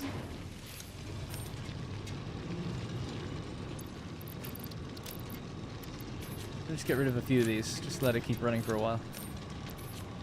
Eventually it'll work itself out and be fine. I don't want to delete the whole thing. That's why I'm not pressing Control Delete. Just a few stacks. Alright. Might be good to spread the field to avoid burnout. Yeah, typically I would agree with you. There's a lot of reasons. So I've been doing YouTube since 2017. Full time. And definitely if you want to make it as a YouTuber, in my opinion, and I consider myself barely making it, but if you want to make it as a proper YouTuber, not whatever the hell I'm doing, you should focus on one game and build an audience for that. And then if you have the personality, you can bring people to other games, you know, and change your content up a bit, introduce things slowly. That's definitely the way to do it. Like, just no doubt about it. You know, I look at some, like, and as a good example, I would say is like City Planner plays. Like, play City Skylines. Then once you get to a certain size, it's like, well, throw in another city builder here or there. Then maybe even go just a little beyond that with some other variation of the genre, just even a little bit, and he'll do just fine, because if you've got a good similar style in those videos and people are there more for you than the game. So totally, I would recommend that. I went out the gate doing loads of different games right from the beginning. Specifically because I didn't want to burn out. I actually had a channel called Darren Total War from 2013 until 2017. It was it was never a full-time channel. It was a part-time channel, but it was only Total War, and it was very successful. Like hundreds of thousands of views on every video. Like always had more views than subscribers. Like always. I didn't even monetize it for like a year and a half or something, because it was just done out of passion. Primarily, but anyways, definitely, because it's just I was doing something different. So within that community, people found the videos, like the community for the game. Sorry, people found those videos and they were good. People liked them, and it was great. And then I got a job at the place that made the game, and so on and so forth. Right, so could have stuck with that, but when I left the company, I was really burnt out, I guess, on Total War, and I was like, I don't want to be just Total War. I want to do other things. So I was reviewing all strategy games, like loads of strategy games, and it was really difficult to do that because strategy games demand a lot of time. And then YouTube was kind of changing, where there's so many more creators popping up in those later years, where there's like an entire creator just for Hearts of Iron, there's entire creators just for Stellaris and whatever, right? So it's like, oh, I was a bit late. You know, it's hard to be a reviewer for these games when people really would rather look to the specialist for that one game. Like people look to like A-Spec for Stellaris or someone else, you know, just big names in those one respective games. It's hard to be a generalist in that space. Or in a game, in the space where it's like games that take hundreds of hours. Easier to be a more generalized YouTuber if the games are like 20 hours or something, because you can cover them quicker, but also people don't necessarily stick with them forever. Right? They play other games, so you don't fall in line with one or two creators. You'll, you know, so that's how that works. So I just read the room wrong on it, and I kind of knew, I knew the risk going into it, so it was fine. Anyways, eventually I started then doing like Let's Plays, and I was like, oh cool, I'll do Let's Plays for some of the games that I'll be reviewing, because I have to play them anyway. So why not just do a Let's Play and kind of double dip a bit, and I'll put it on a different channel. And that's when I started doing like my Stellaris Let's Plays, my Anno Let's Plays, Imperator Rome Let's Plays, all these different Let's Plays. And the Let's Plays built up and ended up getting, like, doing way better than the reviews. They actually did way less for views, but way better overall for consistency and income, like, because the videos are longer, so you get, even if the video got like half the amount of views, it would still make more money because it was like there's like 5 ads on it rather than just one, for an example.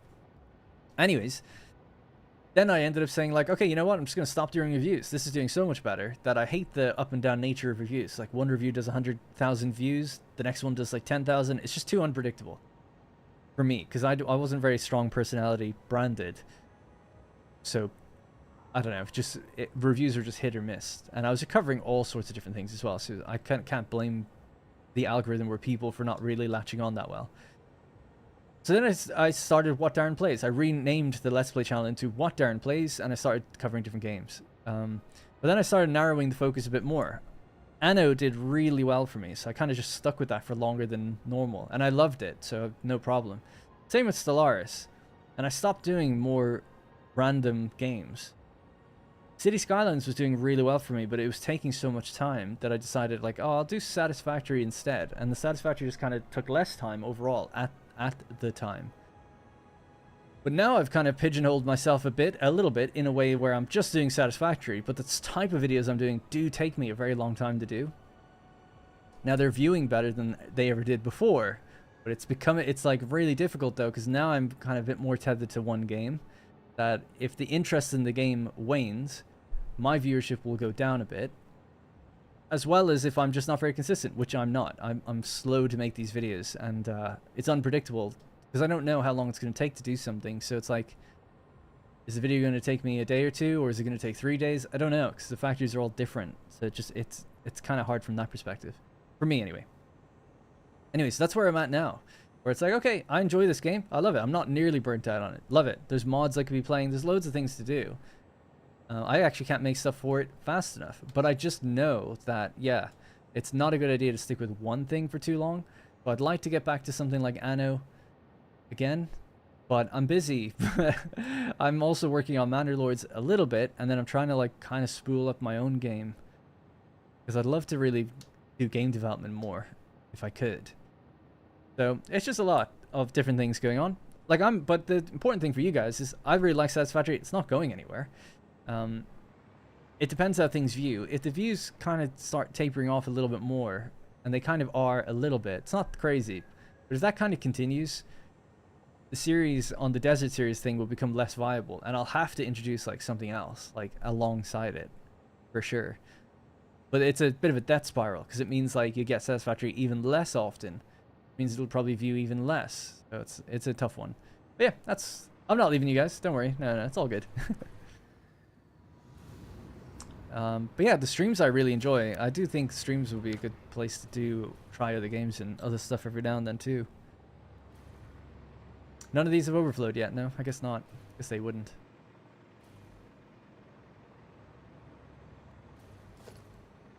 So it's just the two that aren't doing anything right now. So I might just disconnect that line. This one's hooked in, but oh yeah, but there's no recipe set. I was gonna say, I don't like the way this has a red light and this doesn't. This does. Okay then. Hook this back in actually. And I'll just select a recipe here that has nothing to do with going in. Nobilisks are going in, and what? Oh yeah, the encased uranium cells, and then AI limiters. So we could do something that at least accepts AI limiters. This thing maybe. There we go. That's funny. Crystal, you know, I have all the components to make this, thinking about it. We should really just automate these. Gotta do that soon. Okay, anyway, at least now there's no red lights. There's always going to be 2 yellow lights until we improve the place. But next thing I want to do is just a bit of cosmetics. Just put some walls on this stuff. And I'm hoping we don't see any yellow lights again if things have been handled well now. Where they don't get backed up. These are kind of starting to back up. Let me just count that out. So that's 35, 35, and 35. They are Mark II belts, and they just go in here. They're obviously 1-to-1 with this, so I'm not that concerned. But this is kind of backing up. Why is that happening? Well, you're doing steel pipe. Or Mark I belt. 17.5, 17.5. Well, there's your problem. 17.5 times 4. Gotta be a Mark II belt.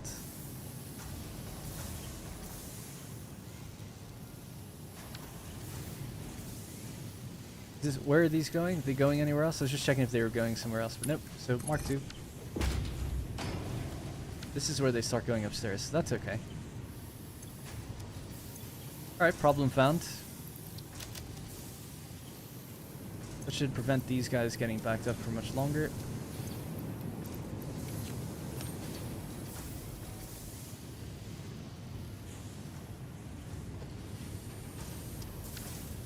So that would have meant, so they're going upstairs, these are going upstairs as well. Just can't remember what things are being made into. They're obviously running okay. This isn't moving at all.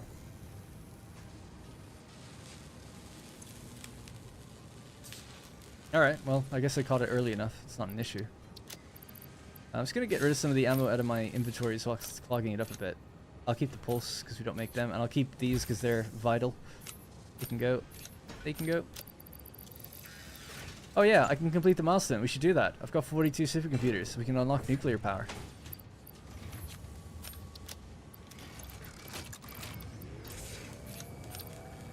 Anyway. Hello, Kirasakuya. No, I'm not leaving permanently. Not anytime soon. I've got no plans to stop doing YouTube, don't worry. Or doing Satisfactory. No plans whatsoever. Really liked how you've been splitting up Satisfactory videos lately. Having multiple videos on a specific factory build makes it easier to consume. Thank you. I like the stream you did for Next Fest, trying different games. Yeah, I thought about doing it this week. I just didn't, I guess. Next Fest is on right now. That stream didn't do that well. I mean, it did fine, but for what it was. But it didn't super incentivize me to do more. There is a dismantle crate somewhere here. Mission is to find that. It could be downstairs. But I like that too. I like trying out different games and stuff. Like, I'm all about variety when it comes to games. I don't normally stick with like one game for a very long time. Sweet. FSS, thank you so much for becoming tier 3 channel member. Appreciate it a lot. But yeah, I was gonna say, like, we're at 565 members. I mean, it's still a huge amount, and that's all it's mostly all people for Satisfactory, right? Or for the streams and for the videos at this point. There's more to it than just straight up views. And a lot of people are here for the support, but you know, just being completely honest, as the views or the members or whatever dips, I do have to like think, okay, like I gotta do something, right? Either a different game or different type of content for the game. One or the other. Just gonna switch up the music.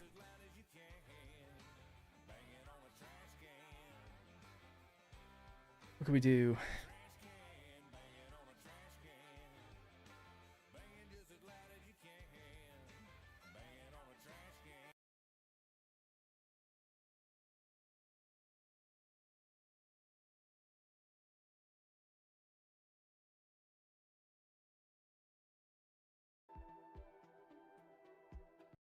Update 8 going nuclear for the first time. Man first pump. I don't know what those are just a bunch of words. What?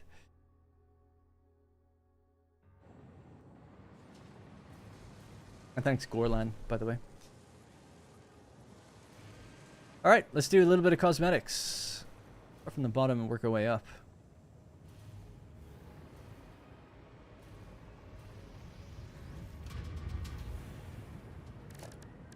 Doesn't have to be super well thought through. Just start slamming some stuff down, trying to make it look good.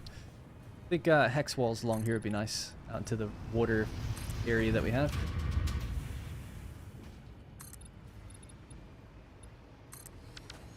I guess I'll just test out going up to this height.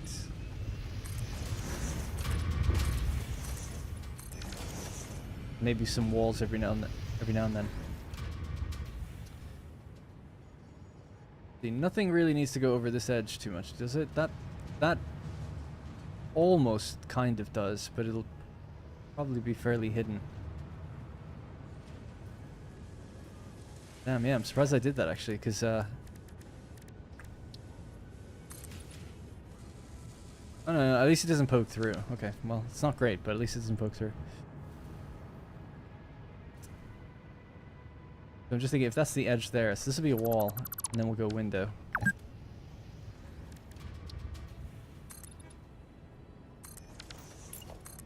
Maybe sets of 3.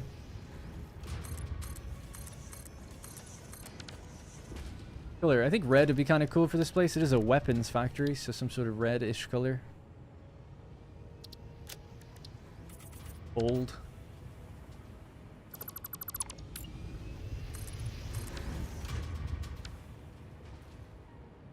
Red and black, maybe. Then we could get beams and things to accent it a bit better along the bottom.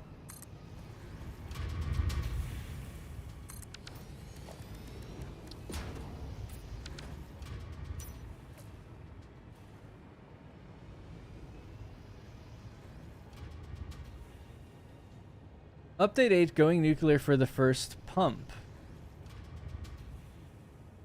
This pump. But why'd you say update 8 going nuclear for the first time? I don't know what you mean.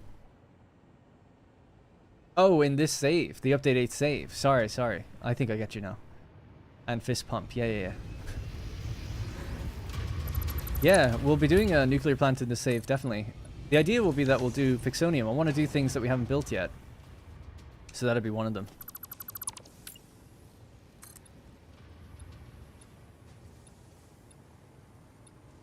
Go to there.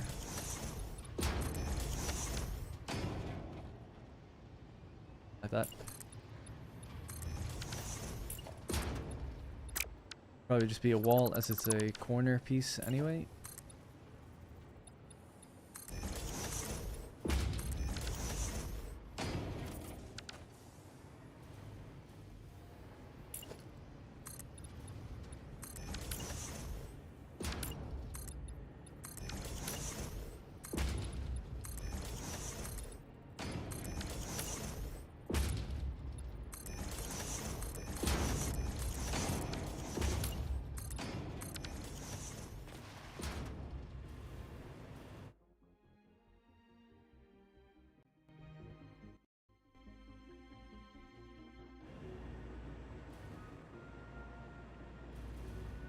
Okay, something's happening. Aesthetics wise.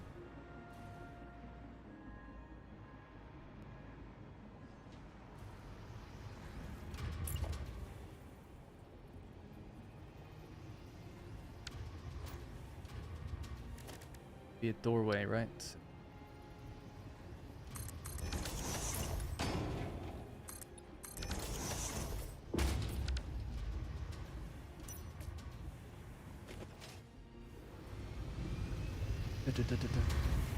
They color it blue and red. Oh, these are red by default anyway, aren't they? Yeah. Oh no, they're not.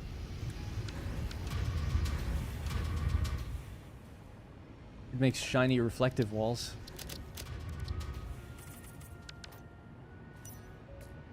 Kind of interesting, I guess. How'd you add lighting to industrial railing at the bottom? Just painted it. So this is a beam, a regular beam. So the default color for me would be that, right? So that's my default swatch. That's if I just build beams normally, that's what they look like. Then I go into, I clicked carbon steel and I just painted it. Paint it red. Paint it. Oh, do you mean the, sorry, the lights? Sorry, my bad. I know what you mean now. This is modern railing. Yeah, so I can't remember exactly how, but just placing it something like that, and then you know you add on to it and you bring it down to the height that you want, something like that. Eventually getting it there. It's orange at the moment. I was going to change it to be red. I think these ones are. Yeah, it's just a bit of effort to do it for each one. It's actually part of a blueprint now. My blueprints are out for free if you do want them. Red doesn't really give off the same vibe, though.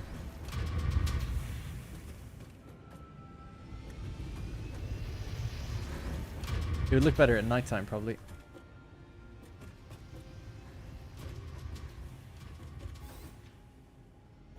Then we just invert these colors.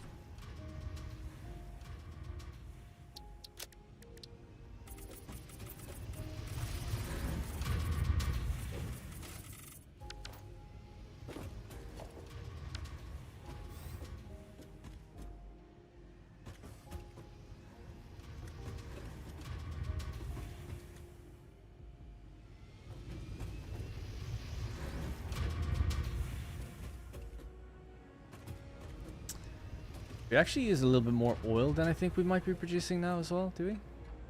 Oh no, I guess the oil didn't change. Yeah, never mind. Alright, there we go. Nice combo, silver and red. Never thought about this. Well, it's actually carbon steel black, I guess. If you want to go chrome or something, you could do that. That actually might look even better. You could try silver. I do often do unpainted. Carbon steel is more like I was going for a kind of a black and red.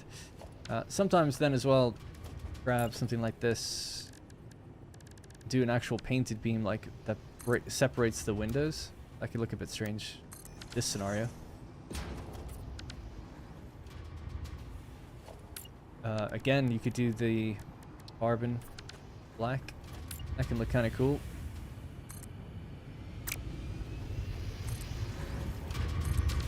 It actually is... No, it looks okay. I was worried it'd be clipping through, but it tucks itself in pretty nicely there. So yeah, might go with that. Bit of both. Why not? Bring this along the top too if you wanted to. So you have to move it 6 times. 1, 2, 3, 4, 5, 6. Clean. Looks more orange than red. That's as red as it gets. That's definitely red. But, so a good comparison is, do you see the border around my camera? That's orange. That's definitely red. It's super red, in fact. I think it's very, very red. Yeah, I saw someone talk about colored glass tints as a possibility. On the way to the meeting? No worries. Hope it was a productive meeting. Yeah, okay, let's fill this in as well here. Now, I have a blueprint. I don't know if it's in this world or my other one, but I can make this like a grate. I think it'd be kind of nice. So we could fill this bit in and this bit, but then this will be like grated. I'll just look for that blueprint real quick. I think I called it a vent. Yeah, I don't have it. Great. Grid. No. Let me just grab it real quick from my list of blueprints. Off. Delete. Oops.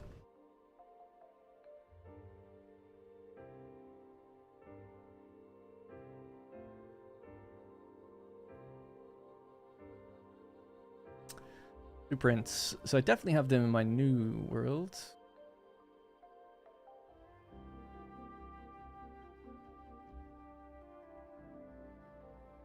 If this works. Vent. Go.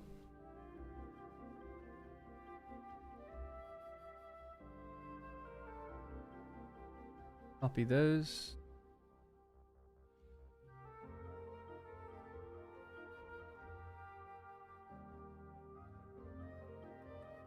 Okay.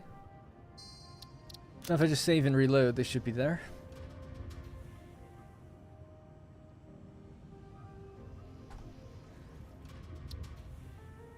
That's interesting that the modded symbol thing has gone away now. Nice.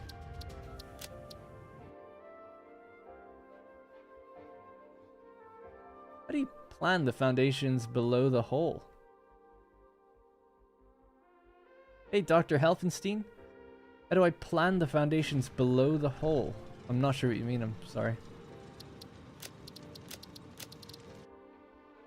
Darn, the pipeline attachment in that walkway is just the right place for a wall hole. Look from the inside and you'll see. Talk about perfectionist. Pipeline attachment in that walkway. So in my walkway, there are 2 pipelines going through it. I don't think they're lined up as wall holes, but I'll check.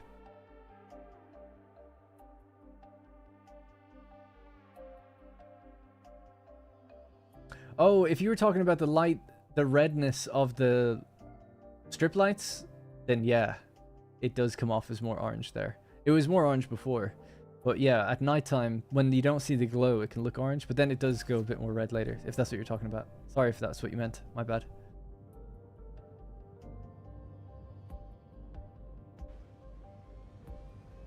So let me just get this blueprint out real quick. So vent.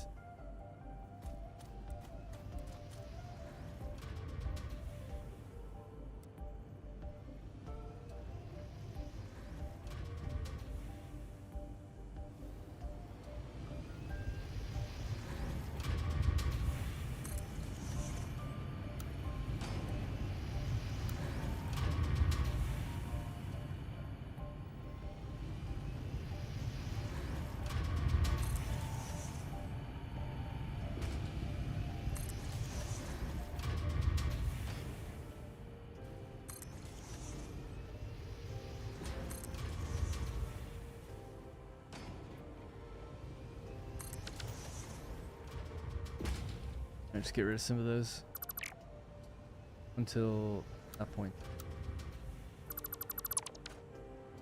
Oh yeah, how you like that? Continuity, the water flows, huh? We like to see. Let's have a look at the pipeline thing.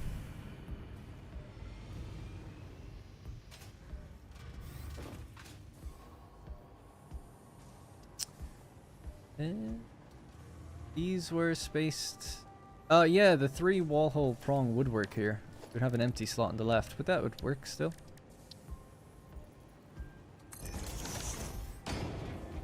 This works. That's what happens when you line up foundations, I guess.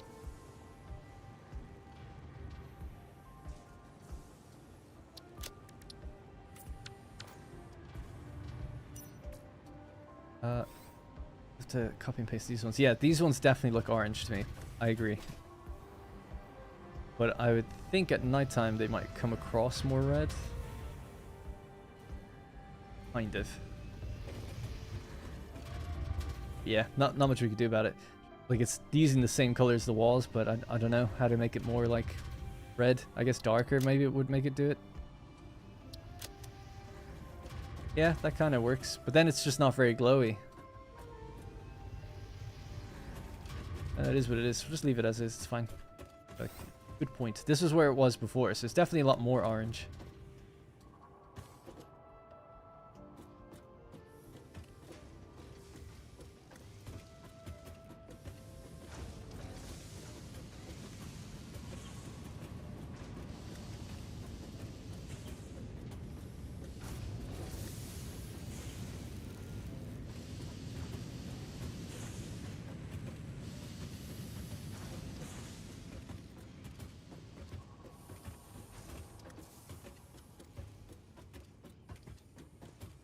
Okay, a bit tedious, but there we go. Ooh, super evil looking. The weapons factory. Feel the dark side from your factory. I mean, any huge building, or as I have seen your vids, old ones, you build great structures. How do you plan or create or something for the ground level? The best thing I can point you towards is just a video I've done about this topic.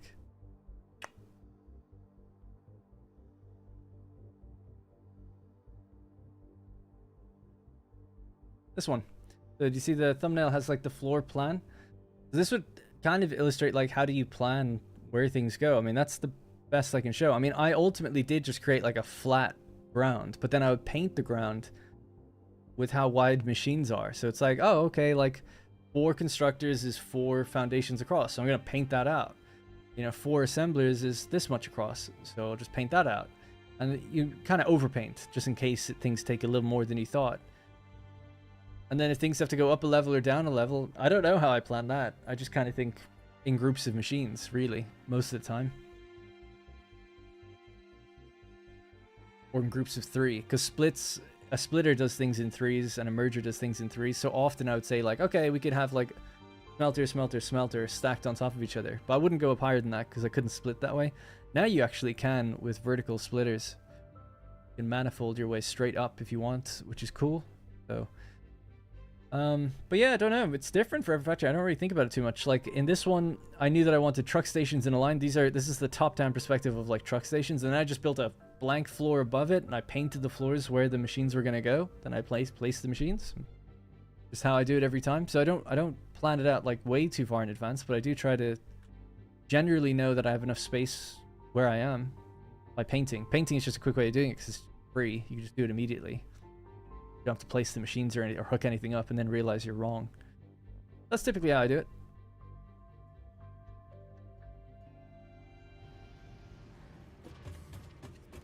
Recommend some good mods. Sky UI is a good one for changing the time of day. I like a mod called Shiny to Finish. So do you see the way this is like shiny and reflective? In the game, by default, you have these 3 settings: matte, default, and shiny. And if you select shiny, for a lot of materials, nothing really changes. But this mod makes it so that when you select shiny, it just colors a finish. So if I want a red, you know, these finishes all look kind of the same, right? They are reflective, but they're sort of just like different colors for the same thing. Like you can see the scratches on the material doesn't change or anything. I don't know why they've only given us 5, or why that's even implemented the way it is. It's really weird. So this mod basically says, like, if you select shiny, whatever this color is will be a finish. So you've got your own, like, shiny material. And if the mod isn't updated and it doesn't work, then the game doesn't break or anything. It just reverts back to the color, like what it would look like if I just did this. So no big deal. That's a good one too, just for cosmetic stuff. Other than that though, I don't really have much. I mean, persistent paintables is always a good one, but I don't really play with mods very much. I want to play with more soon and play around with more ideas with mods now that I've beaten the game and everything, at least in the streams. But why is that stalled? Not enough copper. But yeah, so I don't have many mod suggestions really. I just don't play with them that often. This has to wait to get its overflow from here. You're at 82%. You're not getting enough copper. Ah, we need a Mark II belt. That's why. Alright, that'll fix that.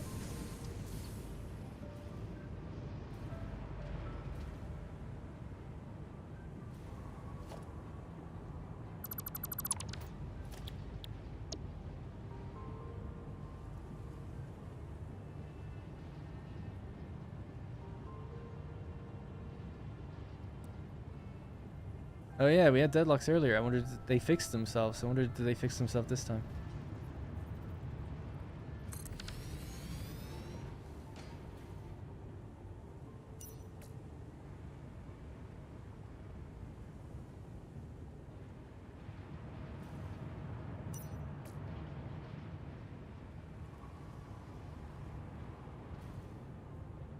I'm gonna place one of them every time we have one of these, but I think be a bit picky, a bit too close to the wall.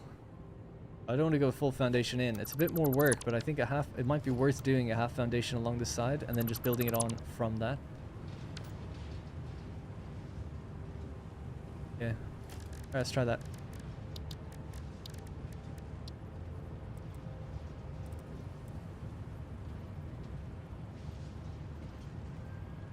Infinite Zoop is a mod that everyone uses. Recommend that one too, I guess.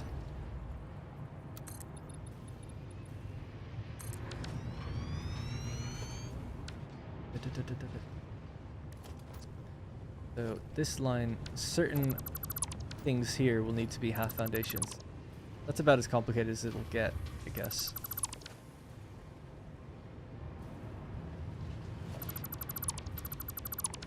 Alright, let's try that again.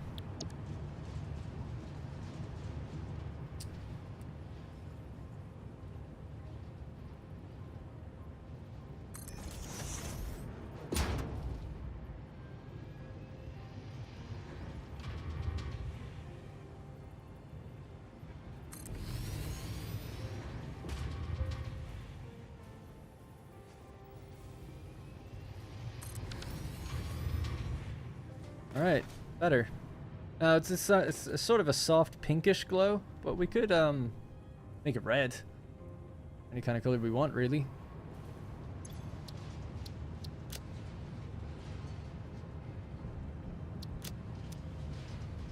Might be just a better kind of warmish glow. I could change these in the blueprint, so I don't have to change them all then. That better? That's a bit better, right? Isn't Zoop infinite now in 1.1 anyway? No, Nudge is, but Zoop isn't. So Zooping would be grabbing this and going 10, but infinite Zoop lets you go to 100, but it also lets you go out in 2 dimensions at the same time, so you can build a square out rather than just like a line. That makes sense. Your video for the Oasis Steel Factory was good for how to get the base floor of a factory. Thanks. Yeah, well, I would even debate that just because a lot of people commented saying, like, I don't know how you built those foundations. Like, now I don't know how to make this myself. Well, I don't know, man. But anyway. Right, my bad. No worries, no worries. Yeah, a lot of people did use it for the nudging capabilities, but it's obviously good for the zooping.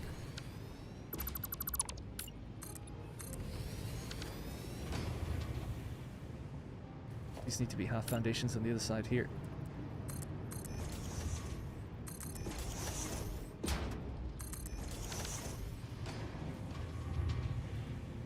Alright, cool. Happy enough with that.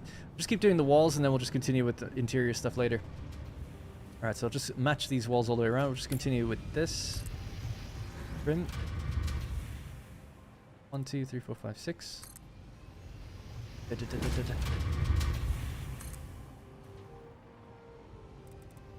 Six. Alright.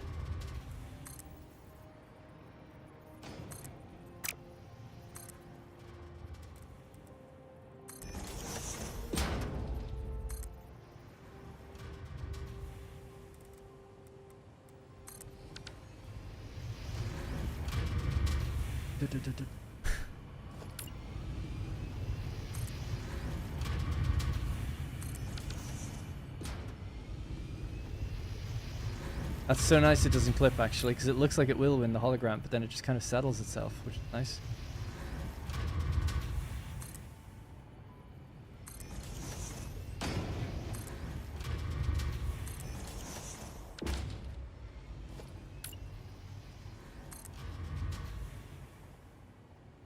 Ah, damn. Tell you what, I don't know if there's a mod for it, but a hover pack stabilizer would be amazing. Does that exist? If that exists, I'll go out of the game right now and get it.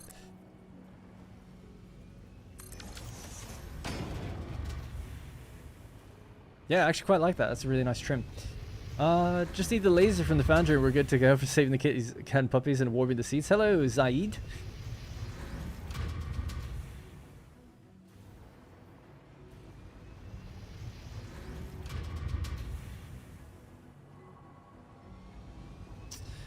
In the Steel Factory video, yeah, people complained I didn't show the foundations actually, so I don't know if that's a good one or not. At least for the Desert series. Maybe one I did before that I showed it.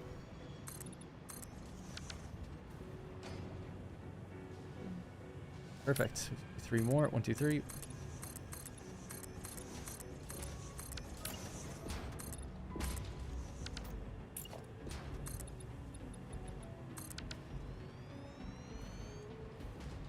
Oh, does this need a roof on it? Is there stuff up here? Pop away things that aren't needed. Need a better idea of the architecture. Yeah, we'll come out with like a flat roof here. Why not?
Little color maybe of that kind of black and red.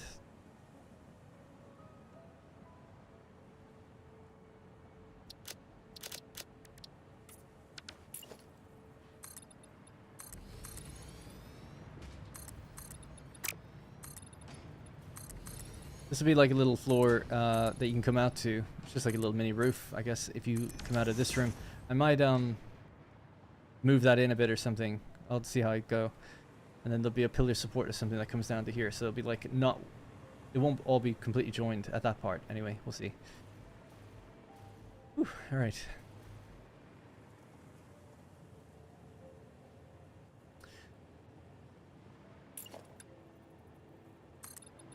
I don't know if I need that or not. Actually, we'll leave it. Right, so I think someone put a quest for the devs question when they were streaming about hand movement in Hoverpack. They didn't seem to do anything. Yeah, so the thing I'm asking for is when I let go, we still keep moving a little bit. And when you're trying to get very precise movement, because let's say the further away something is I'm trying to aim at, the more these movements matter. So if I'm over here, I'm just a bit of distance away, like it can be just a bit awkward. So a stabilizer, like pressing C and then just like locking in place would be really nice. Some games do have that, so I don't know why they have. I'm really surprised. They're all about like quality of life stuff when it comes to building. That's like a glaring omission in my opinion that they haven't added. Because there's no reason you wouldn't. It's not like there's any, they don't want you, like there's loads of things in the game where it's like, yeah, maybe they don't want you to load balancing about perfectly by just typing in an input. There's reasons for these things. With that one, there's like, I can't think of a reason why you'd leave it the way it is.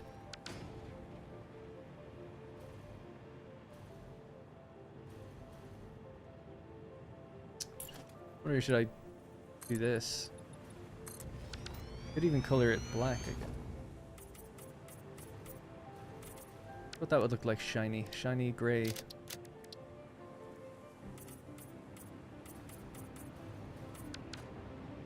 Maybe just the red the way it was.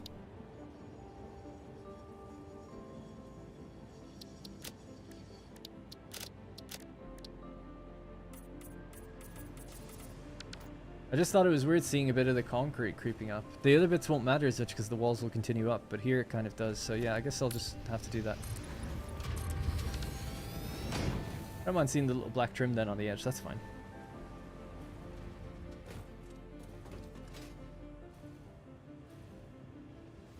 Cool.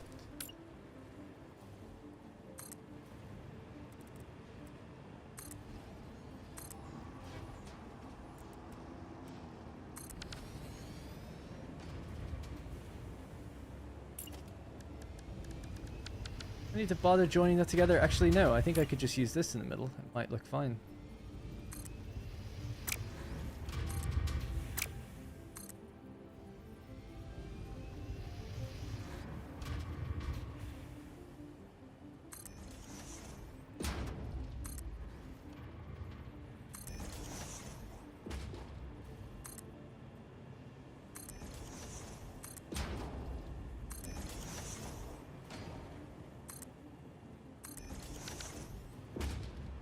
Movement's very slippy. Yeah, that's a funny word to use. Hoverpack Ultimate, you can set the friction, which is stabilizing your movement, and all of the settings as well. How nice. Yeah, that'd be the one I'd want then. I really wish they implemented a second foundry with a liquid and solid input. Okay, so like a refinery. Then move all the pure and leached ingot recipes into it. I want to build even more refineries. Yeah, I agree. I do think there's too much refinery spam in the game, I guess. Have to keep that to the side.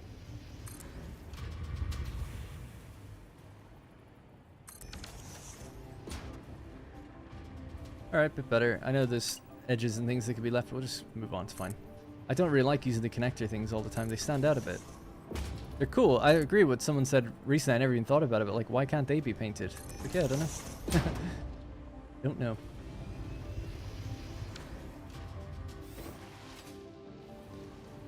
Coming along though, it's actually looking way better already.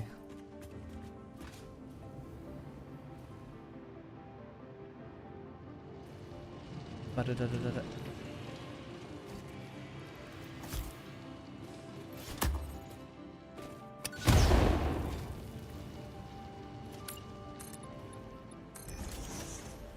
One, two, three. Let's go to here then.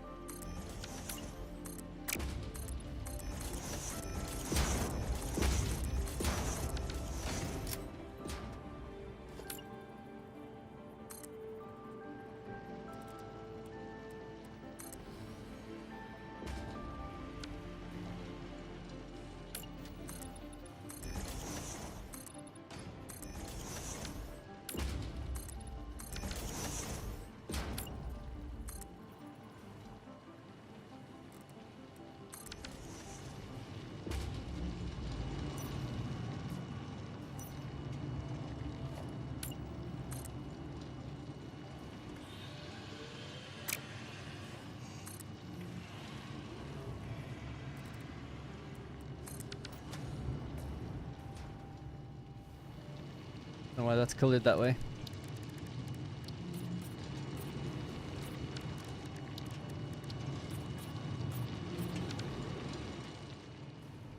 Oh, alright. Needs lights and things, but we'll extend these ones down and over in a moment. But yeah, happy enough with that. That's kind of cool. Our little road where we go around. Our little outcropped building. The train station could probably stay open or just put a little dome thing over it. Concrete round pillars cannot be painted either. Really? That's very weird.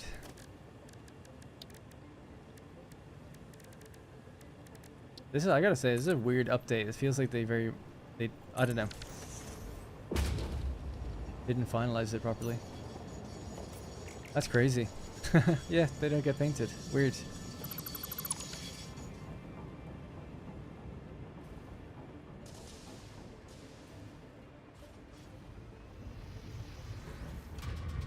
We're still missing a few foundations above the the catwalk.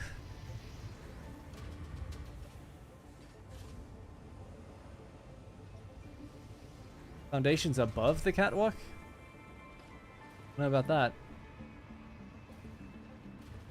Oh, you mean I just mean in here? Oh yeah, no, I know. I have to extend the lights down. I just haven't done that yet. Ooh, I went further over than I needed to actually with this. So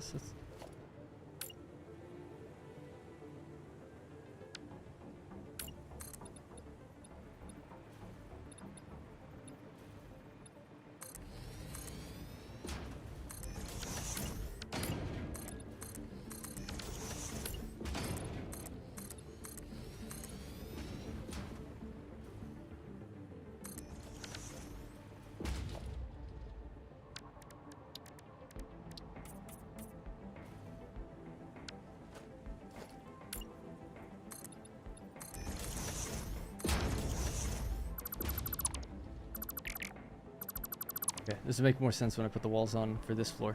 This is just going to go straight across now.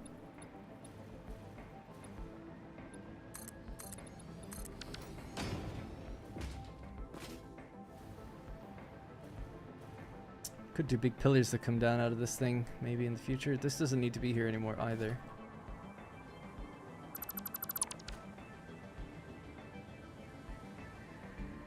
Oh, weird. They kind of hang over the edge slightly more than they probably should. I think I accidentally did that.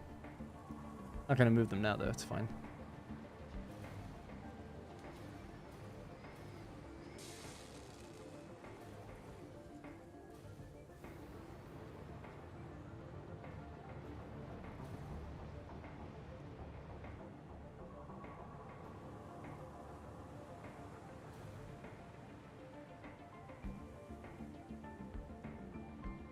Sorry, just to vocalize what I'm thinking is that we could bring this up to like somewhere like here, and then I was thinking maybe I never use these, but the tilted walls might be good. Do something like that, or at least wherever it makes sense, like here down. And then you could have lights, like floodlights that aim out. Something like that maybe might be kind of cool. I never do that. The reason I never really use these is because there's no like window variant or anything. You just have to... That's just it. Now that's the 8-meter one. I guess the 4-meter one could have the windowed roof tile thing. That would kind of work, because that's a 4-meter tile. But this one's probably the, excuse me, angle that you'd want. Much sharper angle though, or lower angle. So I might just try it. Even as I say that, I just think it's, if there's no window version, I just think it's weird. Yeah, the glass roof slant is different. So here's the slant of this. An 8-meter slant is too big, basically. And I think the other tilt is too... Like, I don't know. This is the one that would match the window, like you say. Why is it starting up there, by the way? I don't know. Alright, so 1, 2... So we go to there, you know? It just wouldn't be much of a tilt. But that would match the roof 4-meter. So you could put glass in between it if you wanted to, which is great. But there's no way of doing that with this. And that's what I'm talking about. Because when we're in on that floor, I don't know, it would just be a bit weird inside here seeing this giant thing going over the edge. So I'll probably just not use it because there's no version to do that. That I'll probably just continue this straight up, and then we'll have pillars that come down into the water or something to make it look like it's being supported better. And it'd be quicker and easier to do this anyway, so let's just do this.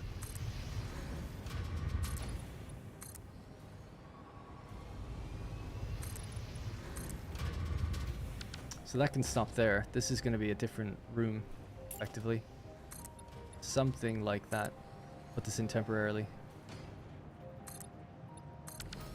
Let's just indicate, like, you walk out into this area. Space. Those are 1 meters.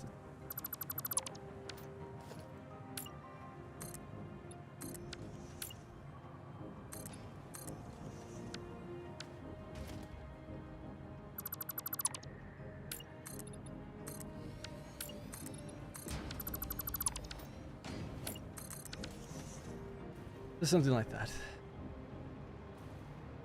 Maybe just at the same, like this.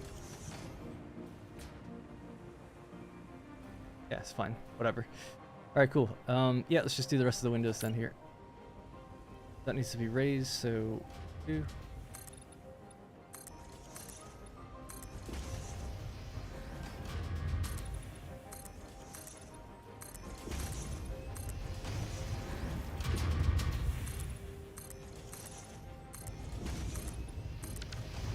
Use the inverted half pipe. No reason to have windows looking up at the ceiling.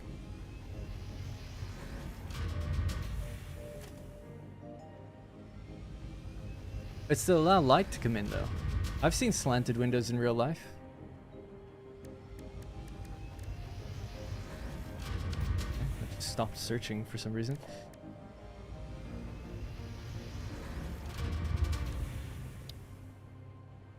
I don't know what you're talking about. I know there's a thing, I just can't, I don't know what it is, so I'd look for too long. Tell me the exact name and I can search it, but I'll try one more time. Inverted. Half. Not seeing anything. I'm assuming you mean one of these, maybe? Water pipe? That, possibly? The whole thing, for me anyway, is just that I didn't want it to be too dark. I want windows in here. Even if it's windows that technically you're not looking down out of, it still allows light into the room. And I've seen that in real life. Like, you can't see directly out the window. So it's not windows pointing at the ceiling. It's windows allowing light to come in. Thing. Water pipe. Yeah, so having it be smoothly... I can't think of how that would work with the... You'd need to... I don't know how that would work. I'm not creative though this way, so it's probably on me, right? Like, we use these, and then you're saying like add in a water pipe. Right, so something like this, I guess. It comes down to that point. So that we don't see the inside. So I do get that.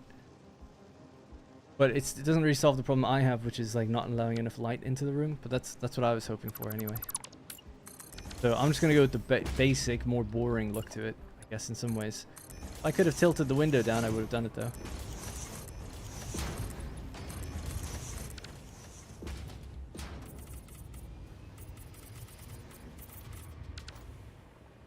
Yeah, that makes sense. To join the ceiling to the floor, like, or to the wall, that makes sense. Like, to have a nice smooth arch down. Totally get that.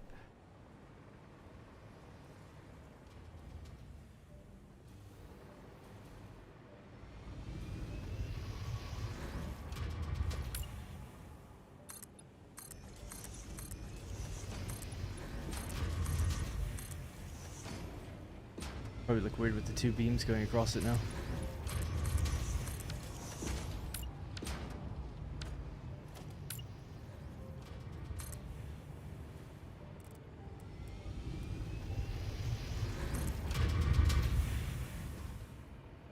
I colored the inner...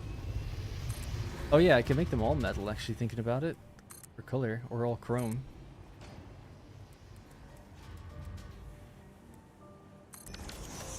I thought I did that one wrong. 1, 2, 3, 4, 5, 6. Right. Yeah, so just as a maybe, go with the chrome finish in between here. In these bits.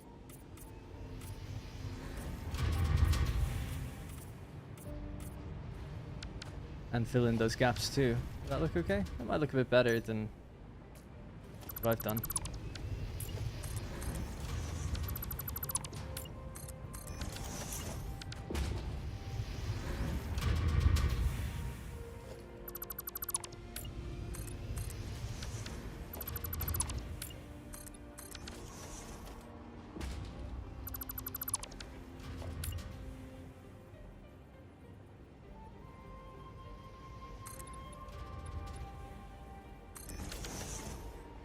Something like that instead. I don't know if that's better or not. I'll probably just do that though. To keep some sort of consistency across it.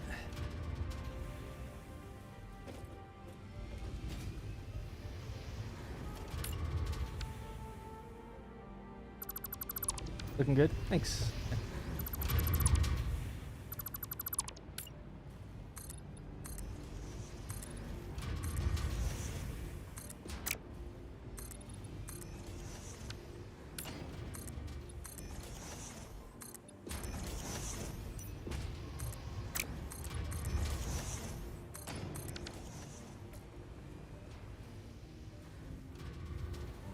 Quite uniform, I guess. Critical.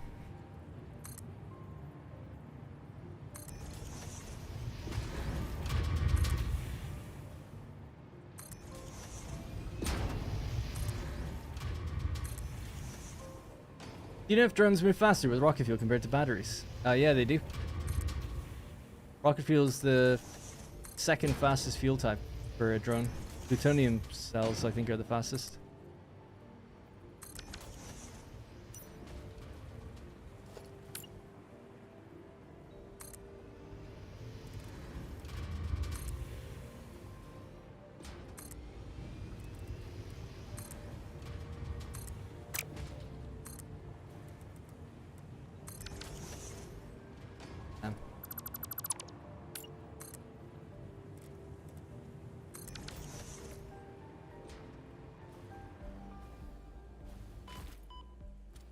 Now, above, I'm not sure exactly what I'm going to do with them.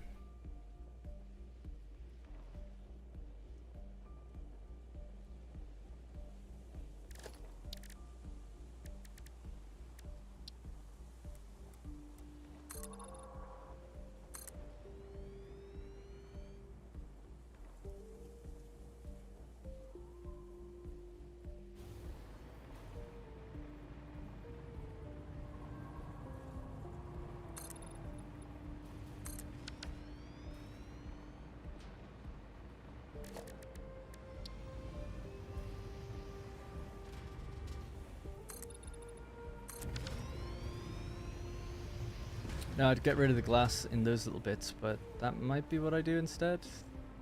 A bit better that way.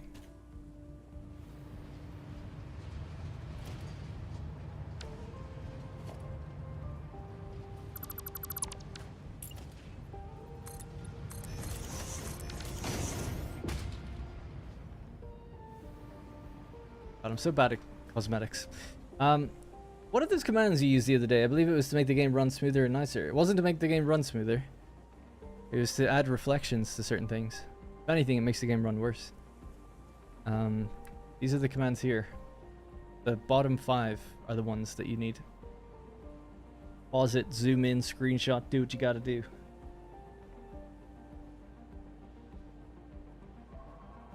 Yeah, I was planning on doing big pillars that go down at every gap in the wall. Do that now. Try that instead of this. That was just an experiment, I guess.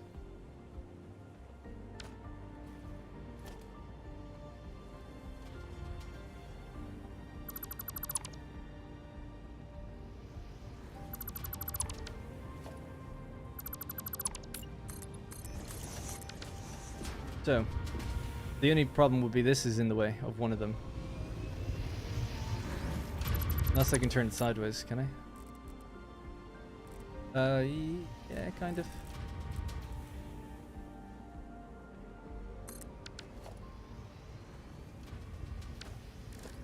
So, big support pillar. But the idea was like, yeah, somewhere like here.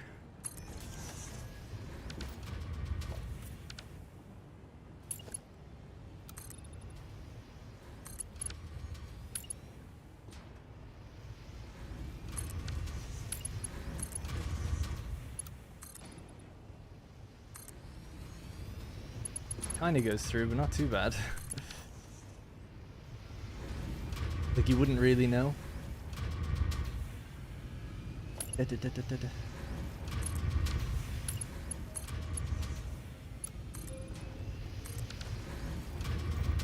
Time for you to go.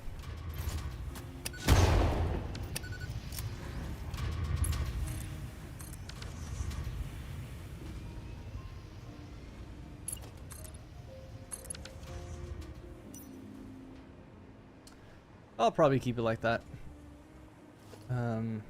This will be covered as well. I'll just keep it simple. It doesn't look. I don't think it looks that good, but it's okay. The best I could do. Otherwise, I'll spend forever, like trying to figure something out, and I'm just not that good at this stuff. People out there are using like those like quarter pipes and half pipes and making all sorts of shapes.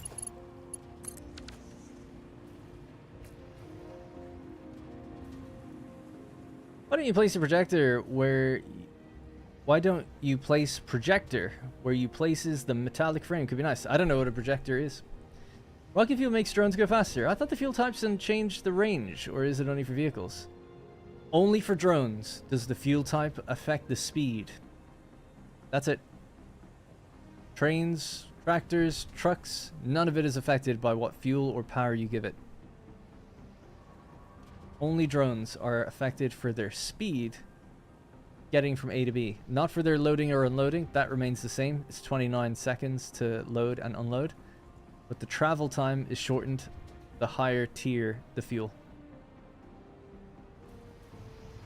So not only is the burn time typically better, you travel less. You're burning less often because you're flying less. Because you're faster. What's a big pump machine there? These are geothermal generators. They generate variable power. Keeping the same size. Yeah, these aren't plugged back in. They don't matter right now. I'll plug them in later. We have to redo power a little bit. Alright, I'm going to stick with that. I'm a bit of two minds about it, but we'll stick with it. Now, these pillars are going to continue out somewhere over here. So there's a gap of 3 typically between them. There's a gap of 2 for that one. That's okay, whatever.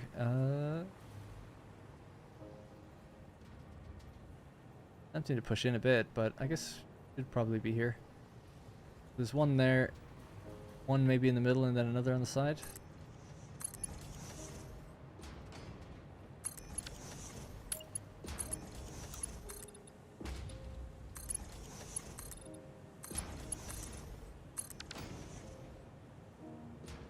These ones could do at the bottom support.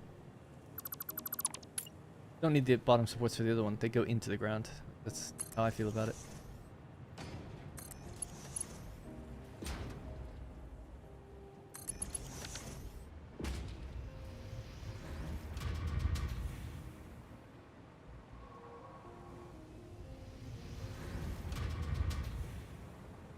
Okay. That's what we're going with. So let's continue it. Wrap this wall around the whole way.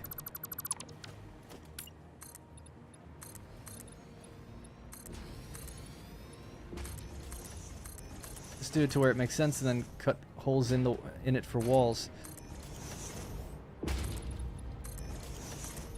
Just for windows, sorry. So there will likely be a doorway on one of these. Not sure which one.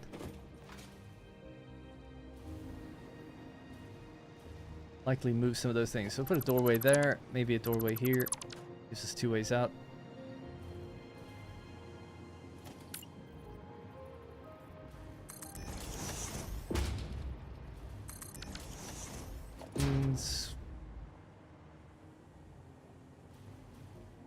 See the window.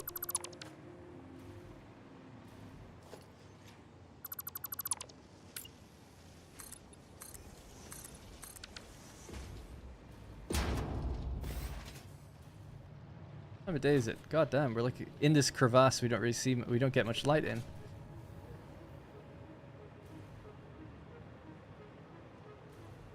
It's taking shape. Something's happening. What would you rate this game? I would give this game a 9. Well, it depends. I mean, yeah, for a factory game, for its price, 8.5 or 9, something like that.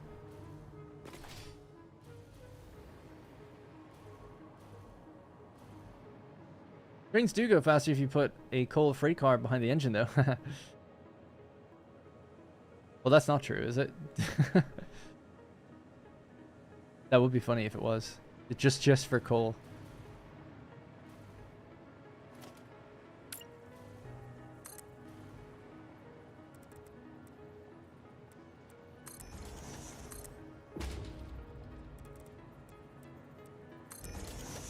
No, yeah, I was for a second I was like, wait a second, is it true?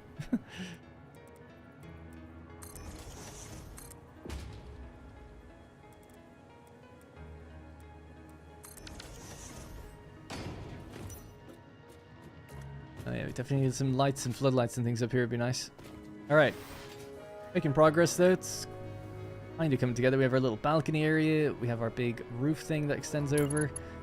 Support structure for it. So maybe another one here would be good. Gap of 2 between them if we could maintain that. At least.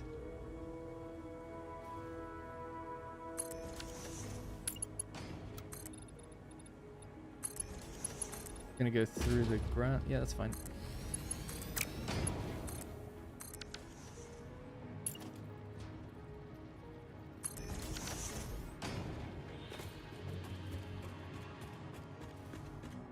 Signs and things like that would be good too. A little bit of like trim lighting would be nice also now and then. We can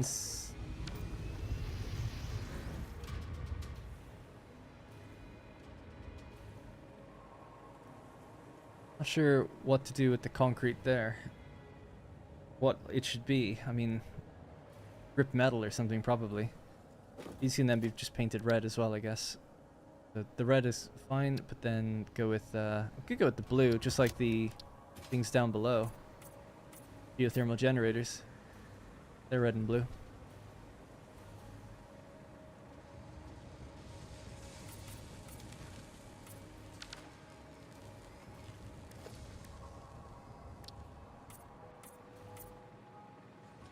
One of them is away at the moment. Which one's that? The Quickwire one.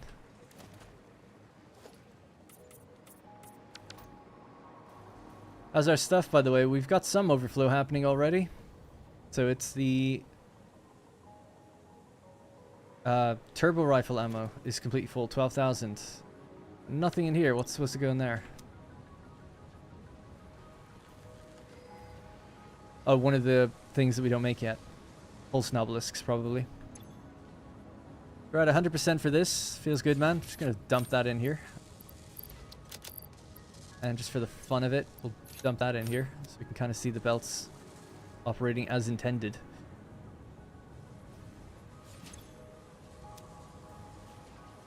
So yeah, nukes will be coming out of there, and then we have the... So is it did I add this up wrong? No, yeah, sorry, they're coming in now. Cool, yeah. Yeah, let's just do a little inventory check. How much do we have out of everything we've made? You just stopped for a while. What was that? Aluminum casing. Uh-oh.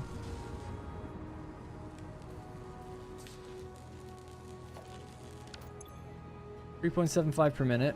This requires 15 per minute. There's a splitter that splits the casing. Let me check what's going on with that.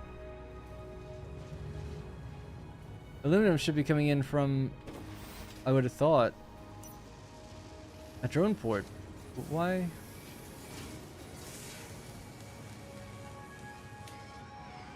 I'm confused. Let me get back upstairs and see. If I build a splitter on top of another splitter, then the top splitter is not the same height as if I build the splitter on a lift. Now I need to rebuild I can show you something in a second that might solve that for you. Which one's the aluminum, by the way? Oh yeah, we bring in ingots and we do press them into casing. Well, there's plenty of ingots, so that's not the issue.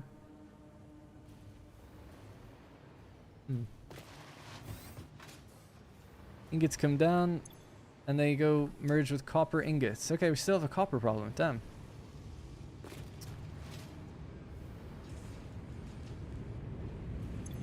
You're at 100%. You're at 83. Oh, well, here's your issue. You need a priority merger. Priority is on the center. There we go. Give me that. Let it beat both of you now. They'll figure themselves out now. Yes, that's great. That's what priority merges are for. Guarantee that we take from the side that we want first. There are other ways to have gotten around that, but at least that's a nice way to solve the issue. Okay, yeah, so to answer the question, or it's not even a question, but Ferdawoon, I don't know if you're still there, but said, I build a splitter on top of another splitter. Then the top splitter is not the same height, as if I build a splitter on a lift. Now I need to rebuild a floor full of splitters. Alright, let's have a look at that. So we'll go in increments of 2. 1, 2, 3, 4, 5, 6. Okay. Something else here, let's say a splitter. 1, 2, 3. We can make it line up, right? As long as we're always working on the increments of 2. That will line up no problem. It's only if you start doing things and going off by 1 meter that you'll probably notice things are not aligning. Now, here's the other problem though. Redo this.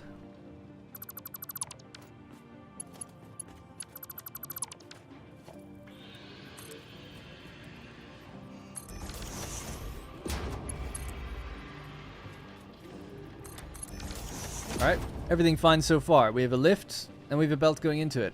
No problems. We'll put a splitter on this. Still no problems. Looks good to me.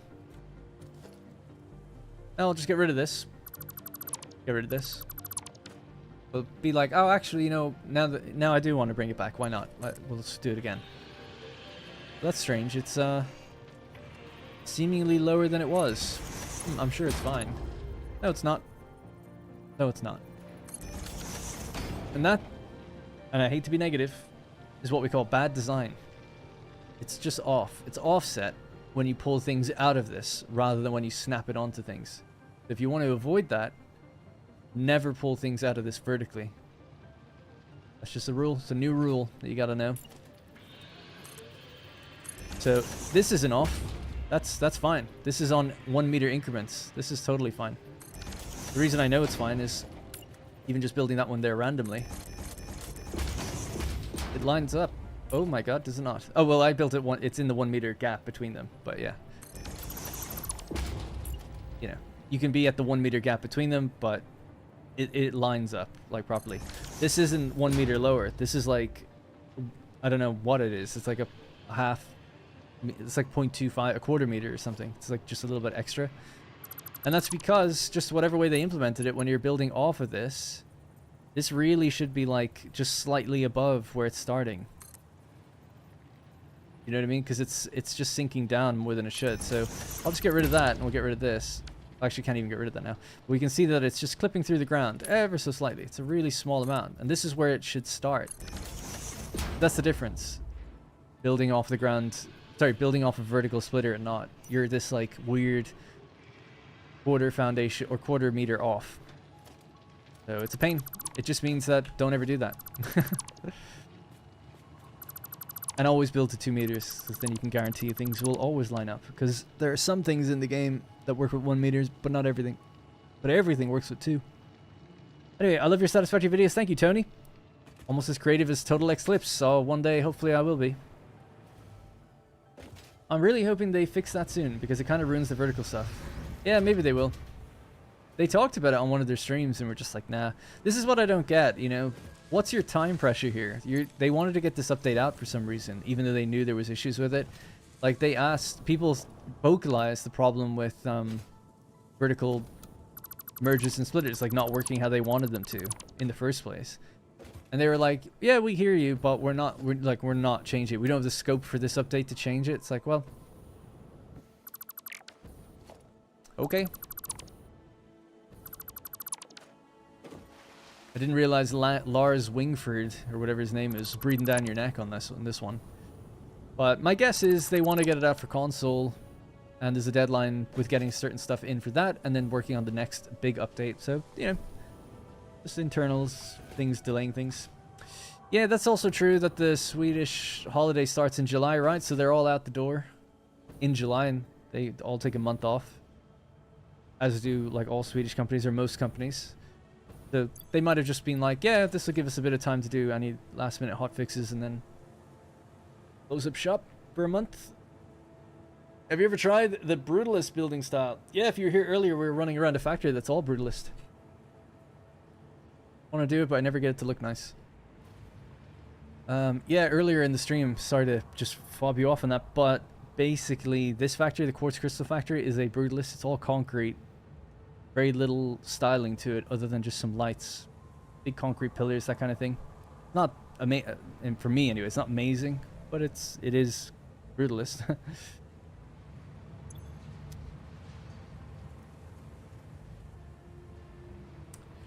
Alright, let's just continue wrapping this around, I guess. I was just trying to think, what other bits could we chop away? If we don't need certain things, I'm inclined to try to get rid of it. There's a lot of empty floor space here. Some things have to go up to the floors above, but it's tempting to just try to get rid of it.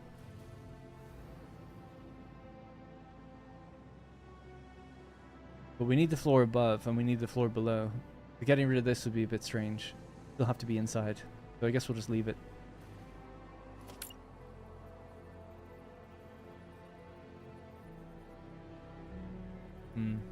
Yeah, guess so.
Right, just gonna bring this trim around as well.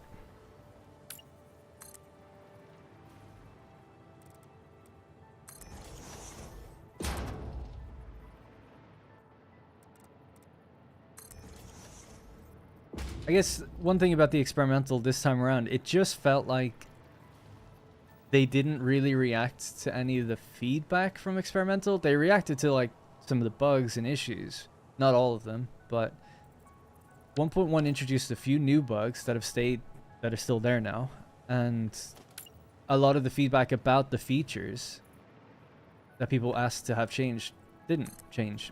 So it's like, I know it's like experimental is like obviously feedback, but it's also just like free QA effectively.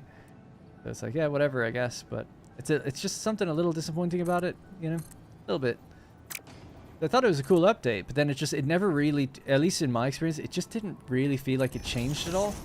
And then it just kind of came out. I was like, oh, okay.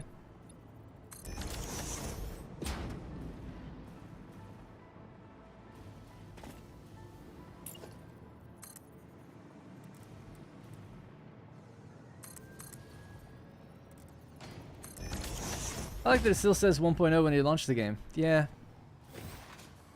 In my opinion, for a first post 1.0 update, give it a 6 out of 10, like in terms of like how happy I am with what they've delivered. Granted, it's a free update, you know, but at the same time, I just kind of think like the quality seems lower than the other updates. And the content seemed a bit sparse, but you know, look at the build number. 416835. But I know it says 1.0 on the thing.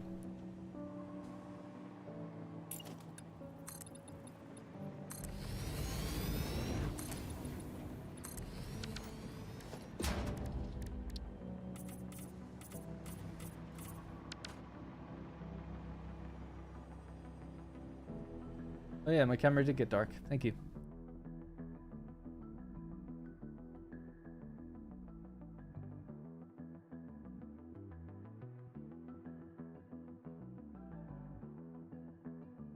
Thanks.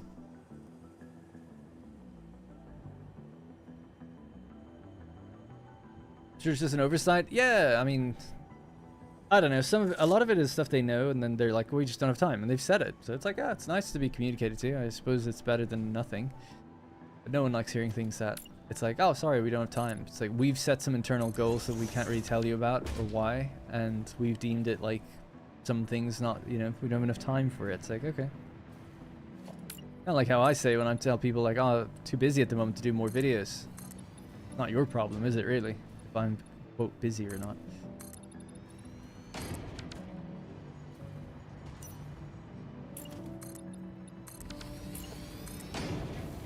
Anyway, it's not I don't mean to be super negative. It's not the end of the world. It's not like the game's unplayable or something. It's just a few minor bugs that they've left hanging. And then a few of the features have questionable implementations. But broadly speaking, the update's still a net positive because of the quality of life features it brought.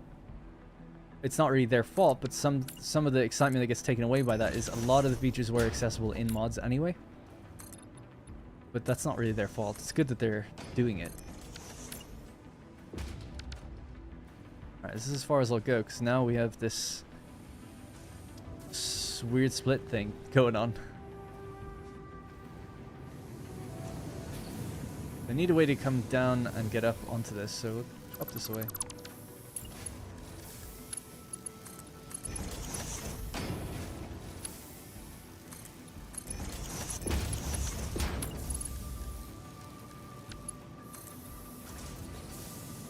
Wow, this goes pretty far. Jeez.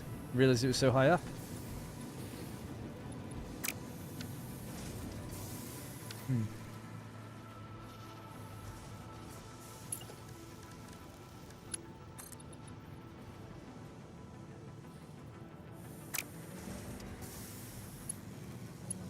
Sorry for taking a while. I was just wondering if I should push this one further out here. 1, 2, 3, 4. Clip through that. Could go all the way to here, though. Dead. It's gonna be a double stair. Yeah, probably do that instead.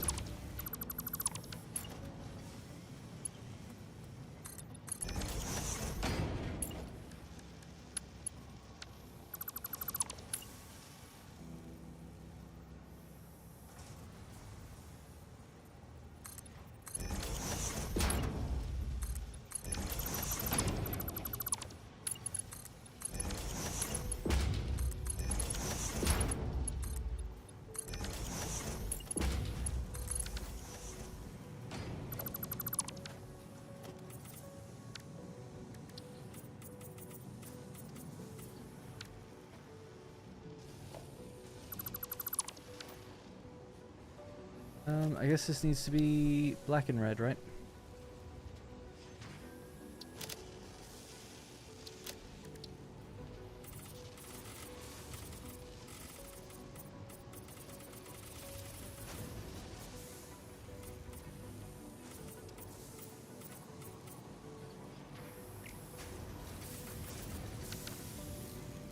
Do a secondary landing. I kind of know what you mean, but I'm not sure exactly how to implement that. Secondary landing. Do you mean like come down and turn into here? That kind of thing? Like a staircase down? Because like I said, this could go further forward and just go up somewhere else. It doesn't have to go here. Could extend this out. It'd be nice to like get up and down here a bit better, right? Or do you mean like a secondary kind of one of these things?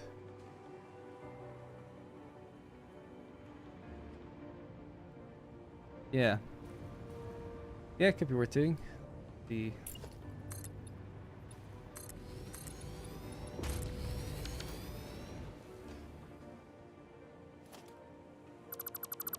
half foundation.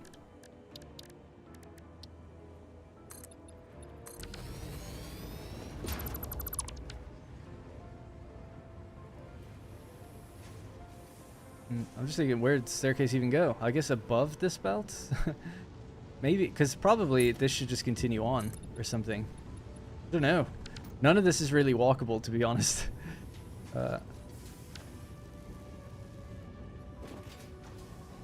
Like, I just used this bridge because it had supports in it for things. Stairs that go up to a place that you can walk around, I guess would make sense here.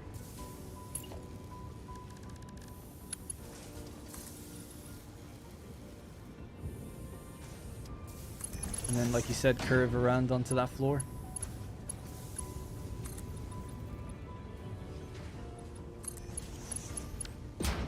Alright.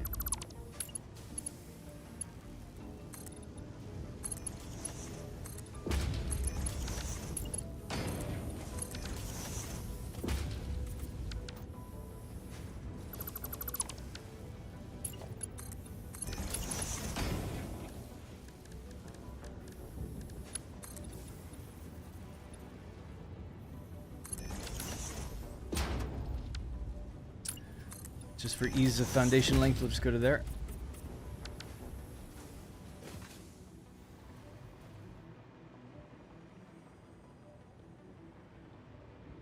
Kind of like the idea of like this just creeps out of the factory and goes back in. So we don't actually need this here, but it just turns and goes into the factory. I kind of wanted to do that with the pipes upstairs, or even some of the belts that just come out and go back in.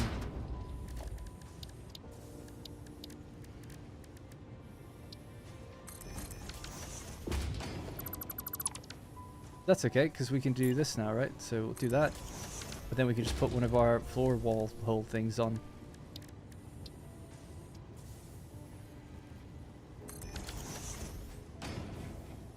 With that. I just obviously color that appropriately and stuff. Yeah, I think I'll do that instead.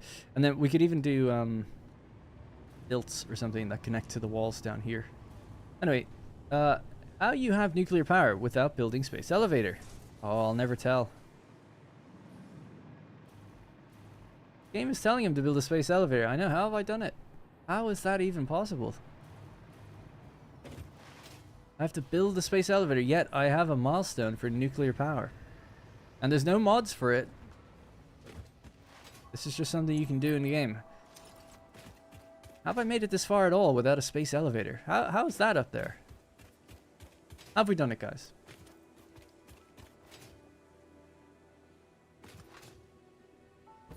Oni's got it. You can delete the space elevator. You can tear it down. That's what I did. Tore it down. I'm not feeding it at the moment. Don't need it. Got rid of it. But you can still do milestones and stuff. In fact, let's take a little break from building here now. And we'll go back and finish off that milestone. Why not? It is actually starting to kind of come together. The game just looks good, right? Even with my average building, it'll just make things look good. Cool. Or at least, okay, somewhat good. Sorry, I didn't know. Loving your videos, by the way. Thanks. No worries. Hope you don't mind me playing with you a bit, yeah. People do ask that from time to time. But yeah, as soon as you tear it down, it changes your objective to build it. But you can still do milestones and stuff.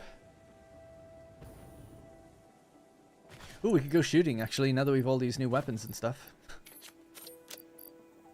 What do we want to do?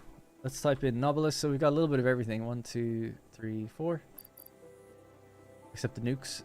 We have rebar. 1, 2, 3, 4. That.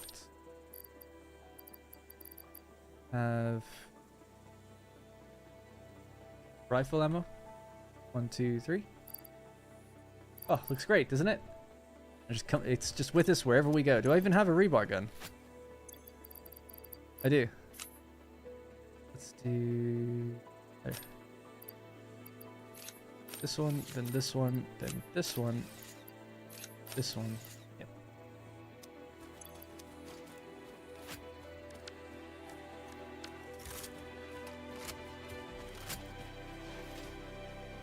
Ready for anything now. Oh, I would actually like to go to the biofuel plant and see if our fuel is building up or if it is draining. That would be interesting to know now. I'll spare him.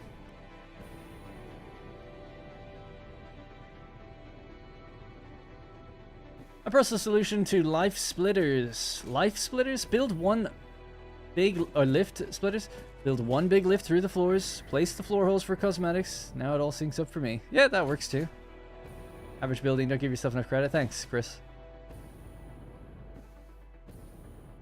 Average for a YouTuber, maybe.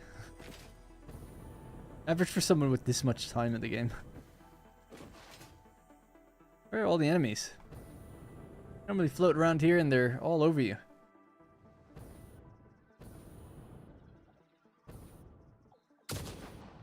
So one of the great things with gas Nobilisks, let me select it. I'm holding R, there we go.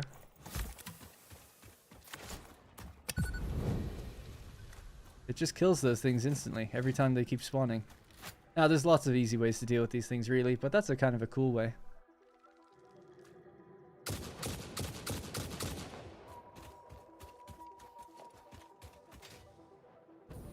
Is there no one else?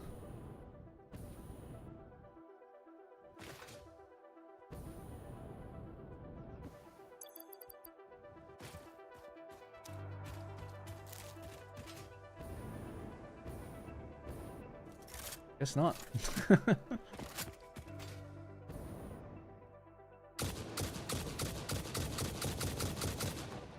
Oh, not bad.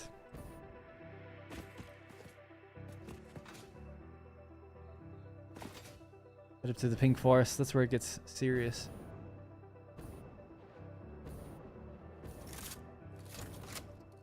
You're afraid? Yeah, it's like, oh, now I've got weapons, like they're not appearing. Afraid of me because I'm strapped.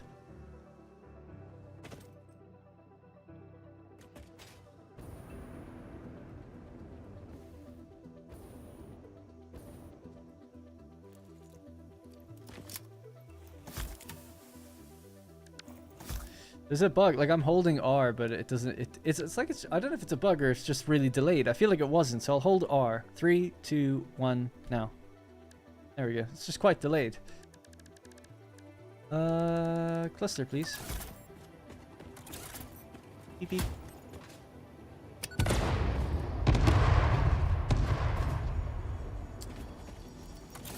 Holding R.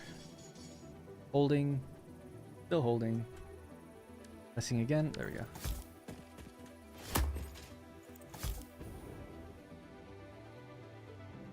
It's just gonna destroy the trees anyway, isn't it? Really? So be it.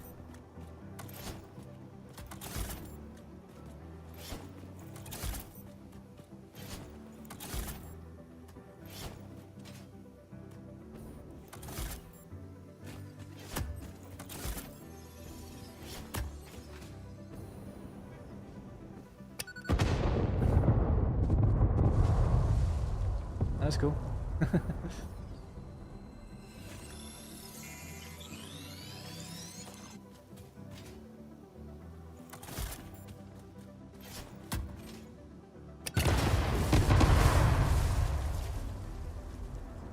It's autosave.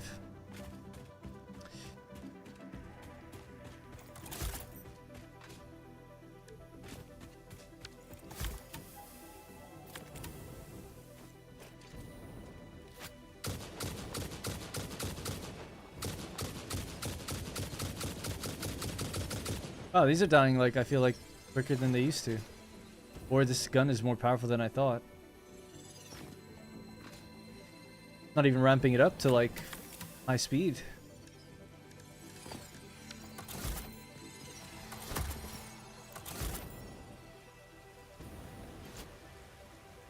Oop. The backward motion of the flight, I think, messed with it.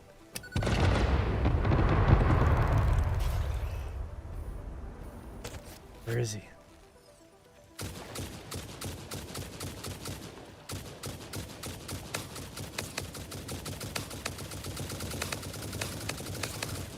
Oh shit.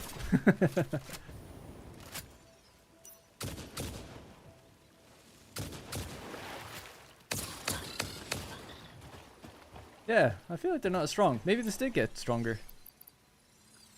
Damage 4? Was it always damage 4? It's pretty good.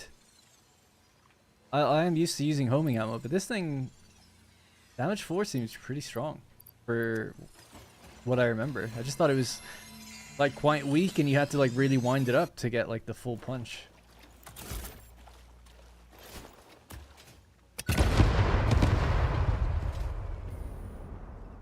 Grind it up.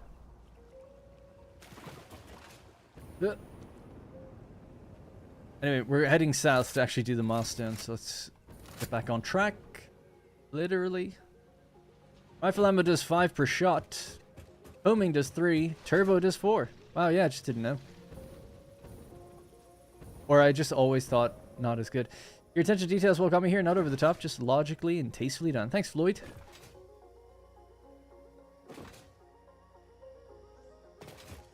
I haven't seen a game be perfect. It'll be patched, I'm sure. And we'll see. You haven't seen a perfect game. I've seen some perfect games. Factorio might be a perfect game.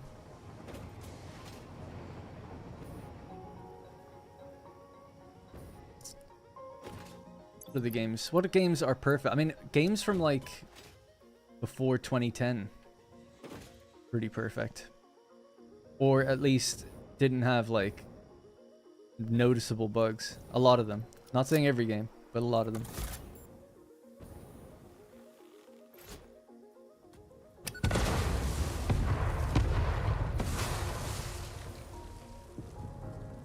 I like the clusters, but I want to save the trees, man. Can't use them that often.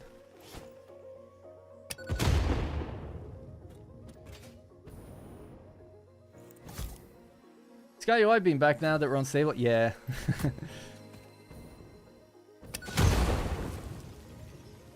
This is what you mean by perfect. Bugs can be present in the game, can still be really good. Skyrim, for example, Skyrim is extremely buggy. And it's always been buggy. One of the buggiest games I've ever seen. I'm not saying that doesn't mean the game's good though, yeah.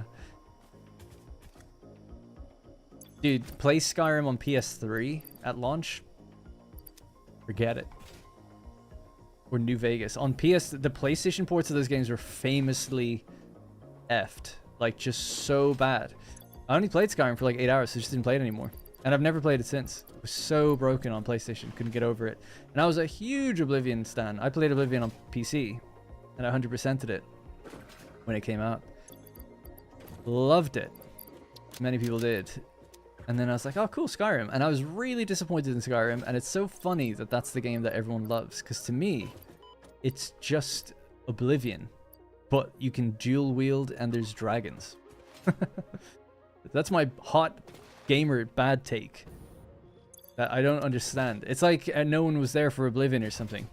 And maybe that's the case.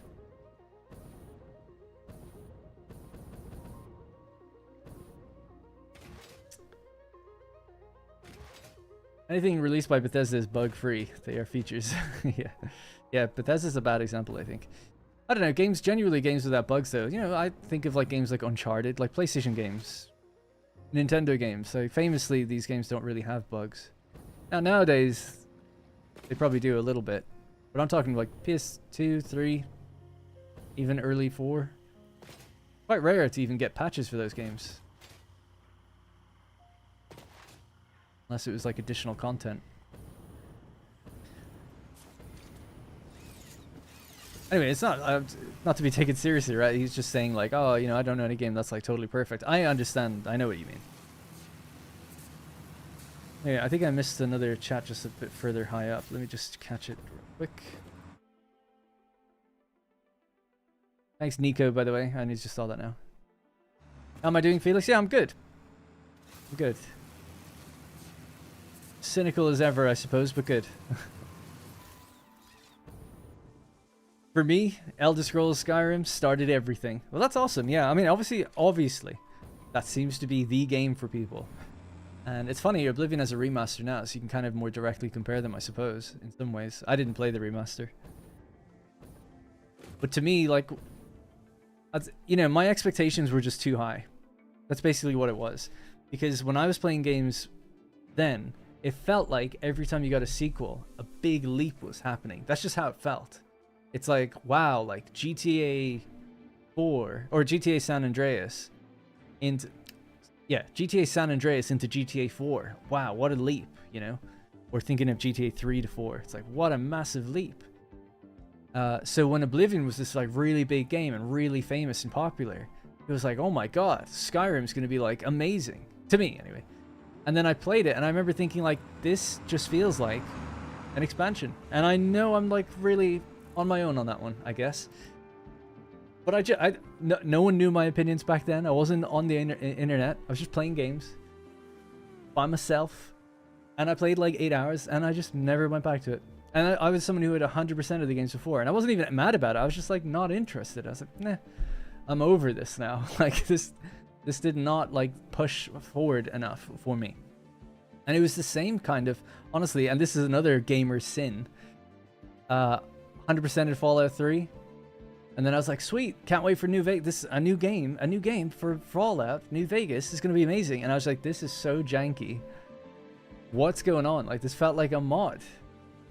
So I just didn't finish it. And New Vegas is like people's favorite Fallout game. So to me, it's just like, I obviously have the worst takes, and it's fine. But it wasn't, again, I wasn't online. I wasn't trying to provide a hot take. It's just genuinely how I felt. And I just didn't play him. I played New Vegas quite a bit, actually, but probably got like halfway through. I think what I'd done is like I went into all the vaults you could, and then I was like, yeah, that's all I wanted to see. Now I'm done.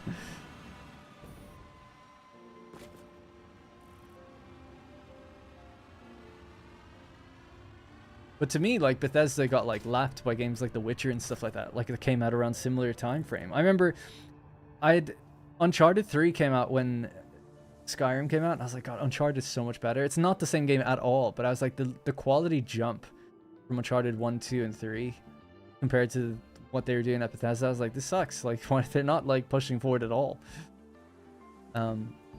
And now people are like all disappointed that Starfield's not that good. And I'm like, what do you expect? It's the exact same game as Fallout. It's just, this is what they do. They barely push things forward. And get ready for Elder Scrolls 6. I'm guarantee you. It's so funny. I saw some streamer watching like the Witcher 4 UE5 tech demo, which is obviously not what the game is going to look like. Just word of warning, there's no way. That's like the most vertical slice thing I've ever seen in my life. And it might look like that in a screenshot. But when it's not going to be like, oh, the guy, you toss the coin to the guy and he's catching it, and the pig is eating the apples after you bumped into someone and the apples fell out. Come on, give me a break. Not going to happen like that. It'd be amazing if it did, but there's just no way. We're not suddenly going to like just suddenly have this massive leap out of nowhere. For, let's be honest, a game where they showed Cyberpunk and it didn't exactly live up to how that looked either. Anyway, I went off in different tangents there. I forgot what my train of thought was, but oh yeah, the streamer I was watching was thinking like, he was watching the Unreal Tech demo, and he's watching like how good it looked, and he's like, this looks so amazing. He's like, the next thing he said was, the Elder Scrolls 6 is gonna be so sick. And I'm like, dude, it is not gonna be anywhere near that, especially. Like, first of all, that doesn't exist. Second of all, Bethesda are nowhere capable of making that with their engine. There's just no, it's not gonna happen. So just because there's hype for ES6, it's Starfield, it doesn't mean like they were like, oh, we'll just we'll hold back and we'll do Starfield a little bit. Not, we can do way better, but we'll just make Starfield as good as we can right now or something. Like, no, that's, if Elder Scrolls came out 6 came out the date Starfield came out, they would look the same visually anyway. That was them pushing their engine or whatever. Anyway, so I hate to be so negative. It's so negative today.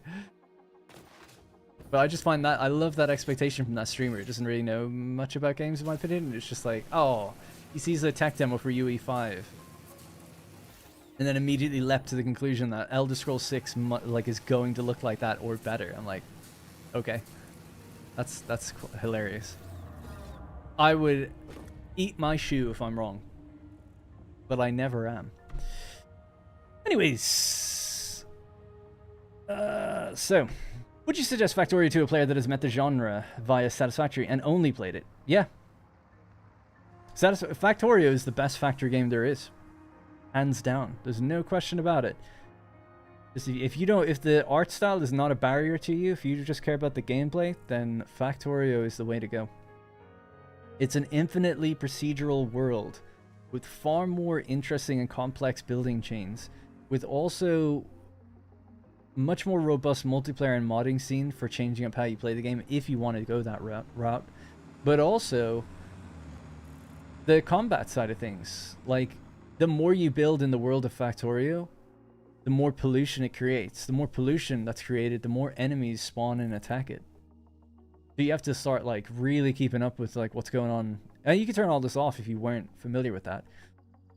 But you have to keep up with, like, defense systems for your factories. And you're burning through ammo, and you're burning through, like, energy for laser attacks. So imagine, like, your grid. You know, I like to keep my grids, like, stable or whatever, in especially my other save file.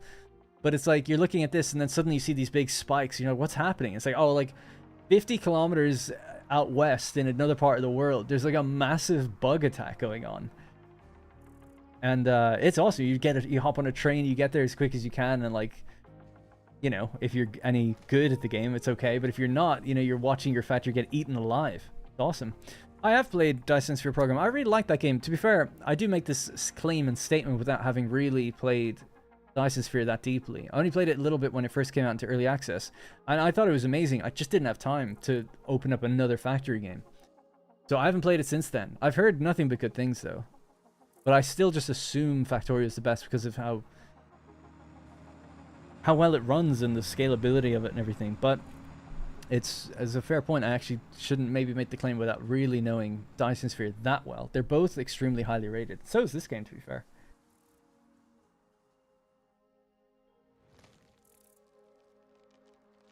We've got no more milestones now. Now we do have to build a space elevator.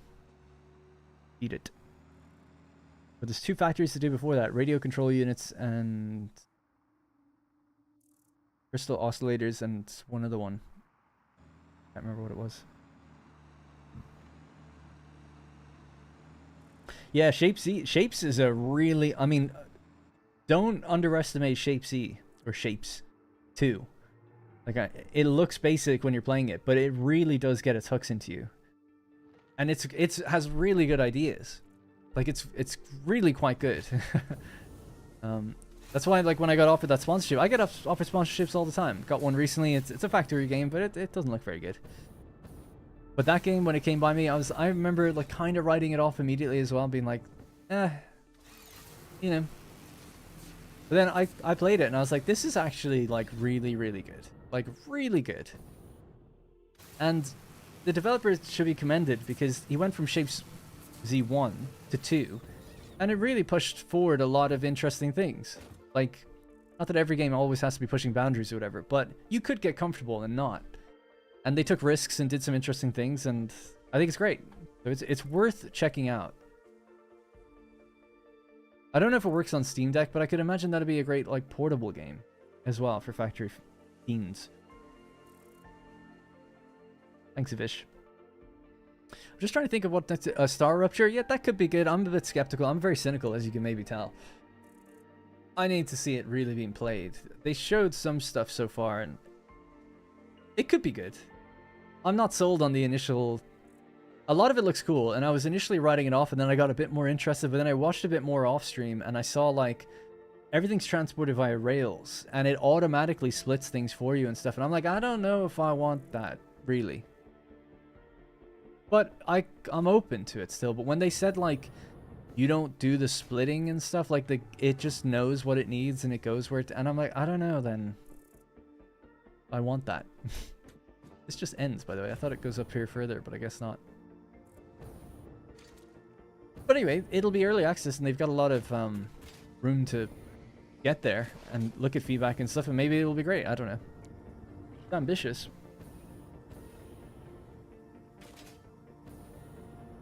I'm trying to make a game at the moment. I mean, I'm very early. I'm literally just in design phase stuff. But I have I've got a pathway laid out in front of me of what to do. And I know that, like, what I'm saying is just going to be, like, I would tear my own game apart, you know? So trust me, I have a high standard, I guess, when it comes to other people's things. And I understand how difficult it is to make something. Hey, Stockvis. Message retracted. Someone's got him. Play Shape C2 on Steam Deck. Nice. That's good to know that it does work there. It just seems like that'd be perfect for a handheld. Like, I think Steam Deck plays all sorts of games. People, you know, famously, like, Elden Ring and Cyberpunk are, like, the most played Steam Deck games, which I think is pretty funny. I mean, it's fine. But, in my opinion, the Steam Deck is best suited to Wrong thing, actually. I actually have packaged turbo fuel, but I didn't mean that. I'm gonna die in here.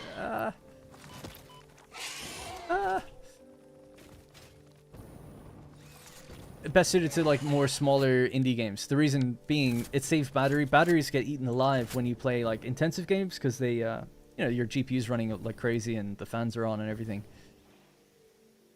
It's not nearly as bad when you play like smaller, more indie games. Hey, I just saw him run through my foundations over there.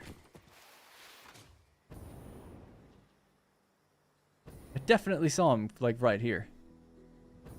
I wonder if they just scurry away when they're too far from their spawn point or something.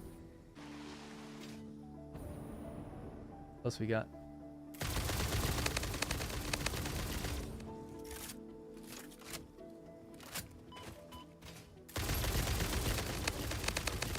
Man, I haven't played a shooter in a long time. My aim is rough. See if I can...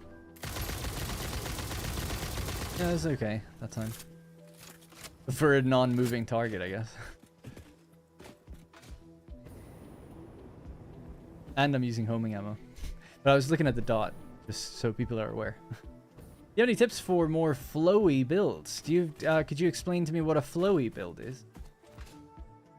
I'm not really too sure. Flowy? It flows together? Flow? Uh-oh. Might actually die. Oh no. Ooh. Like safety railings around miners. Not really, I'm afraid. Yeah, I don't know. Like, something that I've been trying to do, like, or I have done in the past more, is I look at Coffee Stain's trailers. Because their builds don't do anything like, oh, we need to like clip a bunch of things through each other to make something round or something like that. They just use the things that are in the game as intended. And it's easy to place them that way without having to worry about like clipping things through each other and how you do that. They have very basic looking factories, but like when you zoom out, it looks really good. So I'm not sure how to make a flowy factory, but doing things like this will be just even slight tips I would have seen from Coffee Stain. It's like, well, I don't know. I partly think like, well, if I'm a real person in this world, what would be here? You know, it's like, well, there's a big hole. You'd probably want railings so you don't fall down it. Stuff like that, I guess, is quite simple. But other things would be like, yeah, you want to be able to walk around your factory to an extent. So it's like, well, where do you place walkways and railings? Well, I found early on in the game I was placing walkways where I thought they should go between machines, but then I'm walking them and I'm like, well, I can't interact with machines. I'm slightly too far or something like that. Then I started like, you know, figuring out, well, it should really be about like what's the quickest way to get around a factory so you've got all the information you need. You can check every floor or check things that matter most to you. So that was another principle, I guess, where it's like, yeah, like think about the person on the ground and how they get to the machine so they can get the info they need. I think that was a big thing for me, and then just like I said, keeping it very minimal and keeping it like Coffee Stain's builds themselves. It's almost empty, you can get rid of this now finally.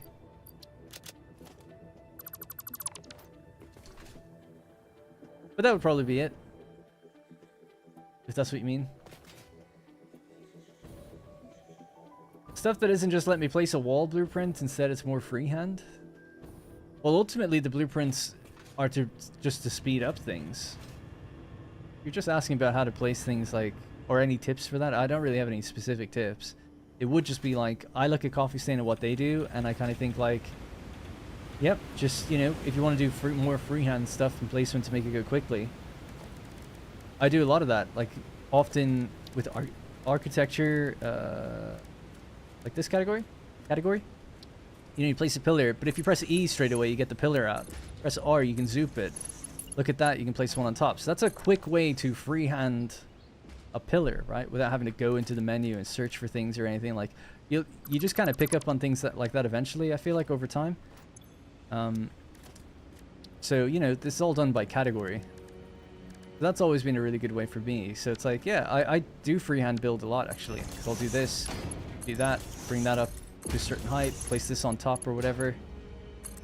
But then it's like, okay, maybe I want something in the middle of that, so I'll go with the concrete pillar. If that doesn't fit, so then you rotate it, I think. Not working now for me. Oh, there we go. And then that can be placed inside and be brought up. Alright, I hate Rocketfuel. It drives me mad.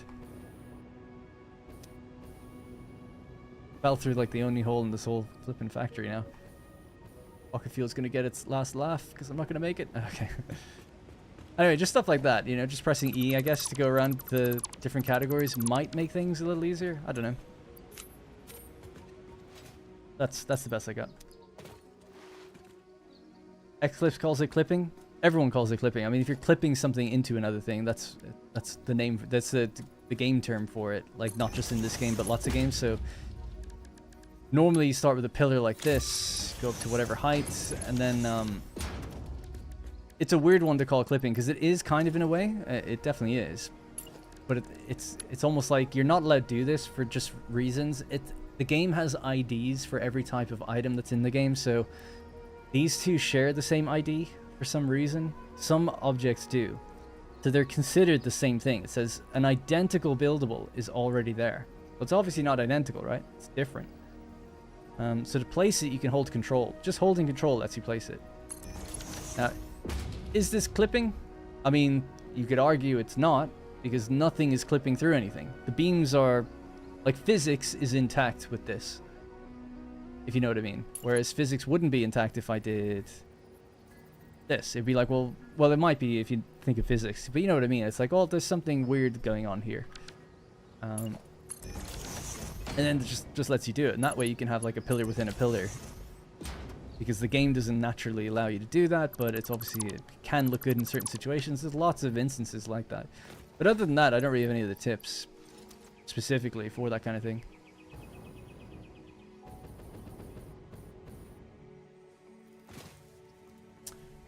Yeah, a lot of what people do for clipping is like they clip roads and beams and stuff into each other.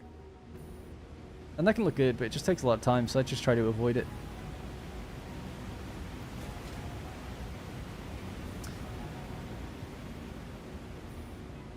No, the live stream series is different, Mr. Ping Pong. For example, the coal miners in your aluminum factory in the desert and how they are connected in a more freehand way. Yeah, I don't really get it, Octaconta, and I know you said below. But you're asking, I don't know what you're asking. You're saying like, do I have any tips for that? Not beyond what you've seen. So if you see in that video, I place down like the miner, there's some foundations around it. And then I will probably just put railing around it or change. One thing I do is I change the patterns, not the patterns, the material. So let's say you have a big square foundation, like a big group of foundations, like an 8x8, but everything around it is like fix-it metal, and then on the inside I keep the concrete just to break it up, so it's not just a complete flat one material. Just stuff like that. But if honestly, you've seen it all in the videos, really. Any quote tips I would have for that kind of stuff. You can explode these in the middle of nowhere anyway.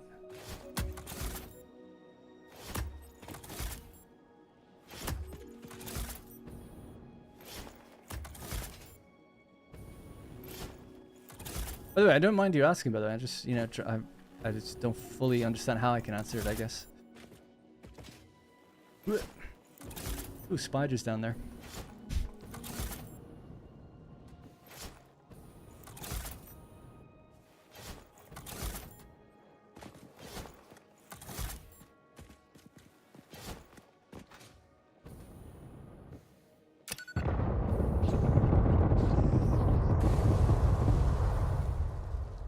What it's all about.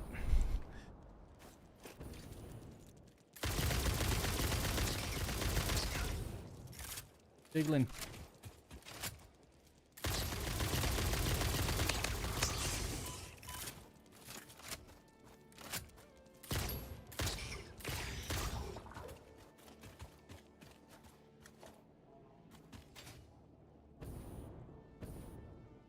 GG.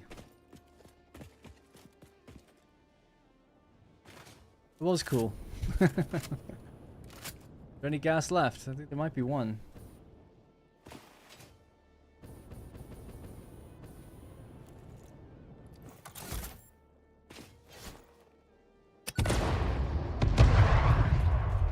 Synchronized. Love that one. Oh yeah, we didn't use this at all. What's the logic? We can maybe pin down something with the stun. Oh. Look at that. Totally unplayable. Ah. Can you stun those? Anyway, yeah, sorry. We'll go and pin something down and then switch weapons to see if it like does much.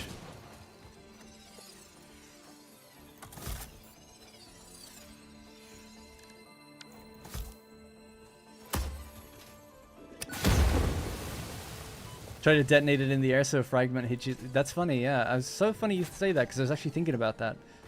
Just to make it look cool, I was like going to throw one up and detonate it. Oh, sad. It does work though. Be good for those spiders and things, I guess. It's beneath the quartz. Oh my god.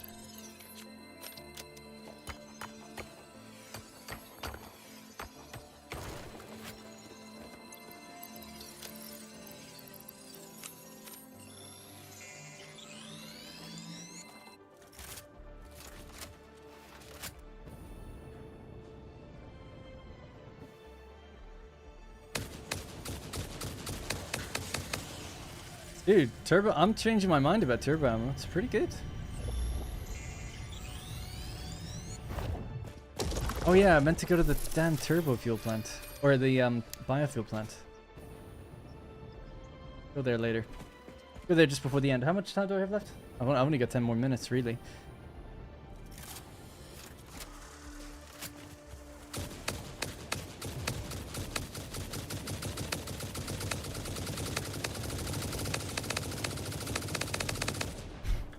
We got him. It's great knowing that I have no limit to this ammo because I always have it limited. I always batch make it and then just have to blow through it, so I'm always conserving it a little bit. So it's nice to know that like doesn't matter. Use it as much as we want now.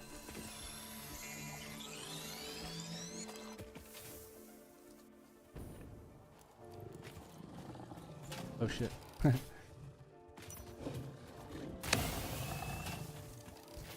See, how long does that last? Not that long.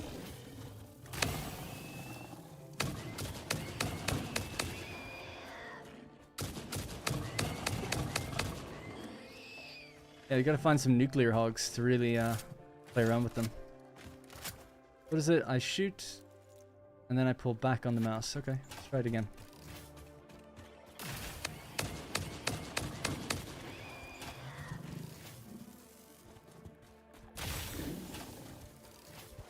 So lucky that rock was in the way. Oh. Oh, it actually does area of effect damage, does it? I want to aim next to him and see. I guess not. It looks like it does.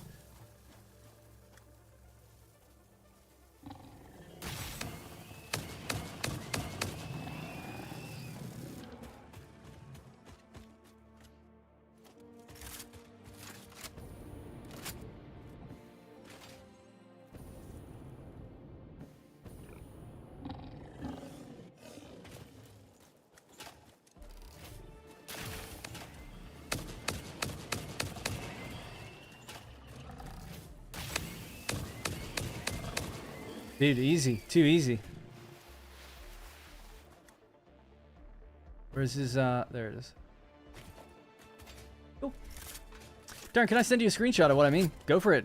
Just drop it in my Discord. That's the best place to do it. So go to discord.gg/WDP. Drop it in the Satisfactory channel. That way I can just look at it. No other way to really send it to me anyway.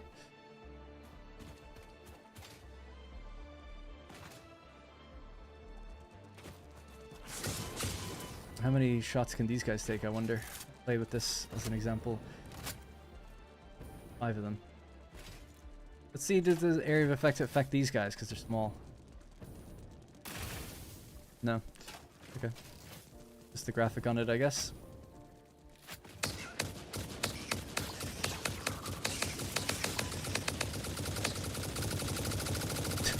Where'd he go? Oh, terrible aim.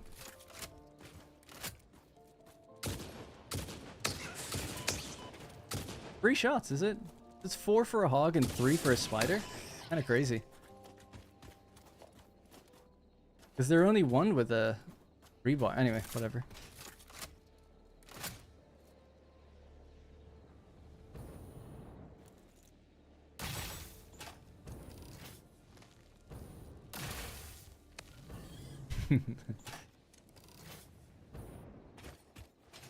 He loved it. I hate spiders in this game, bro. The first time I played, yeah, the first time I saw the move, it was like, ooh. It was one of the first games that actually made me feel that way. Because often, I'm not scared of, I'm scared of spiders in real life, like terrified. But not really scared of them in movies or TV. Farmer Scott, thank you so much for the super chat. Really do appreciate it. Thanks for the full day of entertainment. Always love the stream, having it on while I work from home. Thank you. Thanks for putting up with me. Alright, I don't know why I came back here, really, because I realized we don't have much time to do much else cosmetics. Ooh, what's wrong here? Not enough smokeless powder.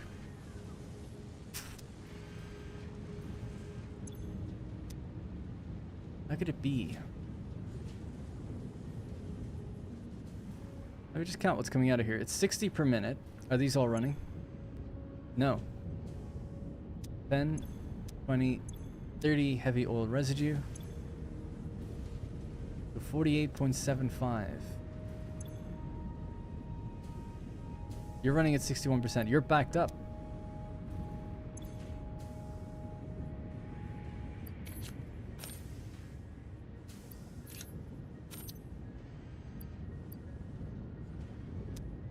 You need 15 per minute. Oh yeah, we're making too much.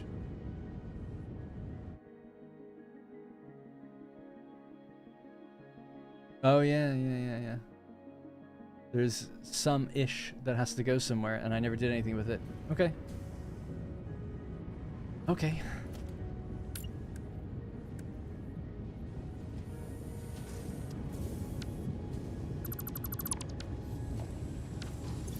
Much crap on my inventory now. Okay, a couple things before we just tackle that.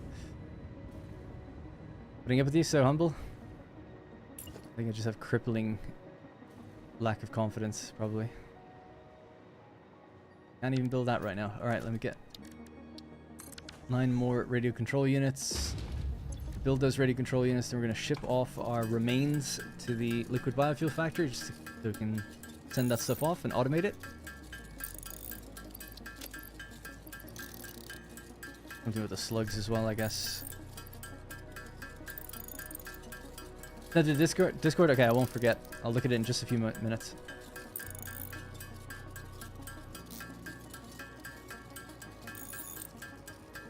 It doesn't feel like I'm a successful streamer. I appreciate that, Farmer. But I feel like I'm right on the edge, you know? Anyone who can do content full-time without another job is successful in my eyes. Yeah. Not when it can, like, end any moment. You know, it's like, if I stop doing stuff for, like, even a month, I'm out. I feel like everyone's got a different measure of it. I'm definitely successful in terms of I'm able to do it full-time. So that's true. And that's great. Don't get me wrong. But I would...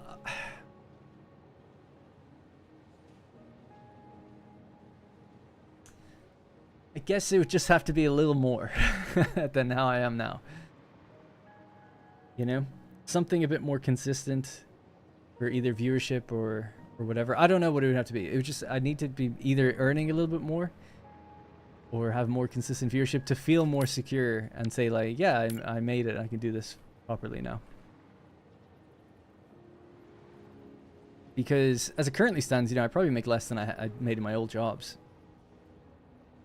Not that it's all about money, but that would be my metric, you know. It's like, well, I left a job 9 years ago to do this. Was it worth it? It's like, well, probably not. Probably not financially. I mean, it's definitely worth it happiness-wise. Although I'm extremely stressed all the time. But so there's just, I guess, other factors to it. But definitely, I am a full-time creator that's able to do it full-time. So there's that. This port is going to go to... Can't remember what it's called. Bio something. Bio organic import. There it is. Load this up with the stuff we don't want. Yeah, I don't want any of that. This. Normally I would send the slugs, but we can't do that at the moment. Is that really it? I thought I had more wood and stuff. I guess not. Or leaves? No leaves?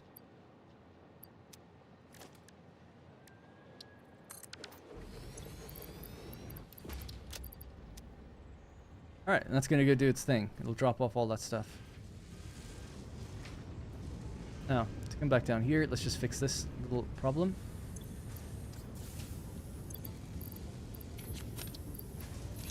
That.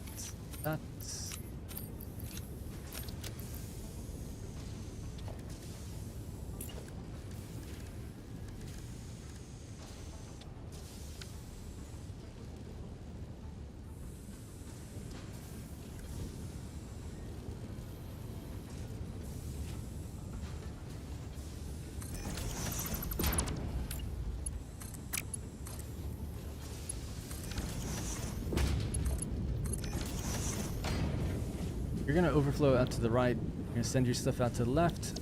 You're gonna prioritize taking it in from the left.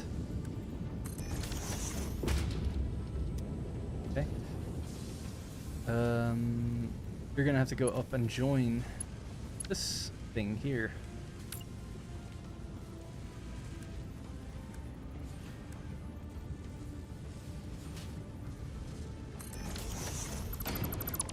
I would say, just before I read any more of the chat, I would say I'm almost there.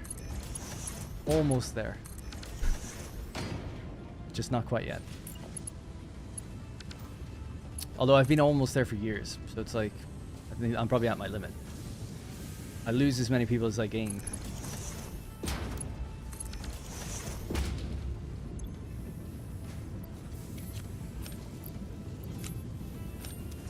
That's going to now merge the polymer resin onto this line, which merges with AI limiters, which goes into an awesome suit.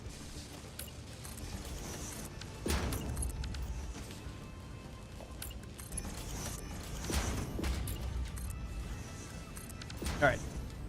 Almost there, indeed. Yeah, another 20 minutes. He did a video yesterday. Another stream will be tomorrow. And yes, tomorrow.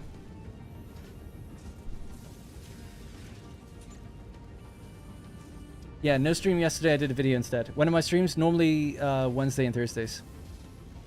But this week it's Thursday and Friday. So yeah, I'll be back tomorrow. Almost 360 watching, only 99 likes. Slackers. Thank you. Yeah, I never mention that stuff. I always forget it. Do the other streamers mention that? Are they good at doing that stuff? I'm awful at it. I always forget. Same in my videos. People keep telling me to mention my streams in the videos. I always forget to do it. It's like as soon as I publish the video, I'm like, oh yeah, forgot to mention that. That does. That's good. Yeah, I can't see the viewers either. I have to open this other thing to see it. That's true. 3,900 views. Wow. 364 viewers. This chat rate is 3. I don't know what that means. 3 per minute, maybe. That's why you need mods and cheerleaders? Yeah, I used to have mods. I used to stream on Twitch every day. I had 3 mods at the time. Because I had a very active chat. Very active. Games like this, it's a bit more relaxed. I mean, I'm pretty slow at reading my chat anyway, but back then, there was maybe 80 viewers on Twitch, but very active. I had 3 mods, and I had 3 in my Discord. We had a really big Discord for a while, and then I deleted it. I made a new one when I did What Darren Plays. So I've been around. This isn't my first rodeo. This is my 3rd channel. You know, I had Darren Total War, Republic of Play, and then What Darren Plays. Nothing else I need to do with that, I think. That isn't operating fully either. Why? You weren't getting enough of this. Not enough rifle ammo.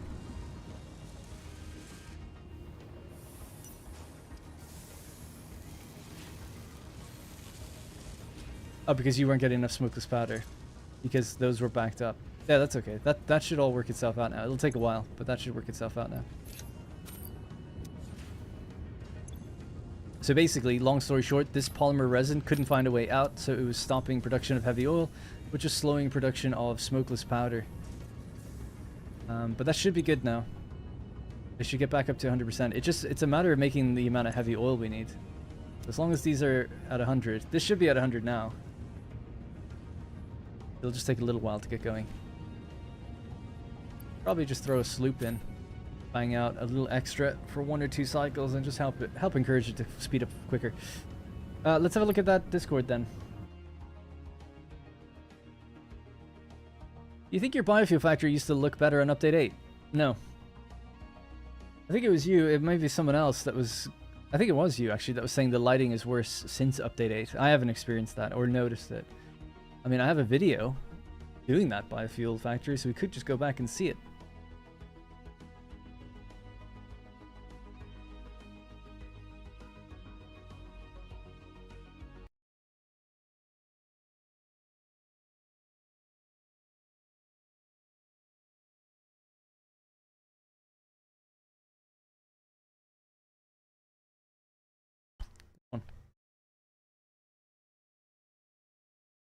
Final look. The question is here, so we'll do a little comparison. This has come up a couple times. I have to run back though to that factory, and then I also want to look at the Discord thing. So let's check that out. Did I not open Discord? I thought I did. Oh, there it is.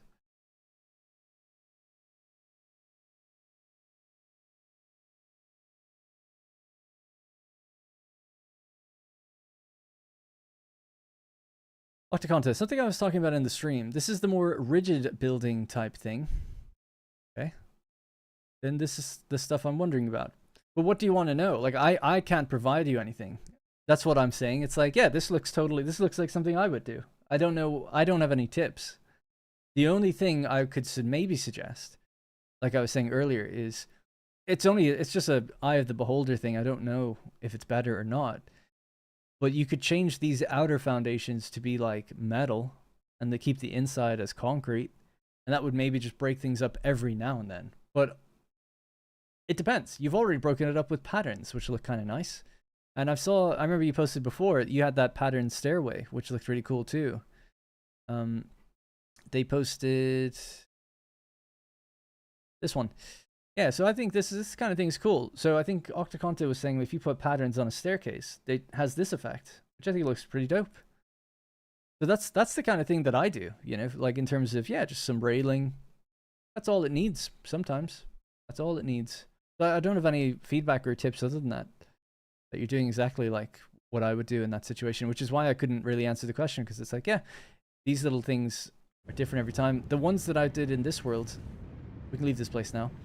I'm just going to go to the biofuel factory and then we'll wrap it up for today. That's definitely it. So we'll just make this kind of quick as well. But adding lights. So these kind of lights, again, this uses a blueprint though. You said you didn't necessarily want to use blueprints. But adding a little light every now and then could be good. But here's an example just over here of the exact same thing, right? We've got a miner and a little road. Now, to be fair, I even built this with blueprints, not this road bit, but it's like, yeah, just a little road barriers, some modern rail, truck station, some ramps that go up with patterns on them. This bit's concrete. Then because it's at the edge, got a little bit of metal. That doesn't look very good there, but then we've got a light and this little enclosure. Now this was the thing that's blueprinted, but you could easily just build this. It's just some walls and some rails and some rooftops, you know? That's basically it. And that's it. Yeah. No, yeah. So again, using a blueprint like this is called my deposit enclosure. Just fits around a miner or an oil extractor. And then, yeah, I often go with road barrier with a little bit of rail placed on top. But that's just me. I like what you've done, though. I think it's totally fine. This is the best Satisfactory video I've ever seen. The liquid biofuel one. Wow, thank you. All right, so we'll head back down to that factory now. By the way, I'll be back tomorrow. We'll do a little bit more cosmetics, just a little bit, and then we'll move on to like starting up a new factory. We're gonna start building. Maybe just get something small going for crystal oscillators, or just go straight for radio control units. Maybe we could do both, because I think they're needed. Those are two things we definitely need in the world. Also wanted to do more with the aluminum factory, so it's, you know, half of it's unfinished cosmetically, but also determining what goes where. So there's lots of little things to do. What time? What's in? So tomorrow 3 p.m. UK time. So it's 9 p.m. UK time right now. So 6 hours back from where we are now, whatever time you're in.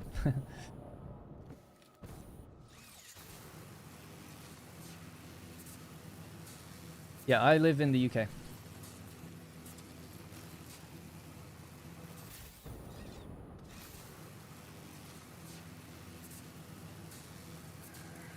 I left a sloop. It's okay. I mean, it's not okay. Sloops I like to get, but well, I'll live.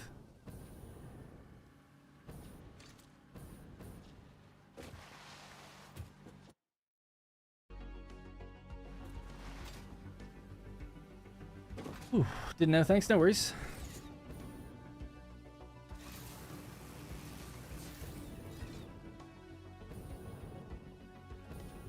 Oh, I left it in the machine? Oh, yeah. That's funny.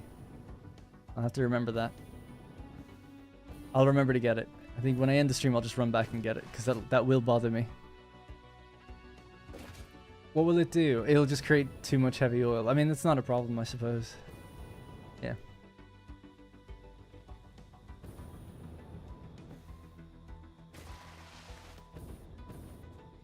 I have this one already.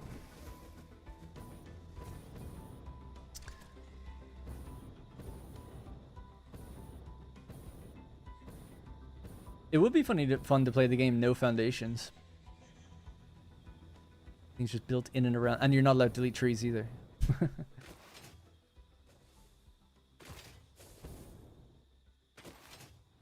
I'll be fixing what I just fixed. Yeah, that's all right though.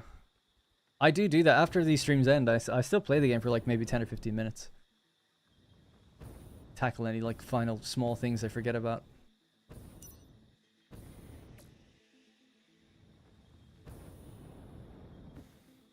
Alright, just about there.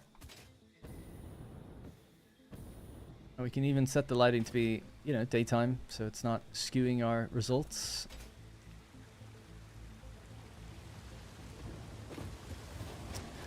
Because Sem in the chat, so something I would have to do is revert this back to the normal number, which is 1. I'll tell you what, the best way to do it is just quit the game and go back in, because then it'll just reset all that stuff anyway. Then we'll have the exact lighting that you get normally. Save it there, I'll quit the game, go back in, then we can do a comparison test. See, has the lighting gotten worse? Which maybe it has.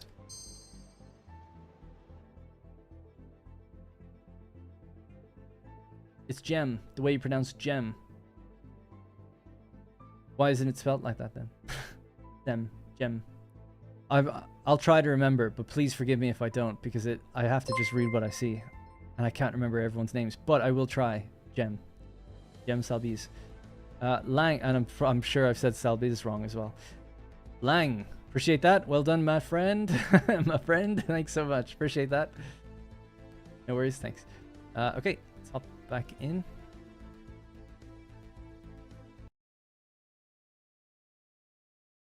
Was the video, so I'll try to stand roughly around here. Just compare the lighting at this point, and then we'll compare it as we get further and further down in. Wrap open now.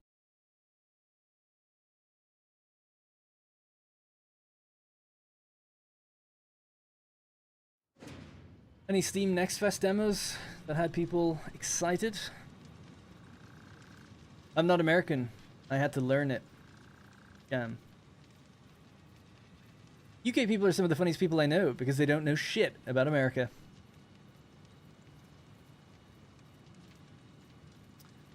Ask me a question. First of all, I'm not from the UK. I just live there now. I'm from Ireland. But ask me a question about America. See if I can get it. Quiz me. Let's test my intelligence. Let's embarrass me. Let's be honest. Be fun. I mean, if we're talking like knowing all the states' names, I don't know. Yeah, I would imagine. I mean, the meme normally is that Americans don't know anything about anything outside of America. But that's just, you know, it's a meme. It's partially true, but it's a meme.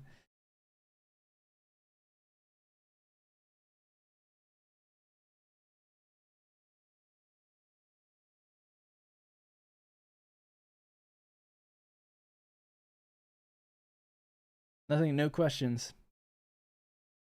All right. I can hardly keep up with WTF my country is doing. Dude, most Americans don't know some states are USA. I don't know if it's most Americans. I think it's maybe like 1% of people that appear on TikTok videos because it's funny. Make fun of them. But I could be wrong. Alright, so we're roughly standing in the same spot as we were before. So we'll just flip to this. Is the lighting better or worse between this version and this version? It certainly is different. Something different. I have to get Digital Foundry like to look at the ceiling leaves and stuff. So the rooftop is like super dark. Again, if I change the time of day, does it change anything? Let's see if we can match the lighting better. Because it could have been nighttime when I went in there. I don't know. Let's just assume it's not. Leave it somewhere like there. I'll just pause the time.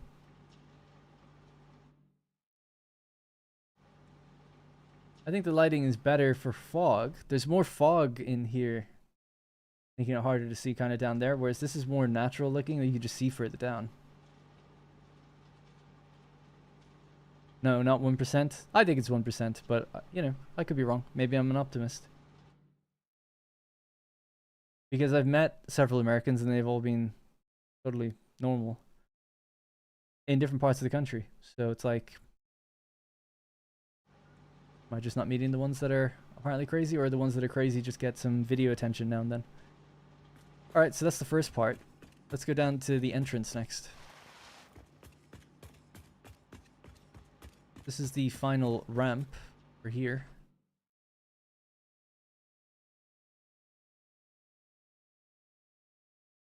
Final ramp would be if I just got there. It's very dark, actually. That definitely is different to here. So I'm about here. That's the comparison there. Super dark. Not so dark. Oh, you might be right. Again.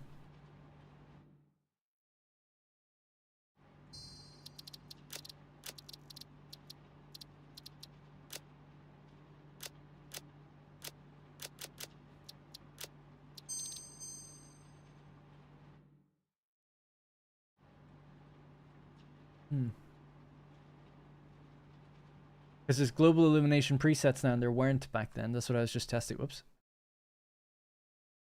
That's what I was just testing. This looks better now than this. Don't you think? I think so.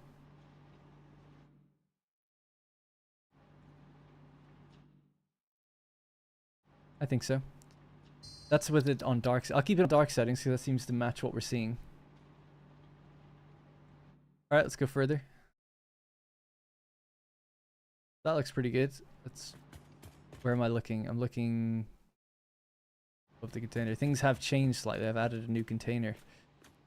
Many containers, actually, so it's a bit unfair. It's hard to see. But it does seem like things are just clearer. Not just because it's a video.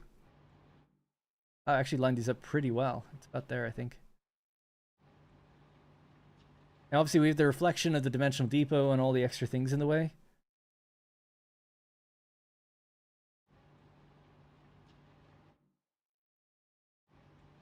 I think it looks better now. It's just less foggy. It's like they've removed the fog layer in here because the fog's active. I haven't turned off fog. We'll go over. Let's see where I walk to next.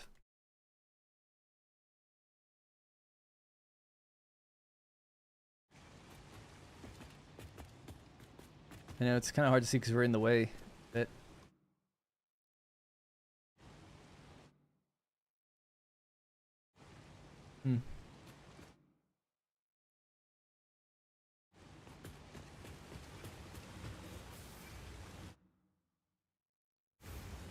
dude, it looks way better now. Way better.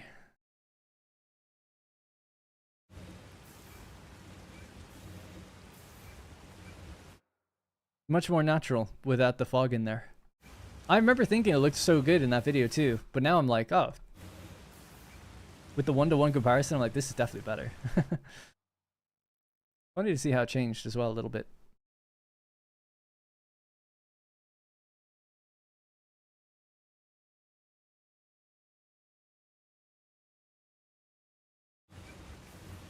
I mean, I can't actually look at that point because it's has been built over right now. Yeah, well, there you go. They also reduced a lot of the splashy waters at the bottom. Yeah, they changed the water texture completely. So this coming down is much more natural looking. It's all spread out and stuff. In this, it was like a stream, like a single stream. On like looking at it dead still, it actually looks pretty good. But I remember like you would see it like clipping depending how you looked at it and like not loading correctly. This is more just like a general like splashy kind of more effect. Same with all the splash effects in the waterfalls in the game, all got that treatment, so. Yeah, I could see it being slightly debatable in certain places, but it seems like they just removed fog. And the color contrast is slightly better. And then we do have better this, and obviously the lighting can be better if I turn on my, like, boosts to things. Whoops.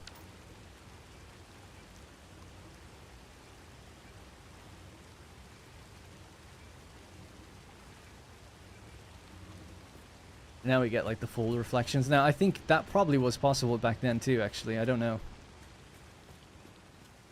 But now we get like shining floors, and these will load in farther. Like their glow won't disappear as quickly, so they stay loaded way longer. That kind of thing makes things look a lot better too.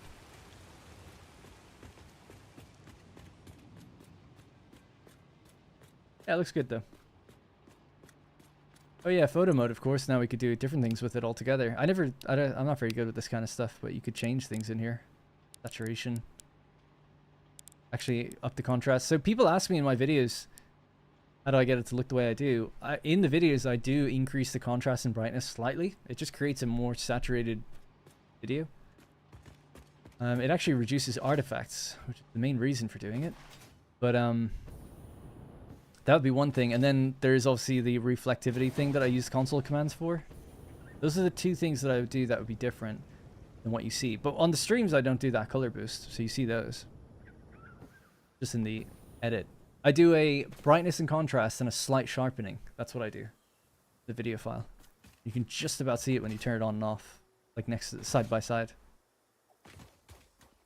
And eagle-eyed viewers may even notice it, because sometimes I forget to apply the effect, and it'll cut from one to the next, and you'll just see like it's not there. But it's very, very small.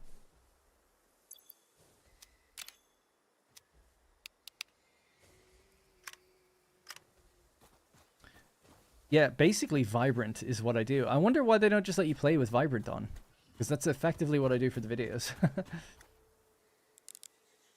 It's like super subtle, but that's almost exactly it. In fact, it's probably a bit stronger than what I do in the videos. I probably do it to about 7. Yeah. Little enhancement. Didn't know that was just in there. That's cool.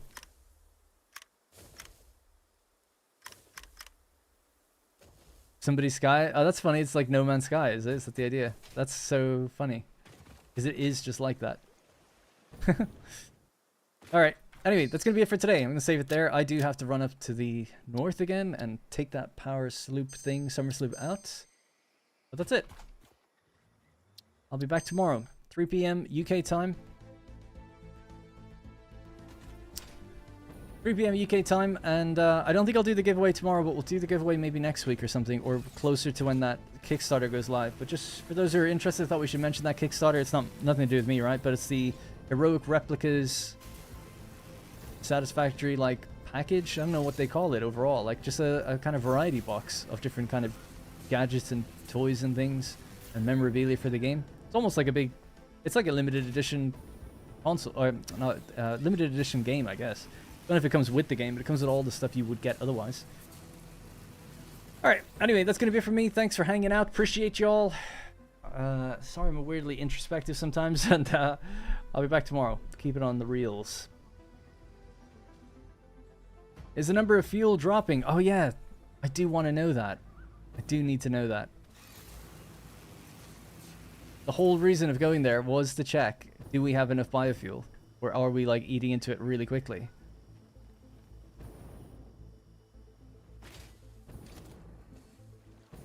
Can't see those. Up, down.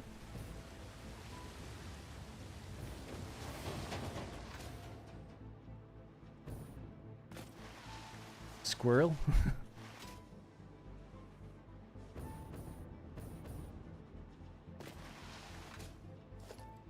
Oh, this is all still super full. So that... Oh, this one's finally empty.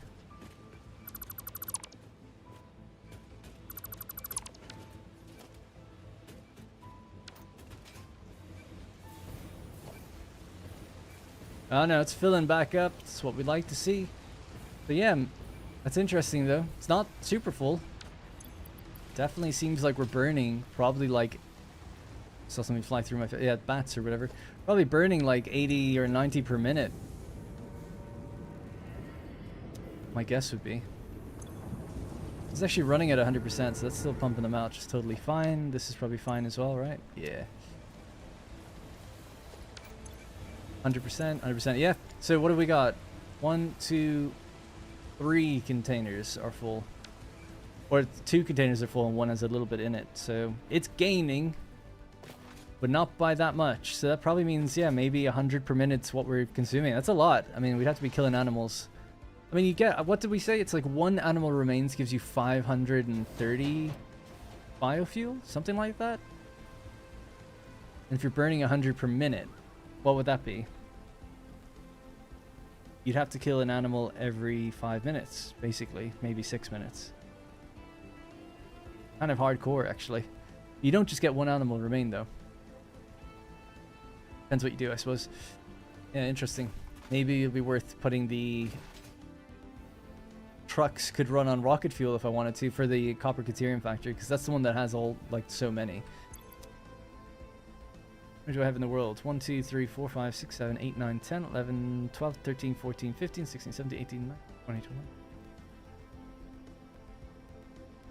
30, 40, 41, 40. Well, they're on coal, actually. So it's about 38 on biofuel. Not bad, actually, considering they're all running, those ones. None of them really wait around. I think these are the only ones that wait. The coal trucks just tend to hang out there. Deadlocks fixed themselves, so that's good. Alright. Yeah, just get me out of this game. I need to get some dinner. Alright, I'll just have to remember to do those other things when I get back. So that's going to be it for me. Thank you very much for watching. Have a great rest of your week and weekend. If I don't see you, if I do, I'll see you tomorrow. 3 p.m. UK time. And that's it. Take care now. Bye-bye then.